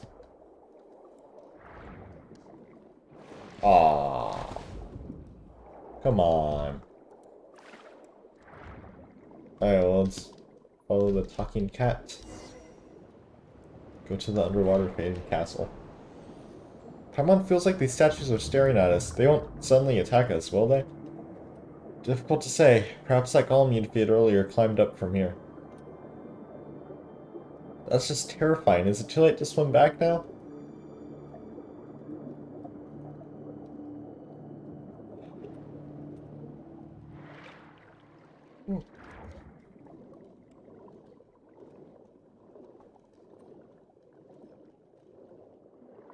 Yeah, okay, no dolphin dive. Aww. Aww. My hopes and dreams have been crushed.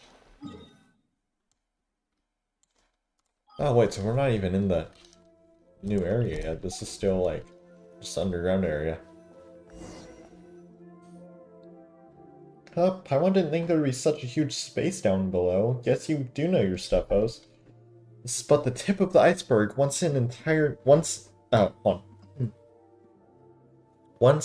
nation in the land upon which it was built sank beneath the waves, and my mission is to prevent that which has sunk from resurfacing.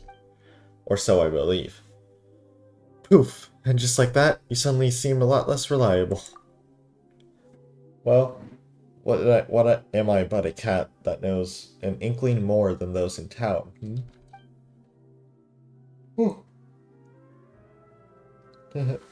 Anyways, we are the sole arbiters of whether the souls of the townsfolk can safely return to their bodies or not. So eyes up now. The Faded Castle is just through that great gate. Let us continue onward. Follow Oz and explore the ancient realms that lie beneath the deep waters. While adventure follows, you can talk to him at any time to get additional info. Don't forget to pet him from time to time. I can pet him?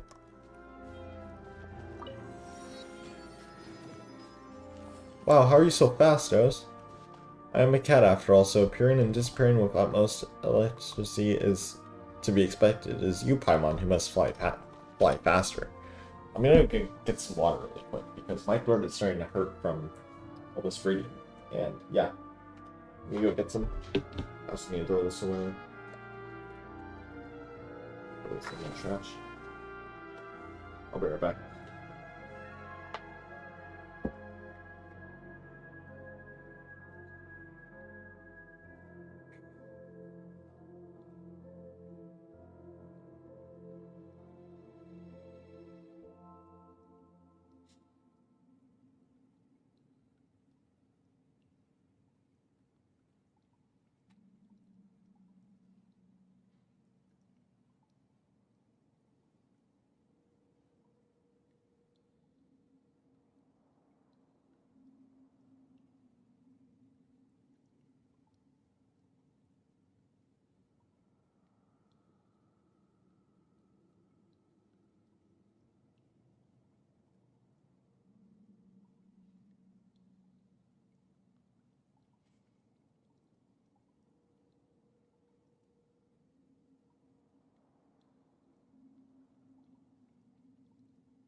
Water just hits different at what time is it?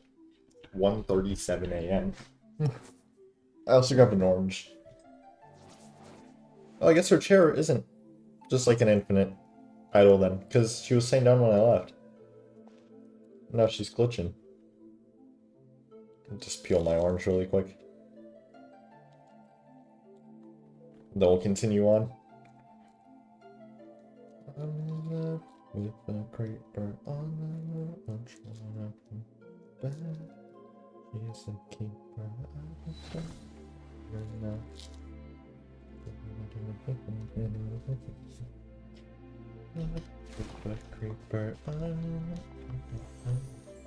Do not let those trifling things outside the window interfere with our relentless march forward. We have work to do. What's outside the windows? That looks beautiful. Oh, whoa! Is that like the primordial narwhal thing? I see more oculi on my map. What? Give me that book.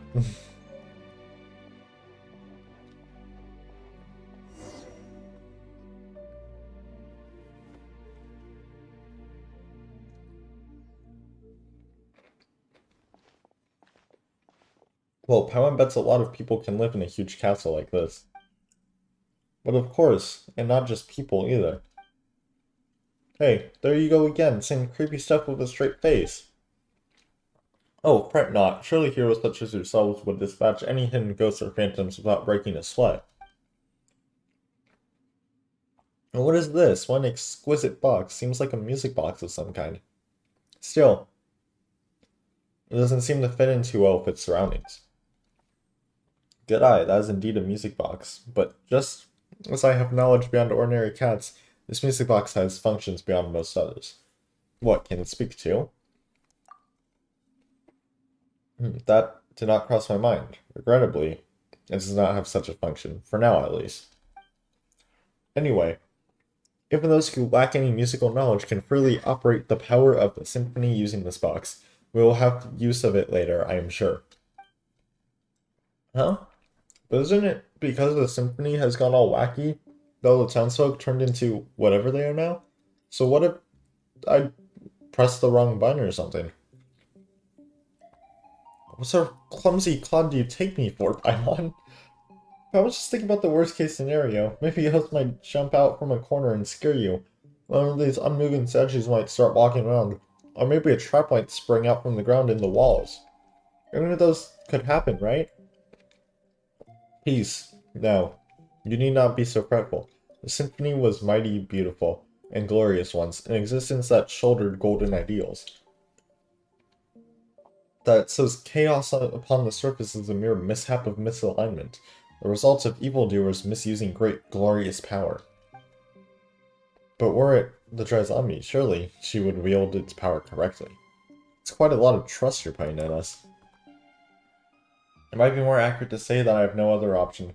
I'm a mere cat at present, after all. Should I wish to make use of the music box myself, it might prove somewhat difficult. We have spoken this much. Now, to put things to the test, remember the strings we got from the harp in the ruins? Those were, in truth, the scores on which the symphony was recorded. As long as you place the score into the music box, the box shall play its tune all on its own.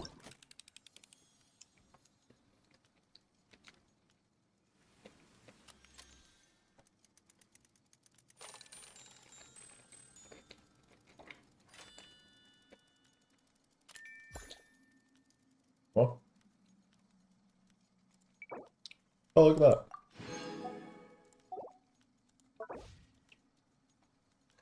It is said that the first terrestrial creatures emerged from the warm oceans. A moving melody accompanies the swift ship as it cuts through the azure waves. Outlander gently plucks at the harp strings, telling his companion, I didn't get to read all that until that day comes.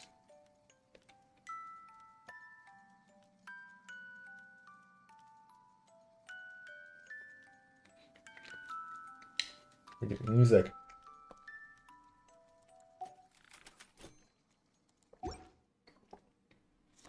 Oh, that's a pretty happy tune. Paimon's feeling all warm and fuzzy inside. Seems this box still functions. Well now, are we not safe? Wait, so you weren't even sure if it would work or not? Not completely. One cannot judge a box by its cover. Do you not concur?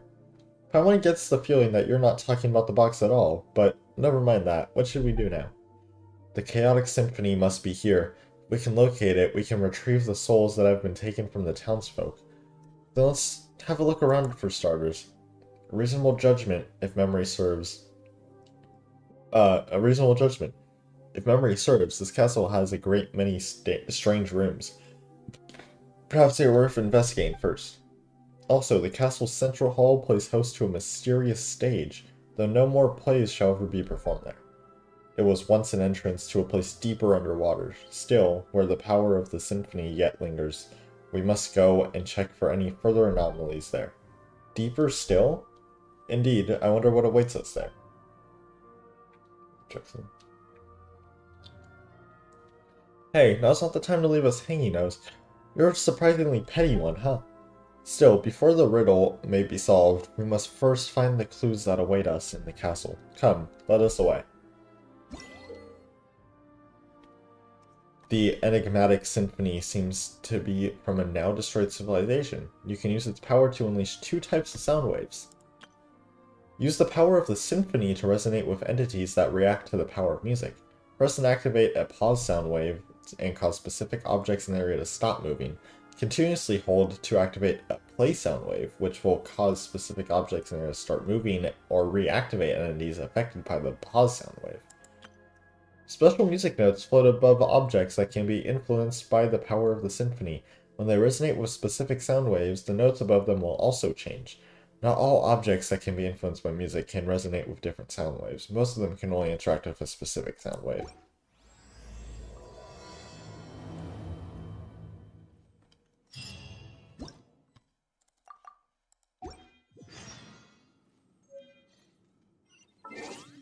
On that achievement.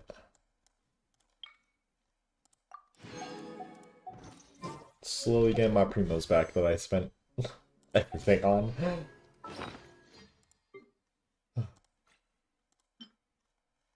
So that's the box. Okay.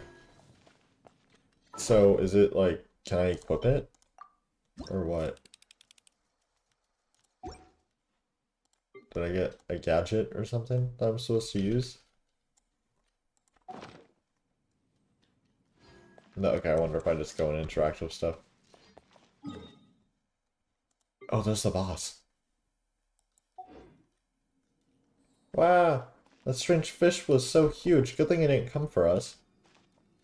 Look at it. Oops. Hi. Meow meow. Pet.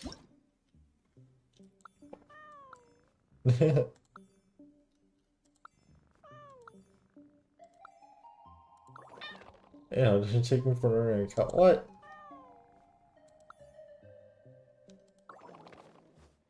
I don't mind being touched, but cats have their own boundaries.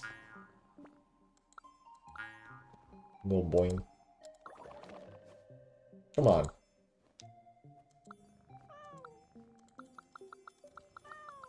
I got a little bit too distracted there.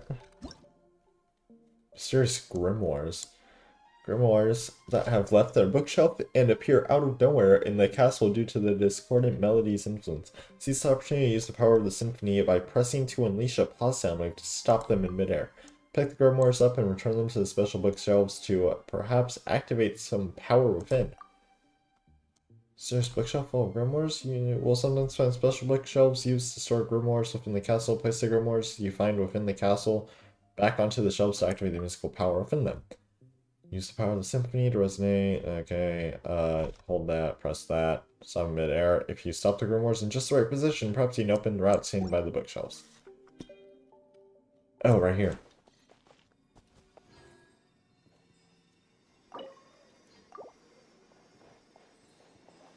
Oh wait, I need that. Yeah.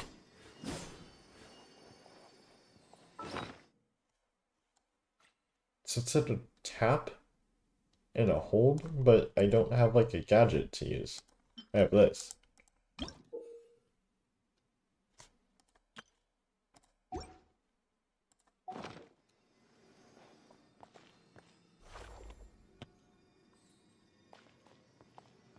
I'm lost. Was I supposed to get like a gadget to use?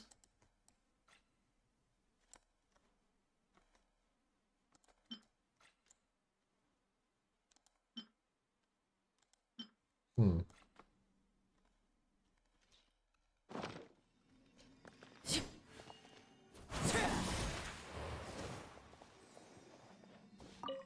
Oh god. About these books. Fascinating, no? These books have all been infused with the mysterious power of the symphony. They can be activated using the melodies of the music box. But we can't do that right now. There's a book missing here. Let's go look for it in the area. Worry not, these books aren't dangerous in themselves, but perhaps there's something unexpected hidden behind them. What could it be? I couldn't say for sure. So you have to go find out yourself. There are many secrets in this castle that even I haven't discovered yet. Okay, we know, we'll just leave this for now. We'll head this way.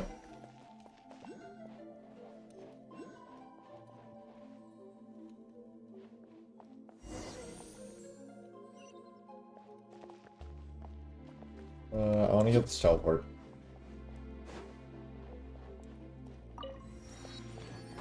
We'll explore after. This place looks cool though, I gotta admit.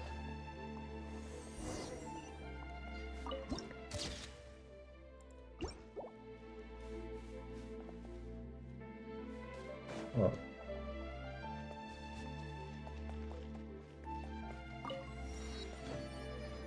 Oh. Is this the stage you spoke of earlier, Rose? And are Pound Size deceiving her, or is the mural on top still moving? It's kind of spooky. The terrifying power couldn't be escaping from here, could it, Oz? Hey, Oz. Oz! Are you spacing out? Meow. Ahem, my apologies. I was distracted for a moment. Did you once perform on this stage? Is that why you're feeling nostalgic or something like that? Did you play a cat? That seems unlikely. I might have, or I might not. It was all in the past either way. Utterly irrelevant. What matters now is the sense of discord I smell in the air, as though some presence once that makes me uneasy once visited this place. I fear that specifics may only be ascertained once we have performed the score here. There's one here too? Paimon didn't notice. Well, you may have seen scores shaped like strings, but you have not seen those shaped like murals. One such is before you. Oh, so the pictures are moving because it's actually a score? Indeed. Now let me think. To stage a performance, we shall first need to place the blank score in here. We should be able to find one here in the castle. Look for the blank score.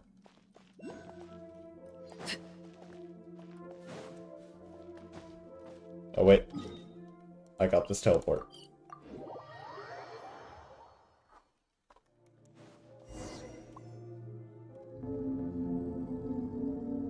Oh, there's the thing again. It's a strange shiny fish again. Feels like it's been following us from outside all this time. How weird. Paimon, have you witnessed so little of the world as to find such things strange? Are you not underwater? Is it not ordinary to see all manner of fish about? Yep, but this big guy looks anything but ordinary. And this voice, I've heard it before. Seriously? You mean from the dream you had before?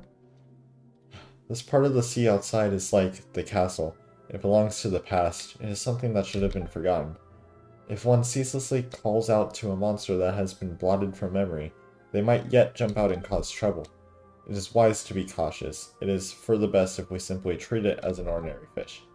Make everything sound so scary, Oz. Are you trying to creep us out or something? I simply mean to avoid unnecessary complications. After all, our top priority is to retrieve the surface dwellers' souls, no?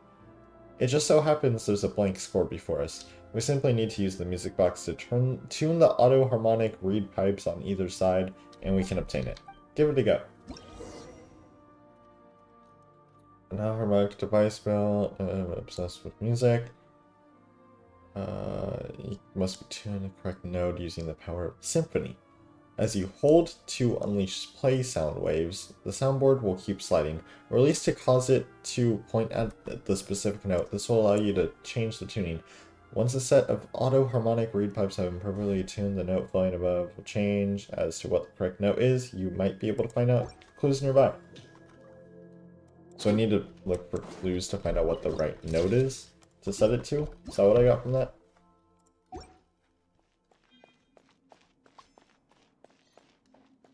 Is this a hint?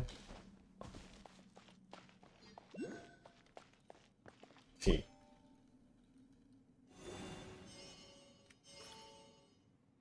Oh, it's supposed to be set to that. And then this one is supposed to be set to that. Aha! I'll take that. What greater pleasure is there than the unexpected? Extract. Play the symphony on the mural.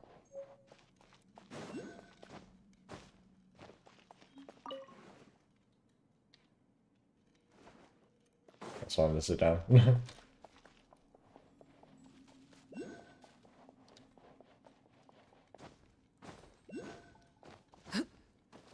Come here. Ooh, luxurious chest. Install. Oh, that just spawned in. Not only do we have the same hardy skin, but in our veins flows the same divine essence. We share the same wisdom and melody, the same will. Whoa, someone's coming out of the mural. It has been too long, dear friend. How many years since that day? 500? Thousands? Still, time matters not to us at all. You may be in this small body now, but I recognize you in an instant. Well, have you tired of battle and decided to take up rat catching as a new hobby? it's you. And what is he exactly? A monster? Or a ghost? Or could he be the real Dark Lord? Dark Lord? Ha, barbarians remain barbarians. I see, ignorant even of their own ignorance. Boethius of Remuria am I, foremost Tarmost of Phobos. You need not introduce yourselves. I have no interest in the titles peddled by primitives. You know this, rude fellows? I do not deny it, but... Need you be so formal, Cassiodor? Do our years of service under our Sebastos, our god king, matter so little to you? The past is past. I do not know how you, whose soul has long been shattered, have manifested, but it seems that the chaotic symphony is your doing and none other. Cease! Retreat the souls of those who live in the present and go back to the shadow, beneath the deep waters to where you belong. This is my final warning to you. Oh, and what then? Will you continue wearing your mask of hypocrisy, traitor? Will you shut your eyes and ears for another millennium? But you have noticed, haven't you, why my melody would break its bonds at this time and affect the present? Why my strength has given me the might to open the gate to the deep waters, allowing me to manifest. The power of the sea surges, Cassiodor. The return of Phobos is imminent. Phobos? Yes, indeed, over these thousands of years I have already bound my soul to the shattered Phobos.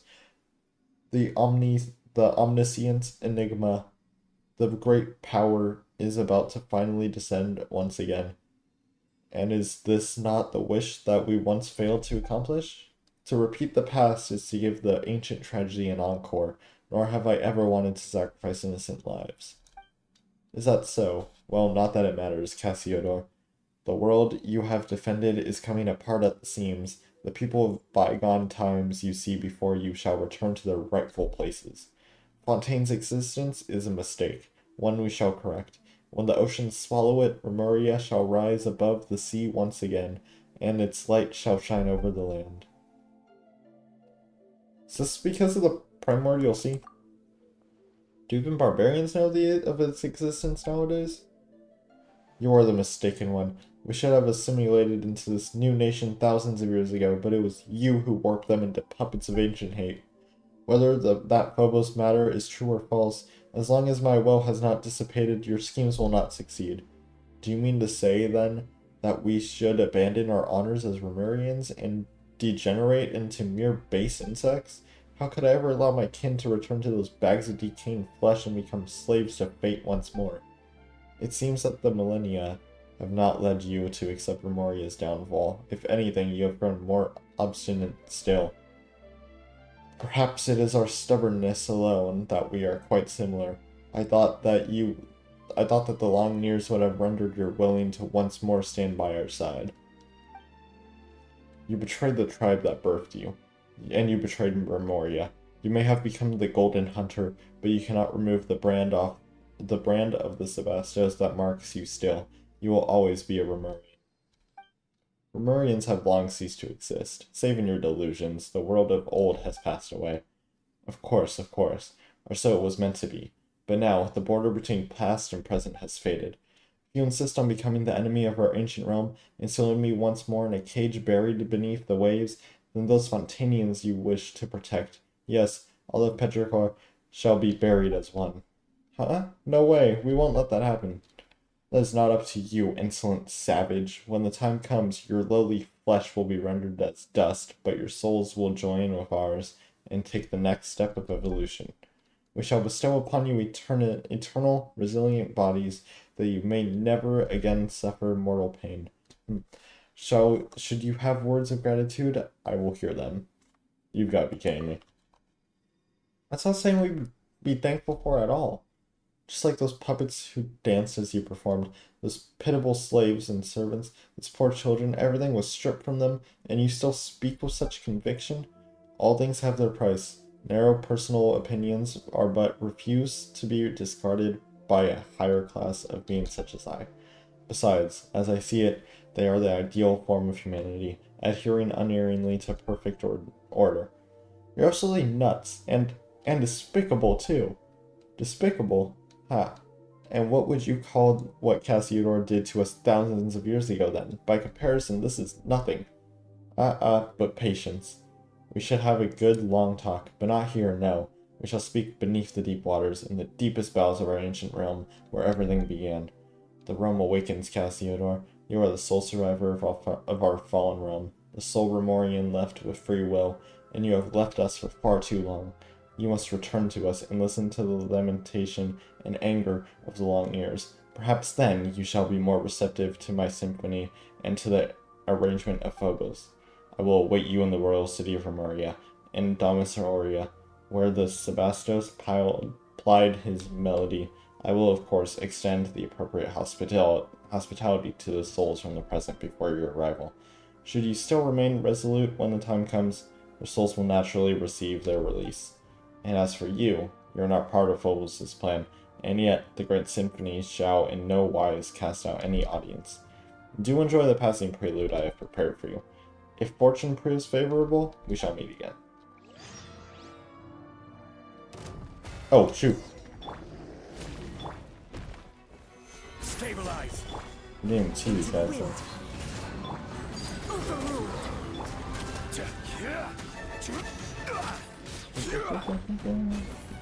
Wind strike.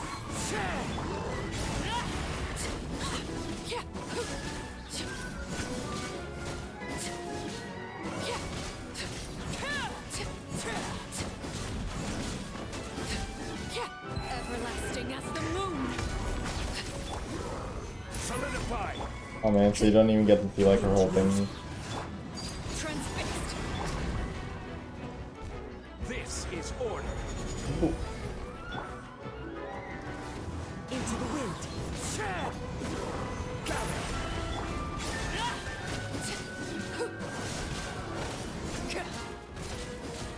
I'm just spamming click.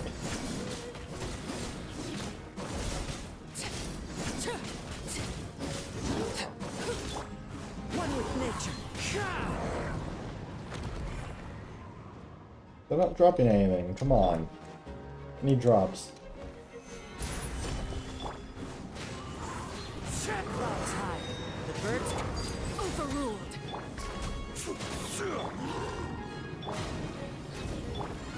The wind knows me. Stabilize.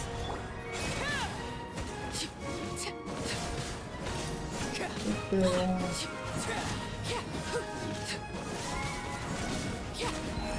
is where I like the snap sound effects, it sounds so nice.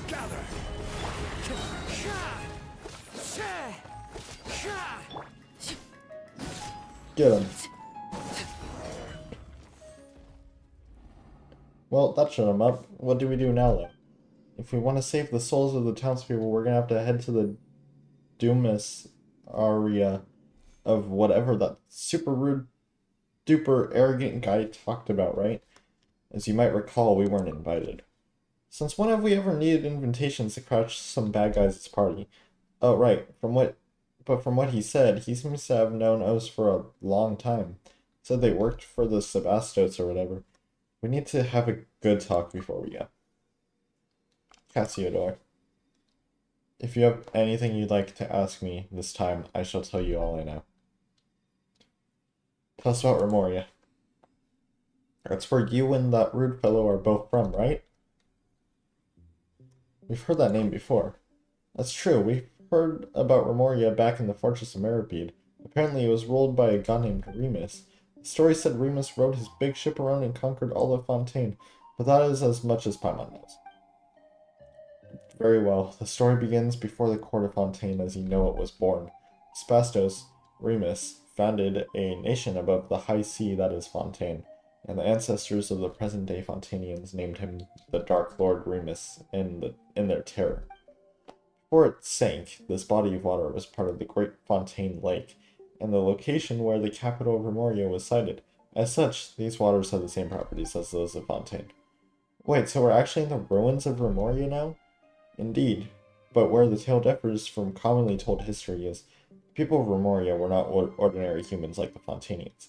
Rather, they were a new race. Their bodies were cast of stone with ichor of blood. The Sebastos gave us such bodies in the hope that we could escape our prisons of rotting flesh and fate.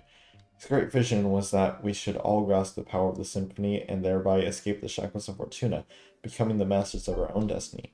So those stone statues we saw on the way here, those were your kin? Precisely so. I fear that they have long lost their free will, however, becoming mindless slaves, worse off by far than the humans of old, easily perishable though they are. Wait, in that case, why are you a cat? I am a cat, for now, and one's will and soul are more important than one's body, are they not? Regardless, it was the asbestos he gave me the new life. We once possessed all of the high sea, countless cities and palaces, flowers, flowing wine, and yet fate found us all the same. After returning from the deepest depths of the sea, the asbestos used ichor to create imperishable bodies for the people, and still, the prophesied future did not change. Our god king believed that it was because human souls cannot escape the gravity of fate, so he wrote the symphony, music that could weave destiny. He believed that through this, he had found a way to resist fate, but instead the path led us into utter darkness, step by step. And in the end, the entire kingdom sank beneath the waves, as though it had been smote by divine judgment. No. I fear that even he did not foresee such an outcome, though all the same, that is what happened. If you have anything you'd like to ask me this time, I still don't know. I'm not gonna sit through all of this dialogue, so... Very well. If there's anything else you wish to know, do not hesitate to ask me. Guess right into Damisaria next, so we can meet that rude guy, right? It's gonna be dangerous for sure, but I will continue. I didn't get to breathe. I accidentally skipped it or something. Just don't let us down when it counts. Should we encounter difficulties, you may count on me. Do not forget that I am far stronger than an ordinary cat. You know, every time Paimon remembers that you're actually an ancient person from thousands of years ago, it just feels wrong that we're calling you Os, but your full name is way too long, so... Yeah, let's just call you Monsieur Os, then. What do you think? Is it polite enough? A name to me is nothing more than a label. If that represents your acknowledgement, Paimon, I'll gladly accept it. Let's move out. It won't be too bad to keep your rude friend waiting, but the townspeople can't wait that long. Second movement has been started.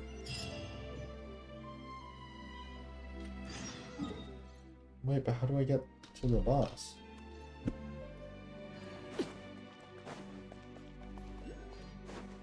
Is he down here? Oh, I can't even get down there right now, I don't think.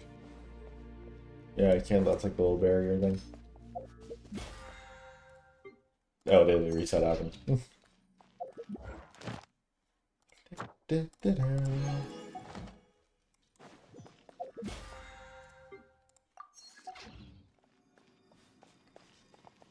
Sea of bygone eras.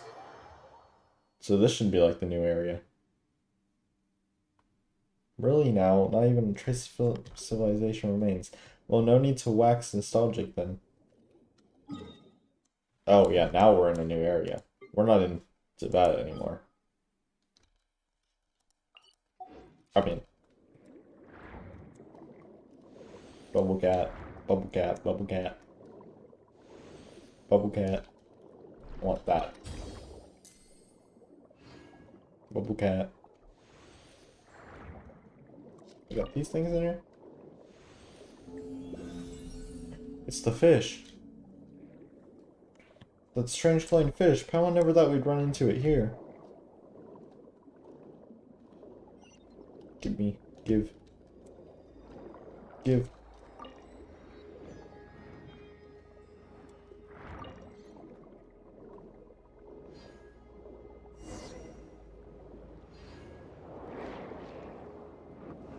Wee.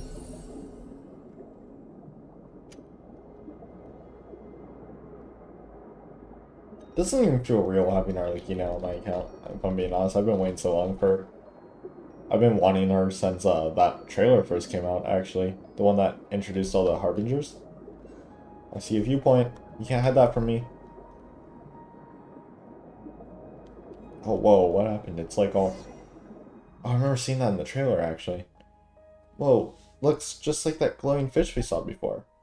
There are still weird things tangled around the top nearby. What the heck is going on? Pam's getting more and more confused. I've heard this voice in a dream before. I can't remember his name anymore, though. Yes, you must have met him in the Sebastus dream, did you not? Scylla, a fell dragon who once served the Sebastos. He was subdued and sealed here by Boethius. Eh? Mr. Super Rude subdued an evil dragon? Paimon didn't think he could do something that amazing. Well, Fell Dragon was the name that he gave, but it was no more than a bishop that was a teensy bit stronger than normal. After all, no new Hydro Dragon could be born so long as the mistress of many waters hibernated in the deep seas. Never thought that bishops could get this large. Speaking of which, isn't Nervalet? That's right. Nervalet's the Hydro Dragon, isn't he? That doesn't mean that this guy's way older than him, does it? A new dragon of water has already been born? Then again, it has been a long time since even the former mistress of many waters passed. So much time has passed. In any case, the evil dragon Scylla was once the Sebastus' friend, but he revolted at a critical juncture in the showdown between the Remurians and the Fontanians. At that time, Scylla led the brutal dragonborn to Macumos, intent on bringing the inner city Capitolium where the Sebastos resided. Macumos? Yes, the people in town were always talking about some Macumos and a bell tower or something. Correct. Macumos is the outer city of the capital, but should the Fell Dragon wish to enter the inner city, he must pass through the Initium in Iani. That is the barrier separating the inner and outer parts of the capital, and the symphony weaved by the Sebastos and the musicians which covered all the Remuria passed through the Nitium Iani and its golden waterways.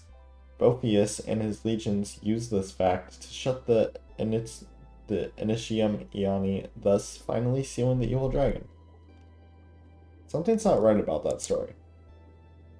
The dreamscape from before, back then. Scylla should have come and seen Remus before. I just realized the music in here, it's actually, I like it. Hopefully they release this. Sounds good. Perhaps Scylla sought to go before the Sebastos' throne, but such an opportunity is now forever lost. Afterward, the evil dragon sank alongside Remuria, and the Sebastos too was lost, remaining so to this very day. Did you recall something? It all feels a bit muddled.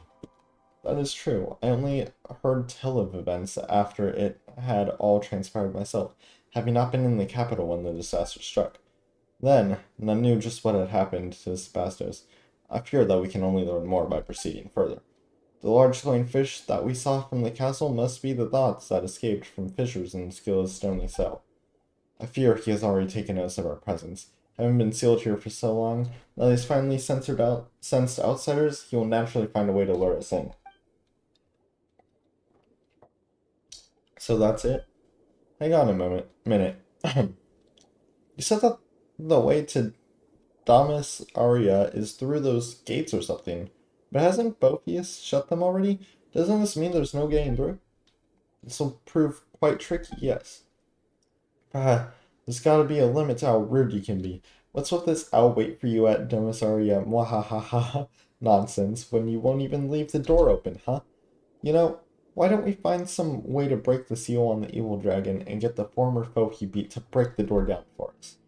No, how could we do such a thing? I mean, after that is one of Remoria's nemesis. Or nemesis. But the enemy of my enemy is my friend, no? That's right. It's been so long, for all you know, he might have decided to turn over a new leaf and be an ice dragon. But he is still a dragon.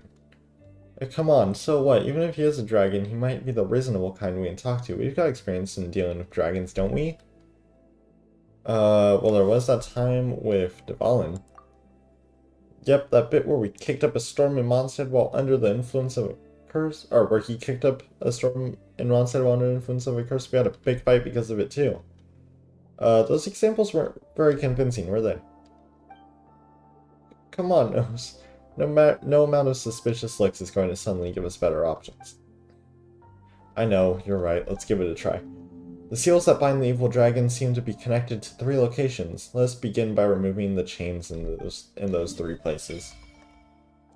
Oh, I got a little bit of the map.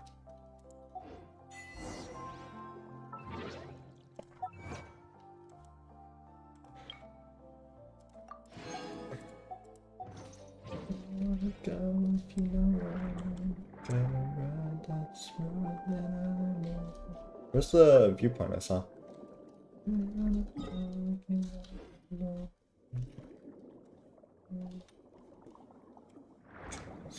60, How about we explore the area ahead of Come on, us shut later? up. Well, no, let's get that viewpoint later then. Wherever it was, I don't even know where it was at. Oh, I think I came from here, so it's, yeah, it's right there. Okay. I went too high up.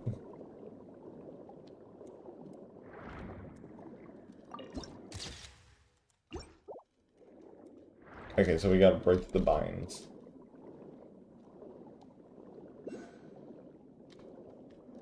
Looks like there's one right here.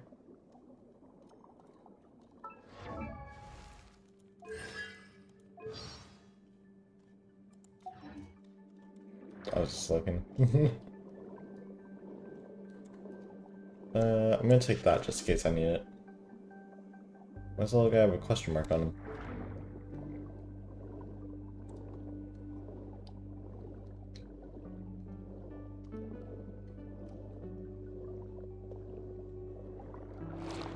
Oh.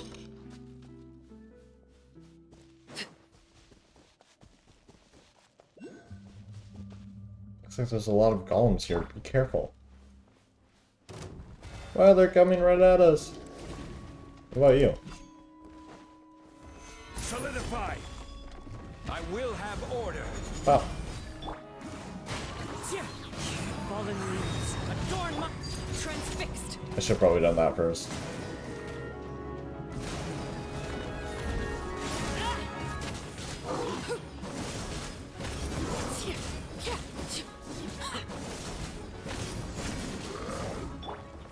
Stabilize. This glad she like doesn't lose her infusion when you swap, right? And just stays. Nameless golem. Solidify.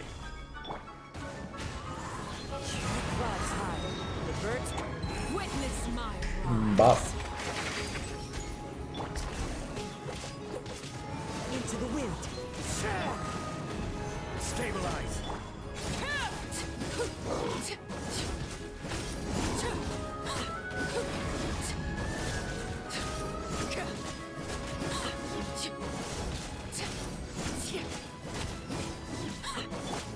The wind knows. Gather. Overruled. Fallen leaves, adorn my. Oop, oop. And then we're just gonna...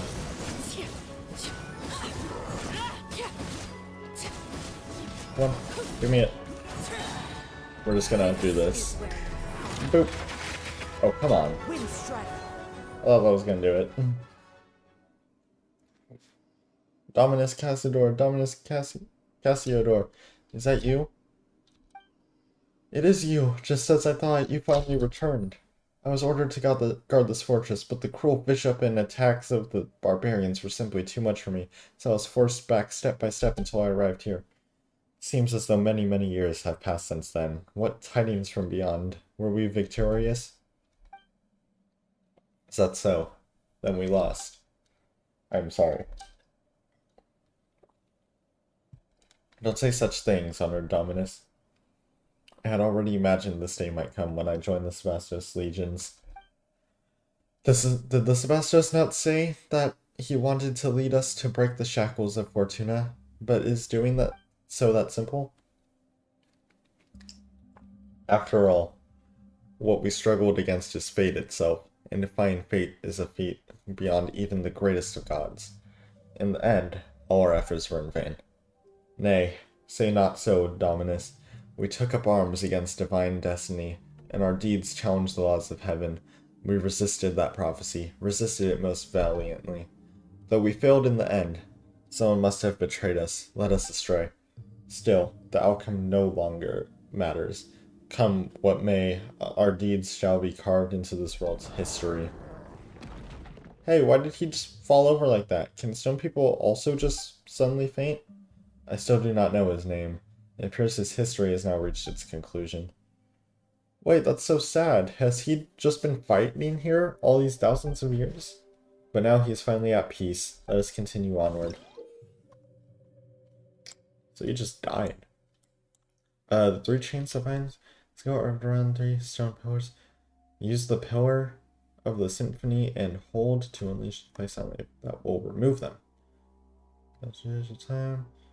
Become overgrown with vines, making them unable to resonate with the symphony. Remove the vines first, then remove the chains. Quickly undo the chains. Or undo the chains here.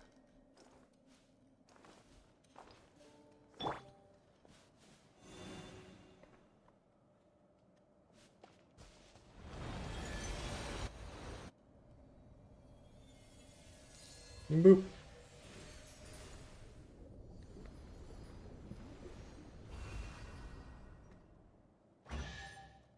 Oh, I got chest.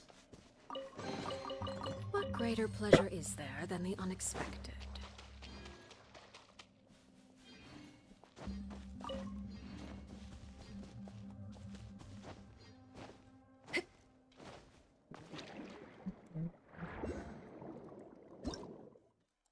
Give me that one primo gem.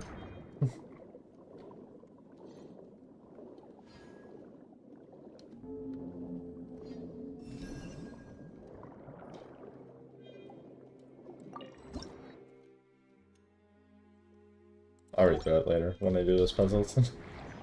I'll just watch like a guide or something. Interactive map might help.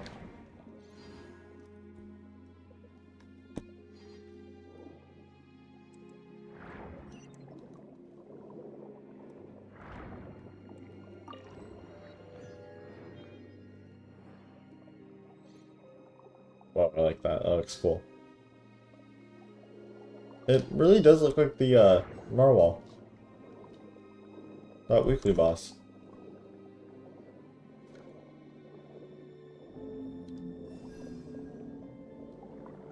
Speaking of weekly bosses, actually, we should have, yeah, right there.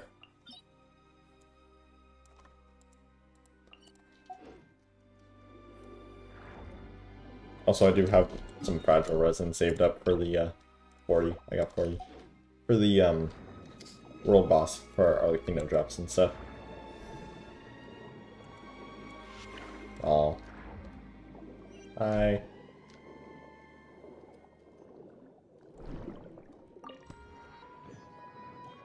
Looks like it's been entangled by some kind of strange ancient creatures within this region of water. Have been under the control melodies. We can use the power of symphony. Use the power of the music box to cause water octopuses to stop in suitable positions. So I have to stop them, like when they get to here. So yeah, pause him here when both of these things are, like, bloomed, I think.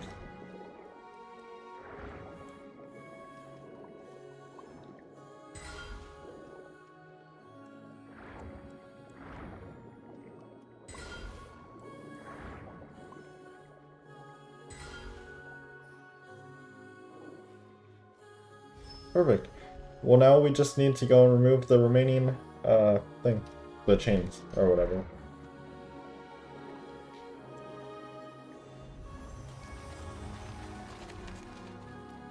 And you gotta shut to the basket sound and say the sword of rudeness.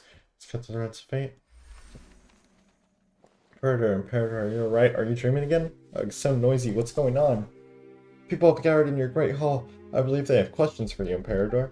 Recently, the melody of Phobos has been interrupted many times, and so they have many concerns regarding this. I have no choice but to do this.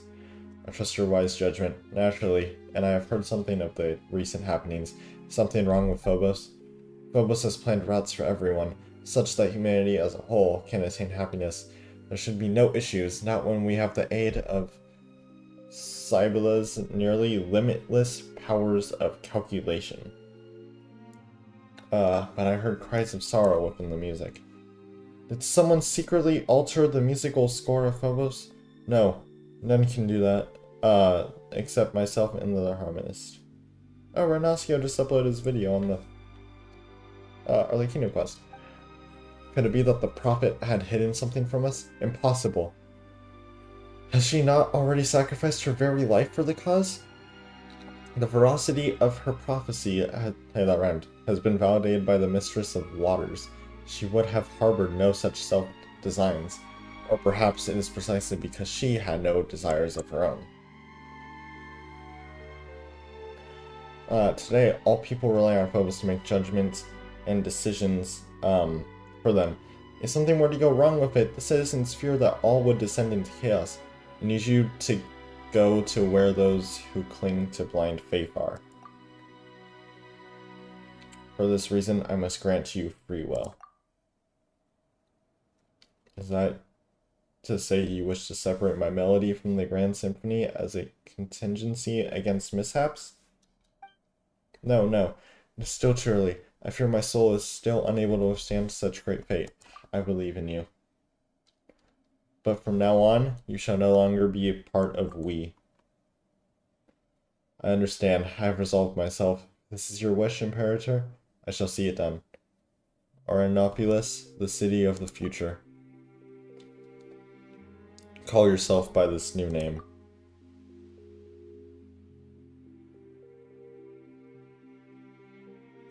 After has departed, you pass through golden corridors and the sounds of people in debate grow closer.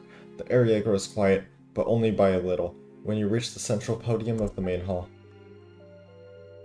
Oh, great Sebastos, please give us your instructions.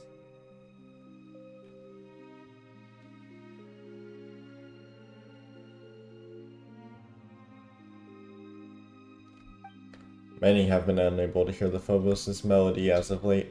The people are frightened, Imperator, frightened and confused. Our grand plan was proceeding as normal. The barbarians skulking in the shadows were being eliminated one by one, and the polluted waters were cleansed by Ichor. Yep, my Imperator. You plan to call a halt to our noble war without cause or reason. Why have you done this? I exercise my own judgment in the matter. Great Sebastos, I do not mean to challenge your authority, but I believe that you have shown them sufficient mercy already. We have brought glorious harmony to the land. The gates of Remeria are open to all who wish to join in our golden order. But what have they done? They have destroyed our towers, and slaughtered our musicians. Their blinded souls are unworthy of any salvation. We cleanse their barbarous lands with blood, and order and civilization shall sprout after the destruction. For such ignorant savages, this is the highest mercy that can be granted them. This is not what I want.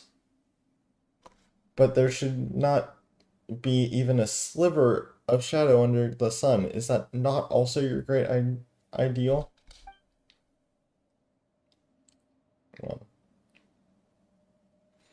if I may, Imperator. Yeah. I believe that this is the wish of all citizens of Remeria. Sebastos, please give the order. Defiled, defiled. Defiled are all those who dwell in capital. If blood will not wash this land, something, something, something. What's going on with you? Now's not the time to rest. Hurry up and unchain these shackles. You saw it again, didn't you? The Sebastos.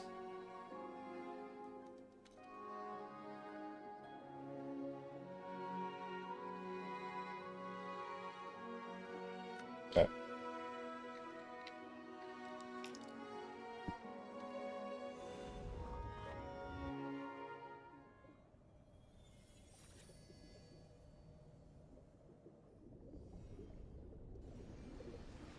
Alright, we got one more.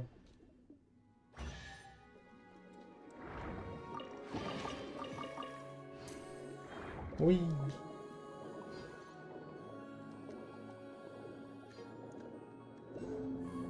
I wonder what the puzzle for the next one's gonna be.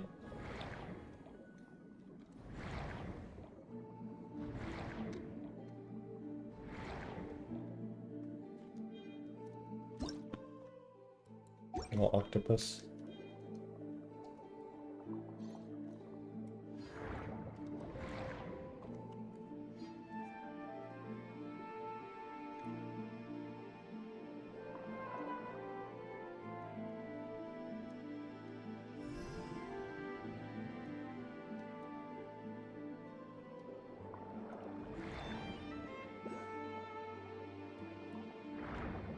That is not scary looking at all.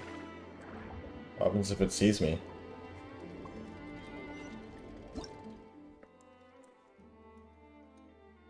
Magnetic device. Pause sound wave.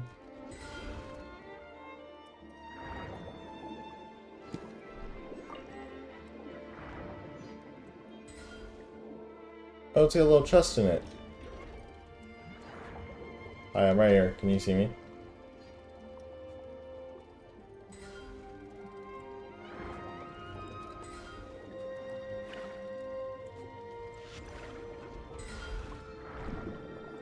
Give me that.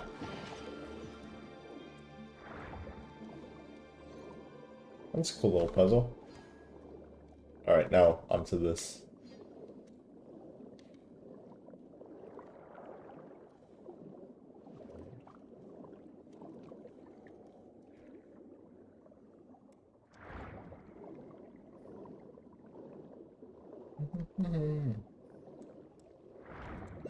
Water out.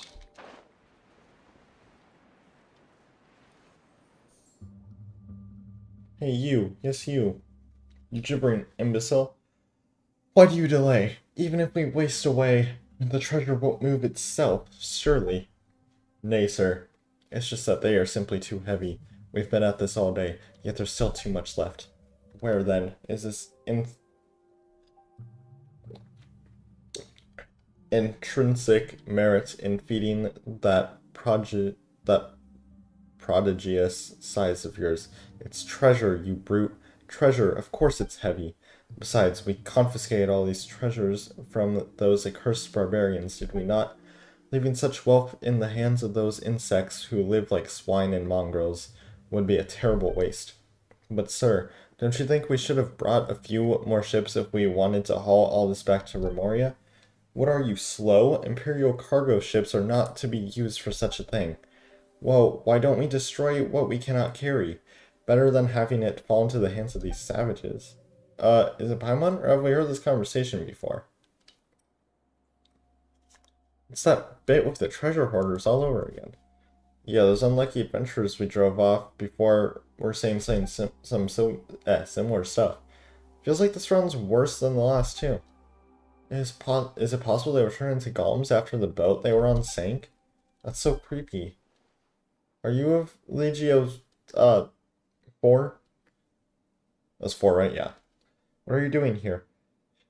Should you all not have been ordered to retreat to Fort Caribidis? That's S? Hey, S, don't you dare ruin our fun, you hear?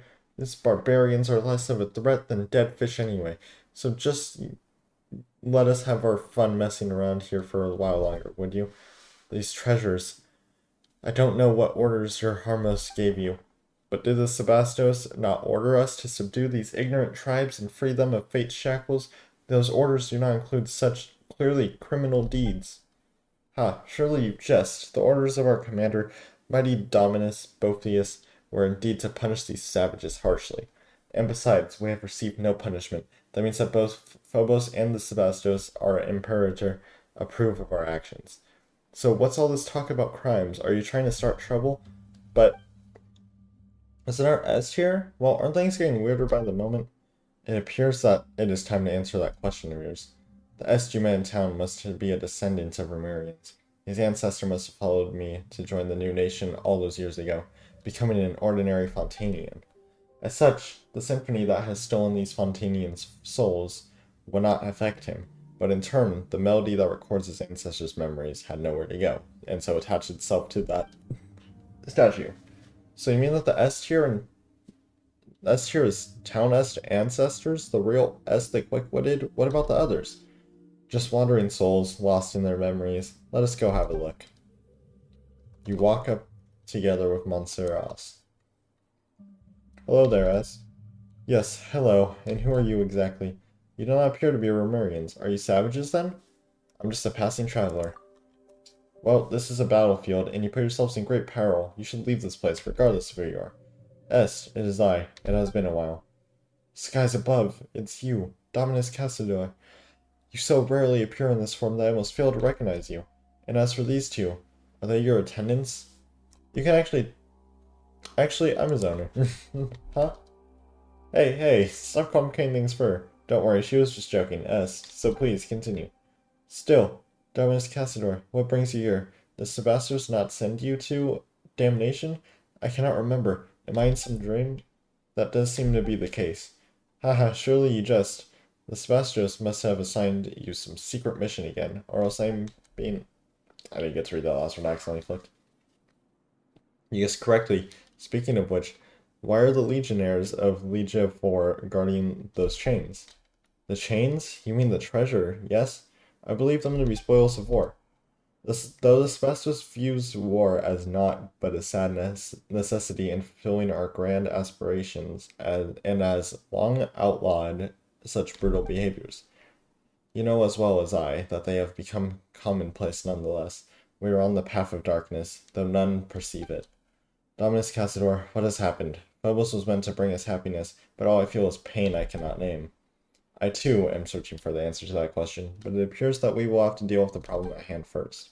Indeed. Still, those are our legionnaires, so let us solve things peacefully if we may. Ahem. Legionnaires of Legio 6, or 4. Huh? Who are you? A slow helper? That one. What kind of rank is that? Well, it's not completely wrong. We're of Dominus Cassador. It seems you two have quite the penchant for acting. Dominus Cassador, you say? I heard that the Sebastos had sent him to Armorica. Has he returned so soon? Well, the one next to us is, in fact. Whatever the case, we have come to survey the frontline legions. Right, I figured as much. I mean, we haven't gone to Fort Caribidis with the main body of troops, but we are the rear guard, so some final cleanup is well within our range of duties, eh? Is this also a command from Phobos? Well, it should have guided our every move, but since coming here, there have been many times when we cannot hear its melody. As such, we've fallen back to the maniest of his directives. Asbestos does not permit the harm of innocent people. New loud increase it. Innocent, you say? Yes, he did task us with helping these vulnerable humans before the war began. Our actions have the tacit approval of Phobos. Could its decrees ever be in conflict with the sacred word of Sebastos? Phobos could have made a mistake as well. Oh, come on. Ah, are you sure you're Romurian? Do you not know that Phobos was fashioned by the omnipotent Sebastos in the infallible oracle? Phobos is a perfect creation. I console you, as a Romurian, to no doubt its directives. Perfect? Nothing is truly perfect. What are we doing now? Domain sophistry? Take it up with those musical erudites in the capital. A soldier's duty is to obey. Complex matters are not my strong suit. You, come to think of it, you could be barbarians in disguise attempting to deceive us. You are, aren't you? You damnable worms, I shall slay you where you stand. Dang it, I messed it up. Stabilize. Oh, okay. With nature. Yeah, why not? Fair enough.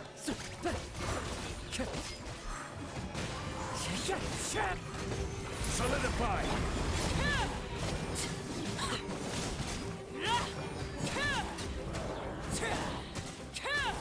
Fly. At least we finally got those two to withdraw. Now none shall stand in the way of us removing the shackles.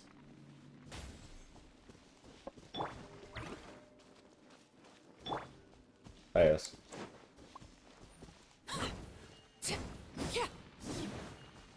So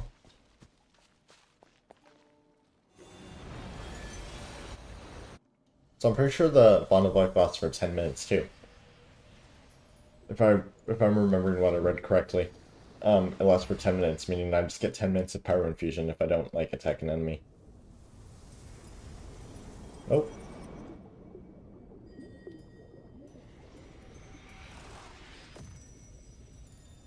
Oh, cool. That was a cool effect. Seems that you've resolved our previous problem.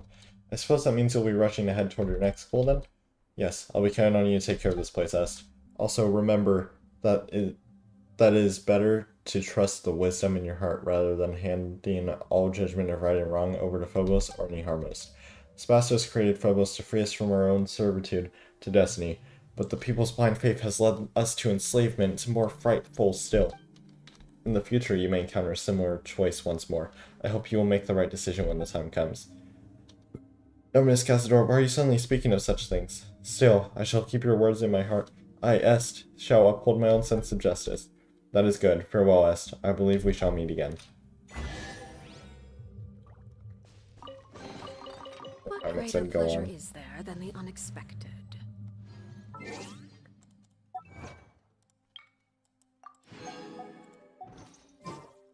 Boom.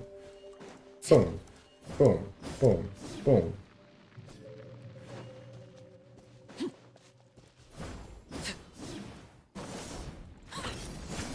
I was trying to like burn the plants in the water.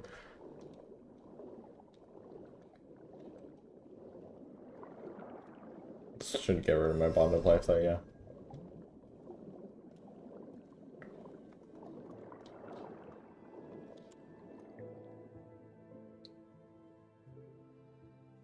Ah, such warm ocean currents, free at last. Well now, little ones. Hail you from the surface? I know not for what reason you have come to this deep water prison, but... We're little anything, you're just way too big. Very well. Either way, you have broken the shackles that have bound me for millennia. That places me in your debt. If there is any undertaking in which I may aid you, then speak. Consider it a token of my gratitude. Paimon knew you'd be a reasonable guy. Anyway, Paimon's name is Paimon. She's the dry zombie, and this is... actually, Paimon's not sure what you know him by, but we call him Monsieur Ross. Ah, Cassiodor, it is you. It has been a while, so you came back after all. But still, you are sadly late, by a few thousand years, no less. Oh, looks like the big guy knows you, Monsieur Ross. I have nothing to say to despicable traitors. Speak not so rashly, mortal. We are dragonborn. We keep all our promises and betray none, which is more than can be said for your haughty race. Save your breath. It is worth less than a drowning mayfly. Your betrayal is undisputed. Were we not defeated in that war precisely because you turned against us? If we hadn't lost that war, our nation, the Spastos, wouldn't have. Ah, you've been gone for too long, Cassiodor. The truth is not what you imagine, though I suppose that a secret plan would not have been secret had its details reached your ears. Secret plan? My leading an army of bishops to assault the capital was, in fact, part of Remus's final secret plan. And he did all this to save his nation and people. A man of great moral character. Sounds preposterous. Yeah, that's kind of weird. Why would a ruler ask someone else to invade their own country? And what, little one, would one such as you or I know of Remus's thoughts? Whatever the case, look upon this, Cassiodor. Even you should be able to divine its meaning. The guiding golden bees, they should only heed the call of the symphony. Why would the Spastos bestow his power upon a savage dragon? Because they had an arrangement. Oh? You know much, little one.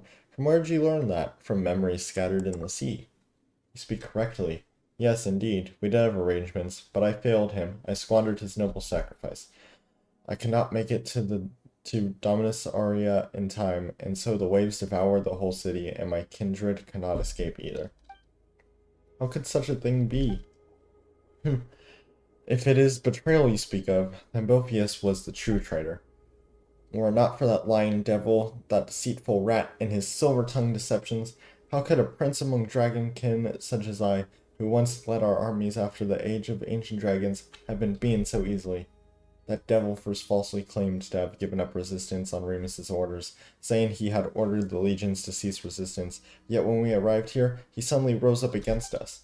Now that I have had much time to think on it, I fear he must have learned of Remus's plans, somehow, and thus was able to set up such an inescapable trap in Lermian step by step, and thus did my flesh and blood turn to stone, and thus did it remain for millennia to this day when you rescued me.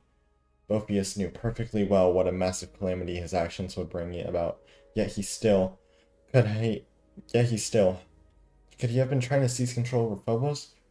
Was that why he committed such sins? It seems like we don't have the full story yet. So the guy who keeps calling out his traitors was actually a traitor through and through? But why though? Ugh, are we gonna have to ask him? Paimon doubts we'd get a straight answer. Is that so that loathsome recalcitrant demon worm has yet to dissipate, has he? Yeah, and he's stolen the souls of a whole bunch of Fontanians too. Rescuing them is actually the main reason we're here. He said that he'd wait for us within Domus Aurea. Well, he just said he'd wait for Monsieur Oz, so we're coming along uninvited. Not even leaving a door though? How rude of him. The Nitium Iani. Though feeble tricks and smokescreens have been set to dismay us, but at the end of the day, it's nothing more than a glorified stone door. I may have lost my physical body, but it is no great labor to take the little ones over to settle the matter. Watch closely, little ones. It's one of those again. Oh, you're pretty reliable, huh, big guy? Now we simply need to break these revealed seals one by one. If you are prepared, then let us go. Well then, Monsieur Oz, are you ready? Now that it's come to this, we have little choice. Alright then, what about you? Ready? Yeah, let's go.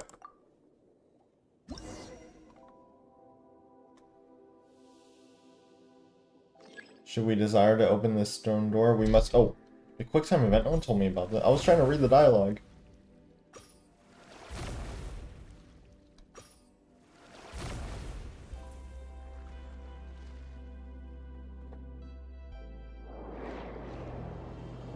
Alright. Here we go.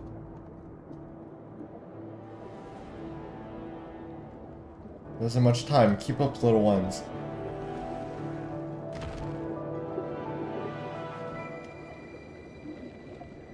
Ooh, that was close. How dangerous. This is beautiful.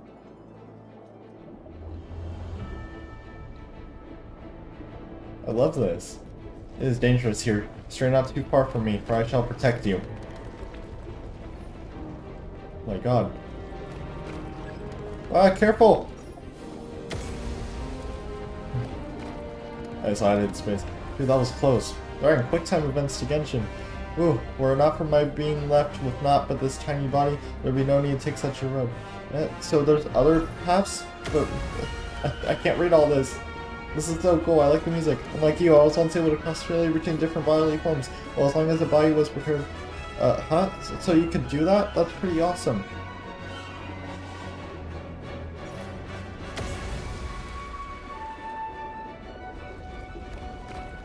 I'm just gonna find out what happens if I don't hit space.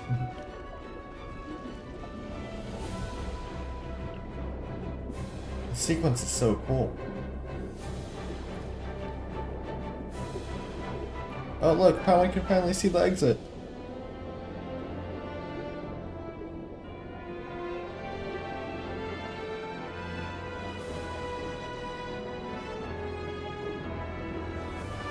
Whoa.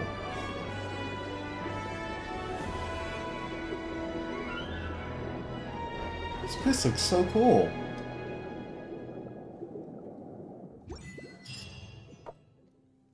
Sound like an achievement.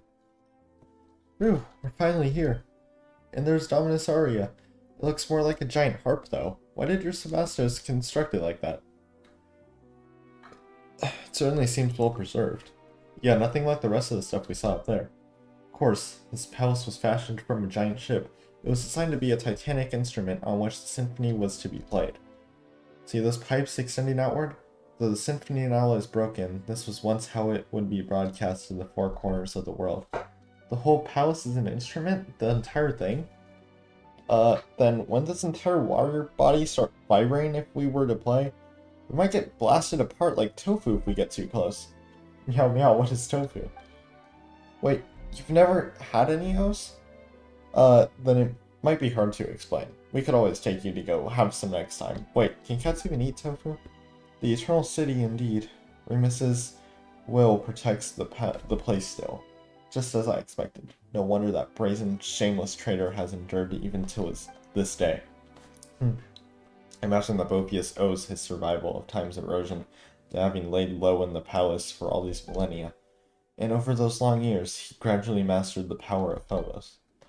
Well, now that we're here, we should meet up with that rude guy. He might just be shocked to see us for all you know. In that case, let us part ways for now. Oh, you're not coming along? You've been a great help already. And I was pleased to be of aid. But to tell the truth, I have no desire to see that one ever again. I wish to never again hear a word from that devil's mouth. His words are and shameful are his lies. See that you do not fall for them. Besides, I cannot help you even if I came with you, for I am but a temporary occupant of this ichor-made body. Were battle to be joined, I would have no recourse. Not that I would mind terribly, but no gain would solve the loss of his seizing the symphony that Remus bequeathed unto me. Let us part here for now.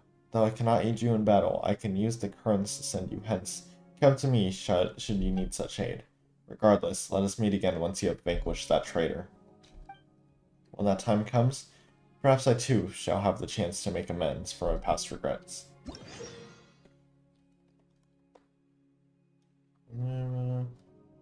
Finally form. You'll roam the ocean depths. When you're exploring the sea by areas, you'll move according to the body of water you are in.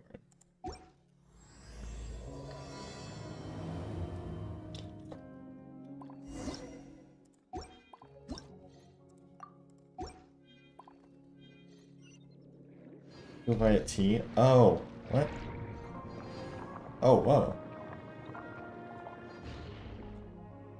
Summon the current.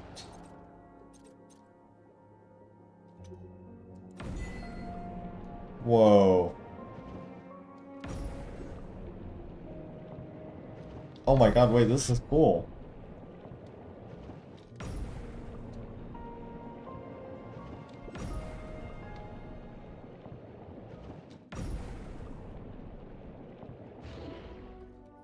That was so cool.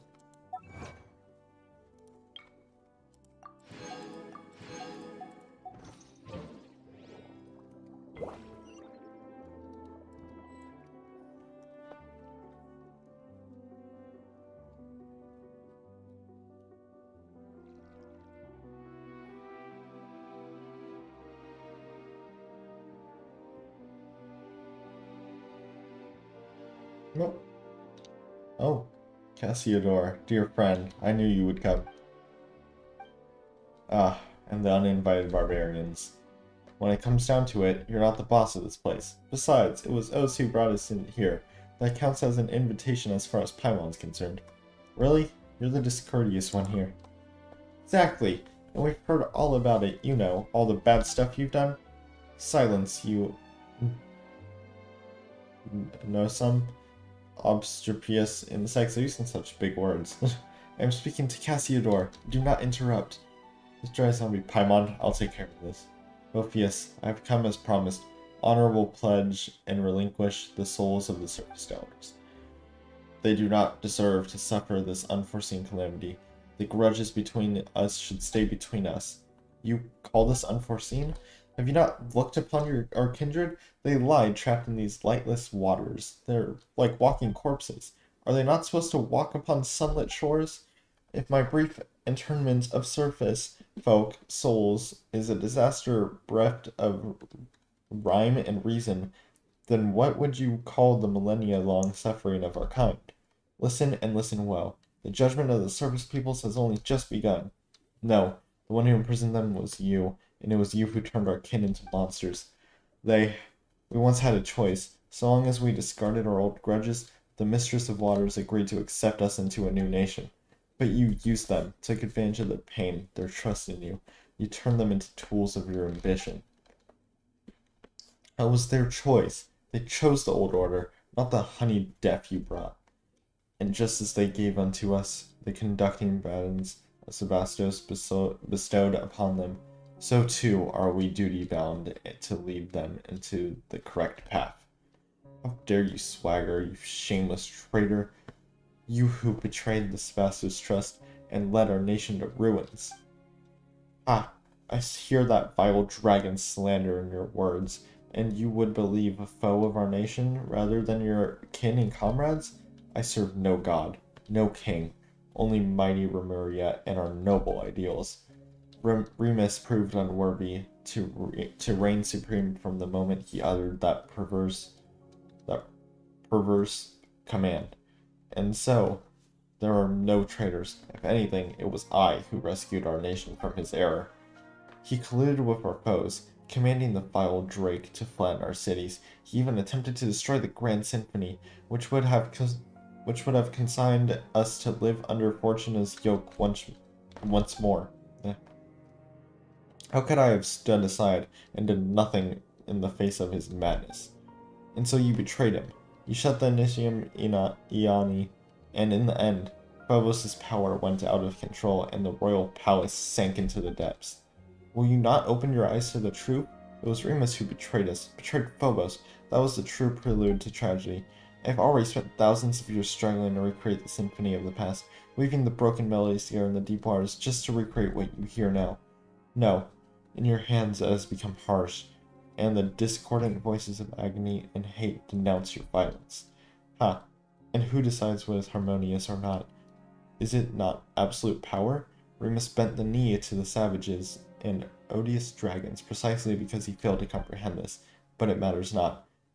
This inverted world shall soon be righted, and I shall become the new Sebastos. That is impossible, Boethius. You are but a mortal human. Humans can never become gods. But Cassiodor, you forget. Was Remus's ideal not for all humans to become gods, to seize their own destinies?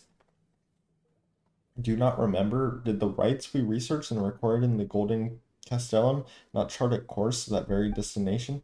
But we did not know what lay beyond. Had we known those thousands of years ago, times have changed. Things are different now, Cassiodor. Join us. My preparations are complete. Only together can we accomplish this deed. I have rid my soul of all impurities. Obtaining a true will, the stairway to heaven is but a single step away. I merely need to gather all wills that have been scattered throughout the waters, yes, even yours, which Remus personally severed. Two minds shall merge into one, and thus shall Remuria be whole once more clad in immortal form, infused with refined steel and stone. We shall take on flesh once more, and a new Sebastos shall be born. But not only that, I shall also gain that which every Remus cannot attain, the power to change the very essence of this world. I will turn back the wheel of fate, usher in the old world's return, and bring justice to the land. The surface dwellers shall submit to our will as they must. It shall be as the hymn says, and when they use their will to command, the rest shall bow down and listen. You know I will not acknowledge you. You have defiled his ideals. I will uphold my own justice. It matters not. You will understand once you enter Phobos' melody. Then you shall join me. Oh, shoot.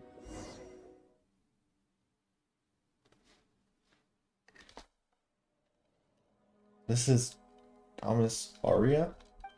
Have I entered Remus' memory again? No, the atmosphere. It's different from before. Welcome to my palace, Outlander, my symphony. Boethius? Do not be startled. We have not met aforetime and more than once. Whether through my phantom in the real world or in the memory palaces Remus left behind. But this is no phantasm of Remus's memory. This is no symphony, my golden stage. I knew it. Wails of sorrow ring off every wall. Is that so, Outlander? I know not from whence you came. It seems you are not a human birthed from the primordial waters, nor are you any surface being at all. I cannot see the color of your soul, nor can I touch it. Nonetheless, this is not your war. My vengeance against the surface dwellers is none of your concern. I know not why you hinder our work. To save the people of Petrichor. Those people, they are neither your kin nor your subjects. On the contrary, so far are you above them that they may as well be ants, perhaps not even that. The weak should submit to the strong. Is that not the law this world should follow? And yet, you say you will protect them? Is this your boundless mercy, or simply folly? Have you anything else to say, Outlander? For the justice in this world. Justice? You can't actually be serious, can you? You may possess power that even I cannot perceive, but you would be naive, Outlander, to think that brute force alone will defeat me.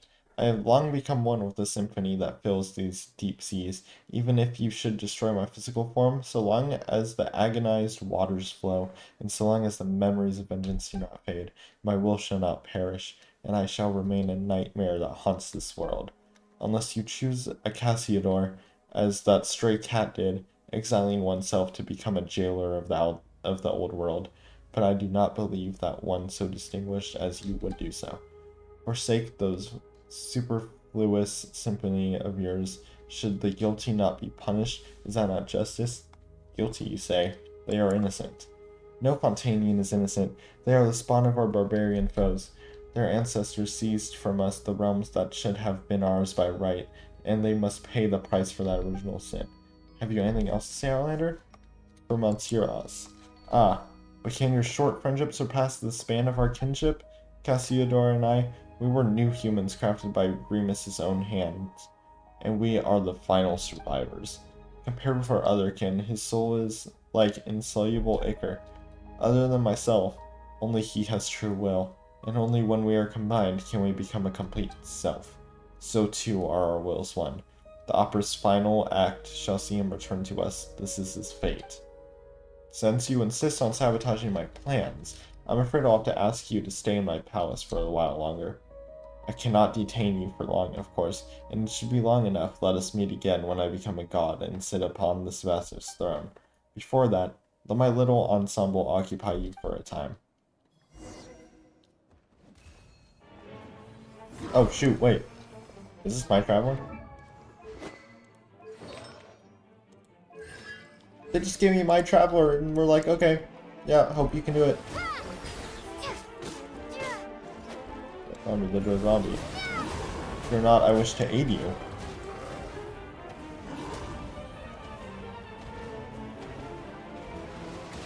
Oh god.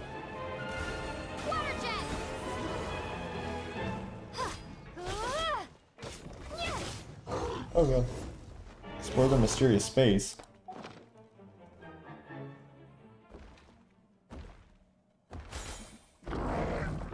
Christ on me, I found you at last. Oh, it's this person. And you are? Cassiodor, you mean, I believe you might have met me in the Sebastos memories, though I suppose this is our first time meeting in this manner. Time is short. Maintaining this form in Boethius' symphonic palace is no easy task. Let's keep this brief. Where are we exactly? This is a space created by Boethius, the manifestation of his soul. Is maintained just as the Sebastos memories you entered before are, by the grace of the symphony's might. So just now, yes, he used the music's power to pull us in. I suspect that Domus Aurea is too close to the heart of the Phobos, allowing him to directly influence the present world. If we truly allow him to obtain power that surpasses reality, he might even pull the entire surface world into this space. When that happens, his illusions will replace the real world, and Fontaine will revert to its appearance from thousands of years ago. Just like what happened in Petrichor. No, I suspect it would be worse still. Will he really become a god? That depends on your definition. It's hard to give shape to false fantasies, but he will find transcending fate futile. Were it truly that simple, then those thousands of years ago, we would have already succeeded. All he can do now is drag more innocents into the nightmare of his making, turning them into walking corpse-like puppets. Then we must stop him. That we do, but that cannot be done here. We must return to the real world. In that, I shall aid you. And what about you? Not to worry, he has no plans for me at the moment. As for me, I've just thought of a way in which we can destroy him utterly. He has prepared a mighty form for himself in the real world, and plans to initiate a ritual within Domus Aurea that will have him take on flesh. As long as we can get him to lower his guard and gather the symphony scattered throughout the deep waters into that body, we can seize the opportunity to destroy both him and that body. That will put an end to everything. Only you can do this. Phobos' melody does not sing of your destiny, and Boethius cannot influence your soul. You are the exception to all that is planned. Perhaps that is why the Sebastos guided you here. Go now. My strength will not hold for long.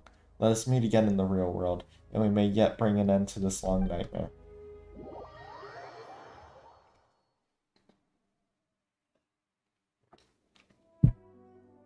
Ah, you finally woke up. Paimon was worried sick. She thought She thought you might have had your soul stolen by that jerk, just like all the townspeople. I'm fine, Paimon. You better be. After you passed out, Bofius and Montserrat disappeared along with that wave of sound, leaving Paimon all alone here. And this big guy came along. Not that he helped much either. I fear that was not up to me. I am but a soul that dwells within the Ichor, and though that Remus did give me his final symphony, but to wield its power against Bofius is a different matter. Anyway, she's woken up and seems okay at least. But where'd Monsieur Oz go? Did Bofius... I saw him. You tell what happened within Bofius' soul palace. So Monsieur Oz is in there alone? He seems to have his own plan, don't worry. Regardless, should he prove correct, then we still have a chance to defeat that shameless devil, but first you must enter Domus Aria. Well then, big guy. What are you looking at me for? Didn't you once lead a host of dragons to attack Memoria's capital? Getting us into Domus Aria should be a piece of cake. You have many ideas for one so small, little one. Still, this shall not prove as simple as you think. The chief strength of Dragonborn lies in our powerful flesh. Embedded into Ichor as I am, all that remains to me is but the feeblest of wills. Destroying the Initiamiani exhausted nigh all my power, and Domus Aria, defended by the Symphony's power, cannot be compared to gates of mere stone. Wait, then aren't we fresh out of options? Are we really just gonna watch while this Bofius guy eats Monsieur's up? Peace, you rash little thing. I merely said that I was powerless, but it is not so for you. The power of the Symphony defends the palace. That same strength can be used to break it. But the Symphony that I can wield is... Yeah, that super powerful Phobos thing is protecting the palace, right? How can we possibly beat it? If you cannot beat it, then simply borrow what you need from it. Once upon a time, the will of Phobos flowed through ancient aqueducts into every corner of Remoria. Though these paths and pipes have been destroyed, if you can connect the section that lies before you once more, the great gates of Domus Aria shall surely open, just as they once did. That is what is written in the symphony, after all. Sounds like it's worth a shot. I too made some discoveries while searching for anything Remus might have left behind. It appears that this devil has yet to join some fragments of the symphony to his music, and they are scattered in this part of the sea. Come with me. If we can find them and use their strength, we might yet reverse the flow of time and return the aqueducts to their original form.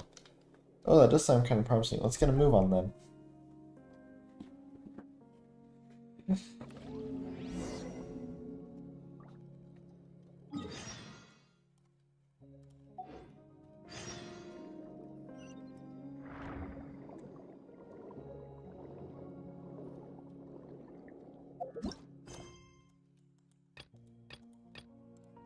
It's closer.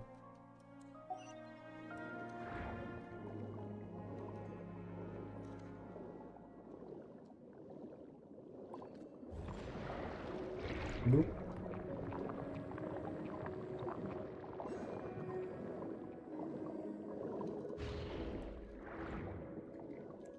Eliminate the Horde to awaken the score and Graveshare and allow the actors on the stage to return. The rest is in your hands. I did not get any of that, I'm not gonna lie.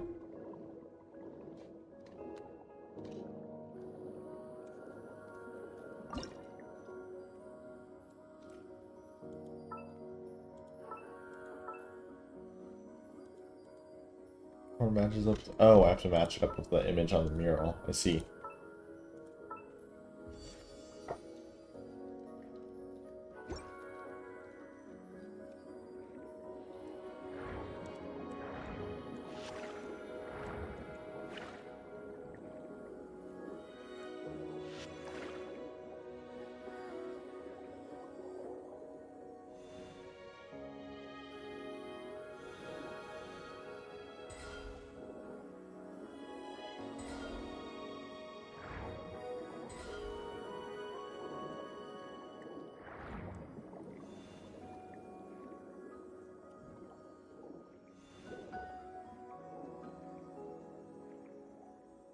What am I supposed to do?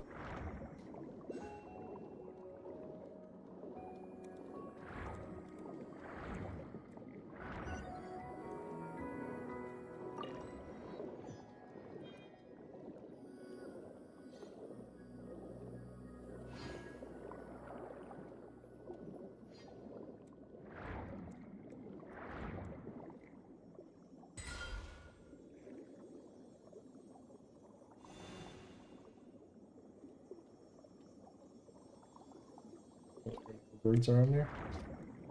Oh, you.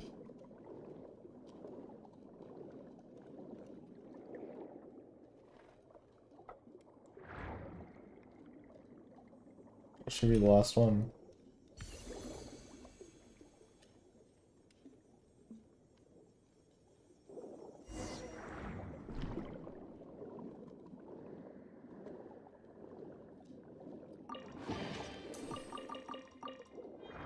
We follow them.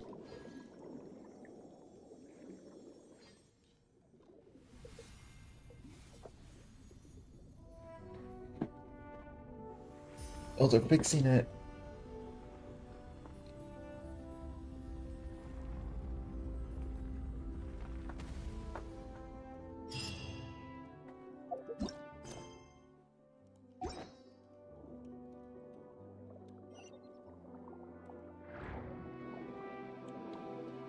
Go.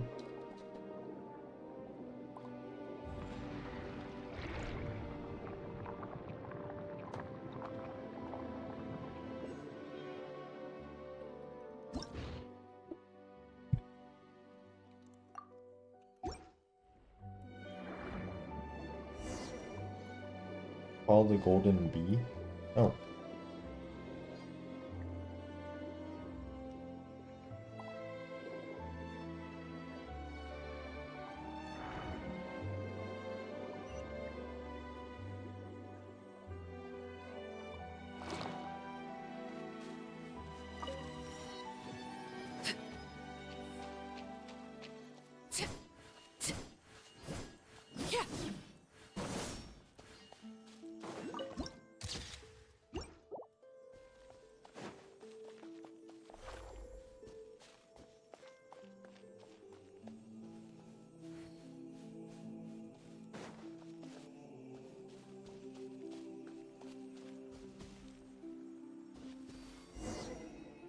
Okay, no, it's just this again.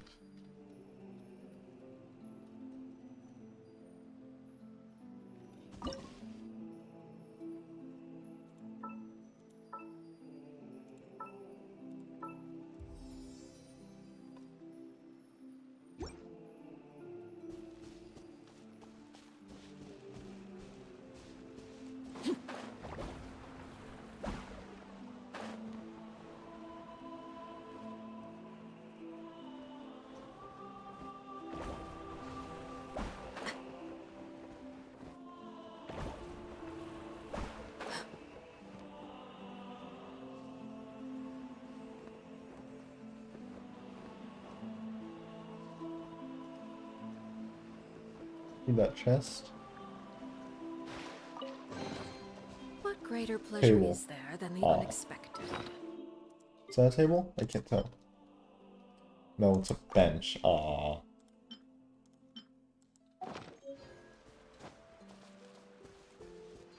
Give me that too. Where's Starbird at?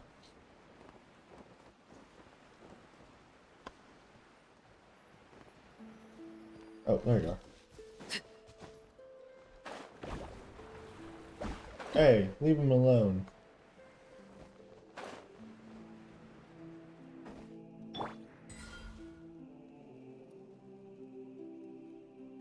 You gotta have that thing afterwards.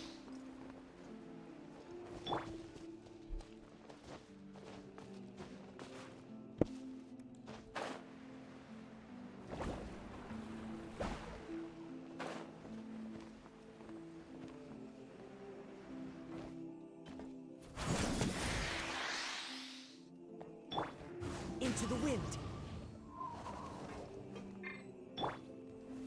Gather. Hooray.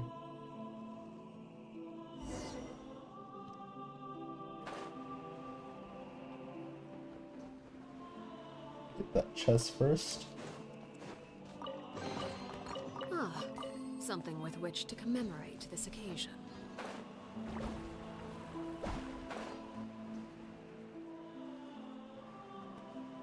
Where'd they go?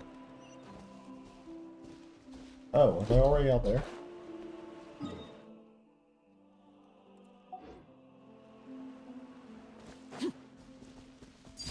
Transfixed. Did not mean to do that.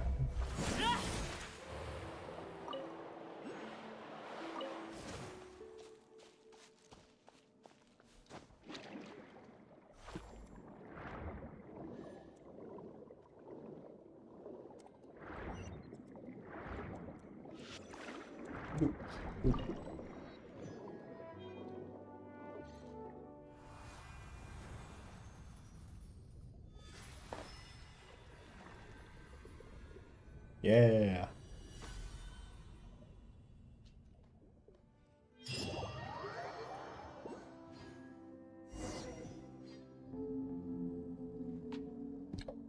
Looks like the waterways are reconnected.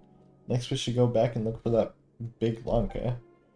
Paimon wonders how Monsieur Oz is doing. We gotta hurry up. Huh. What's going on? Is it happening again? Oh, it is. I had a dream. In that dream, immortals had free will and their fates were uncertain. It's truly difficult to write beautiful music. Remiss, I must remind you that in my view, both your kingdom and the symphony you composed are now beyond your control. Though I've never expected much from those created by the usurper of the many waters and nurtured by yourself, the extent of their degradation is shocking nonetheless.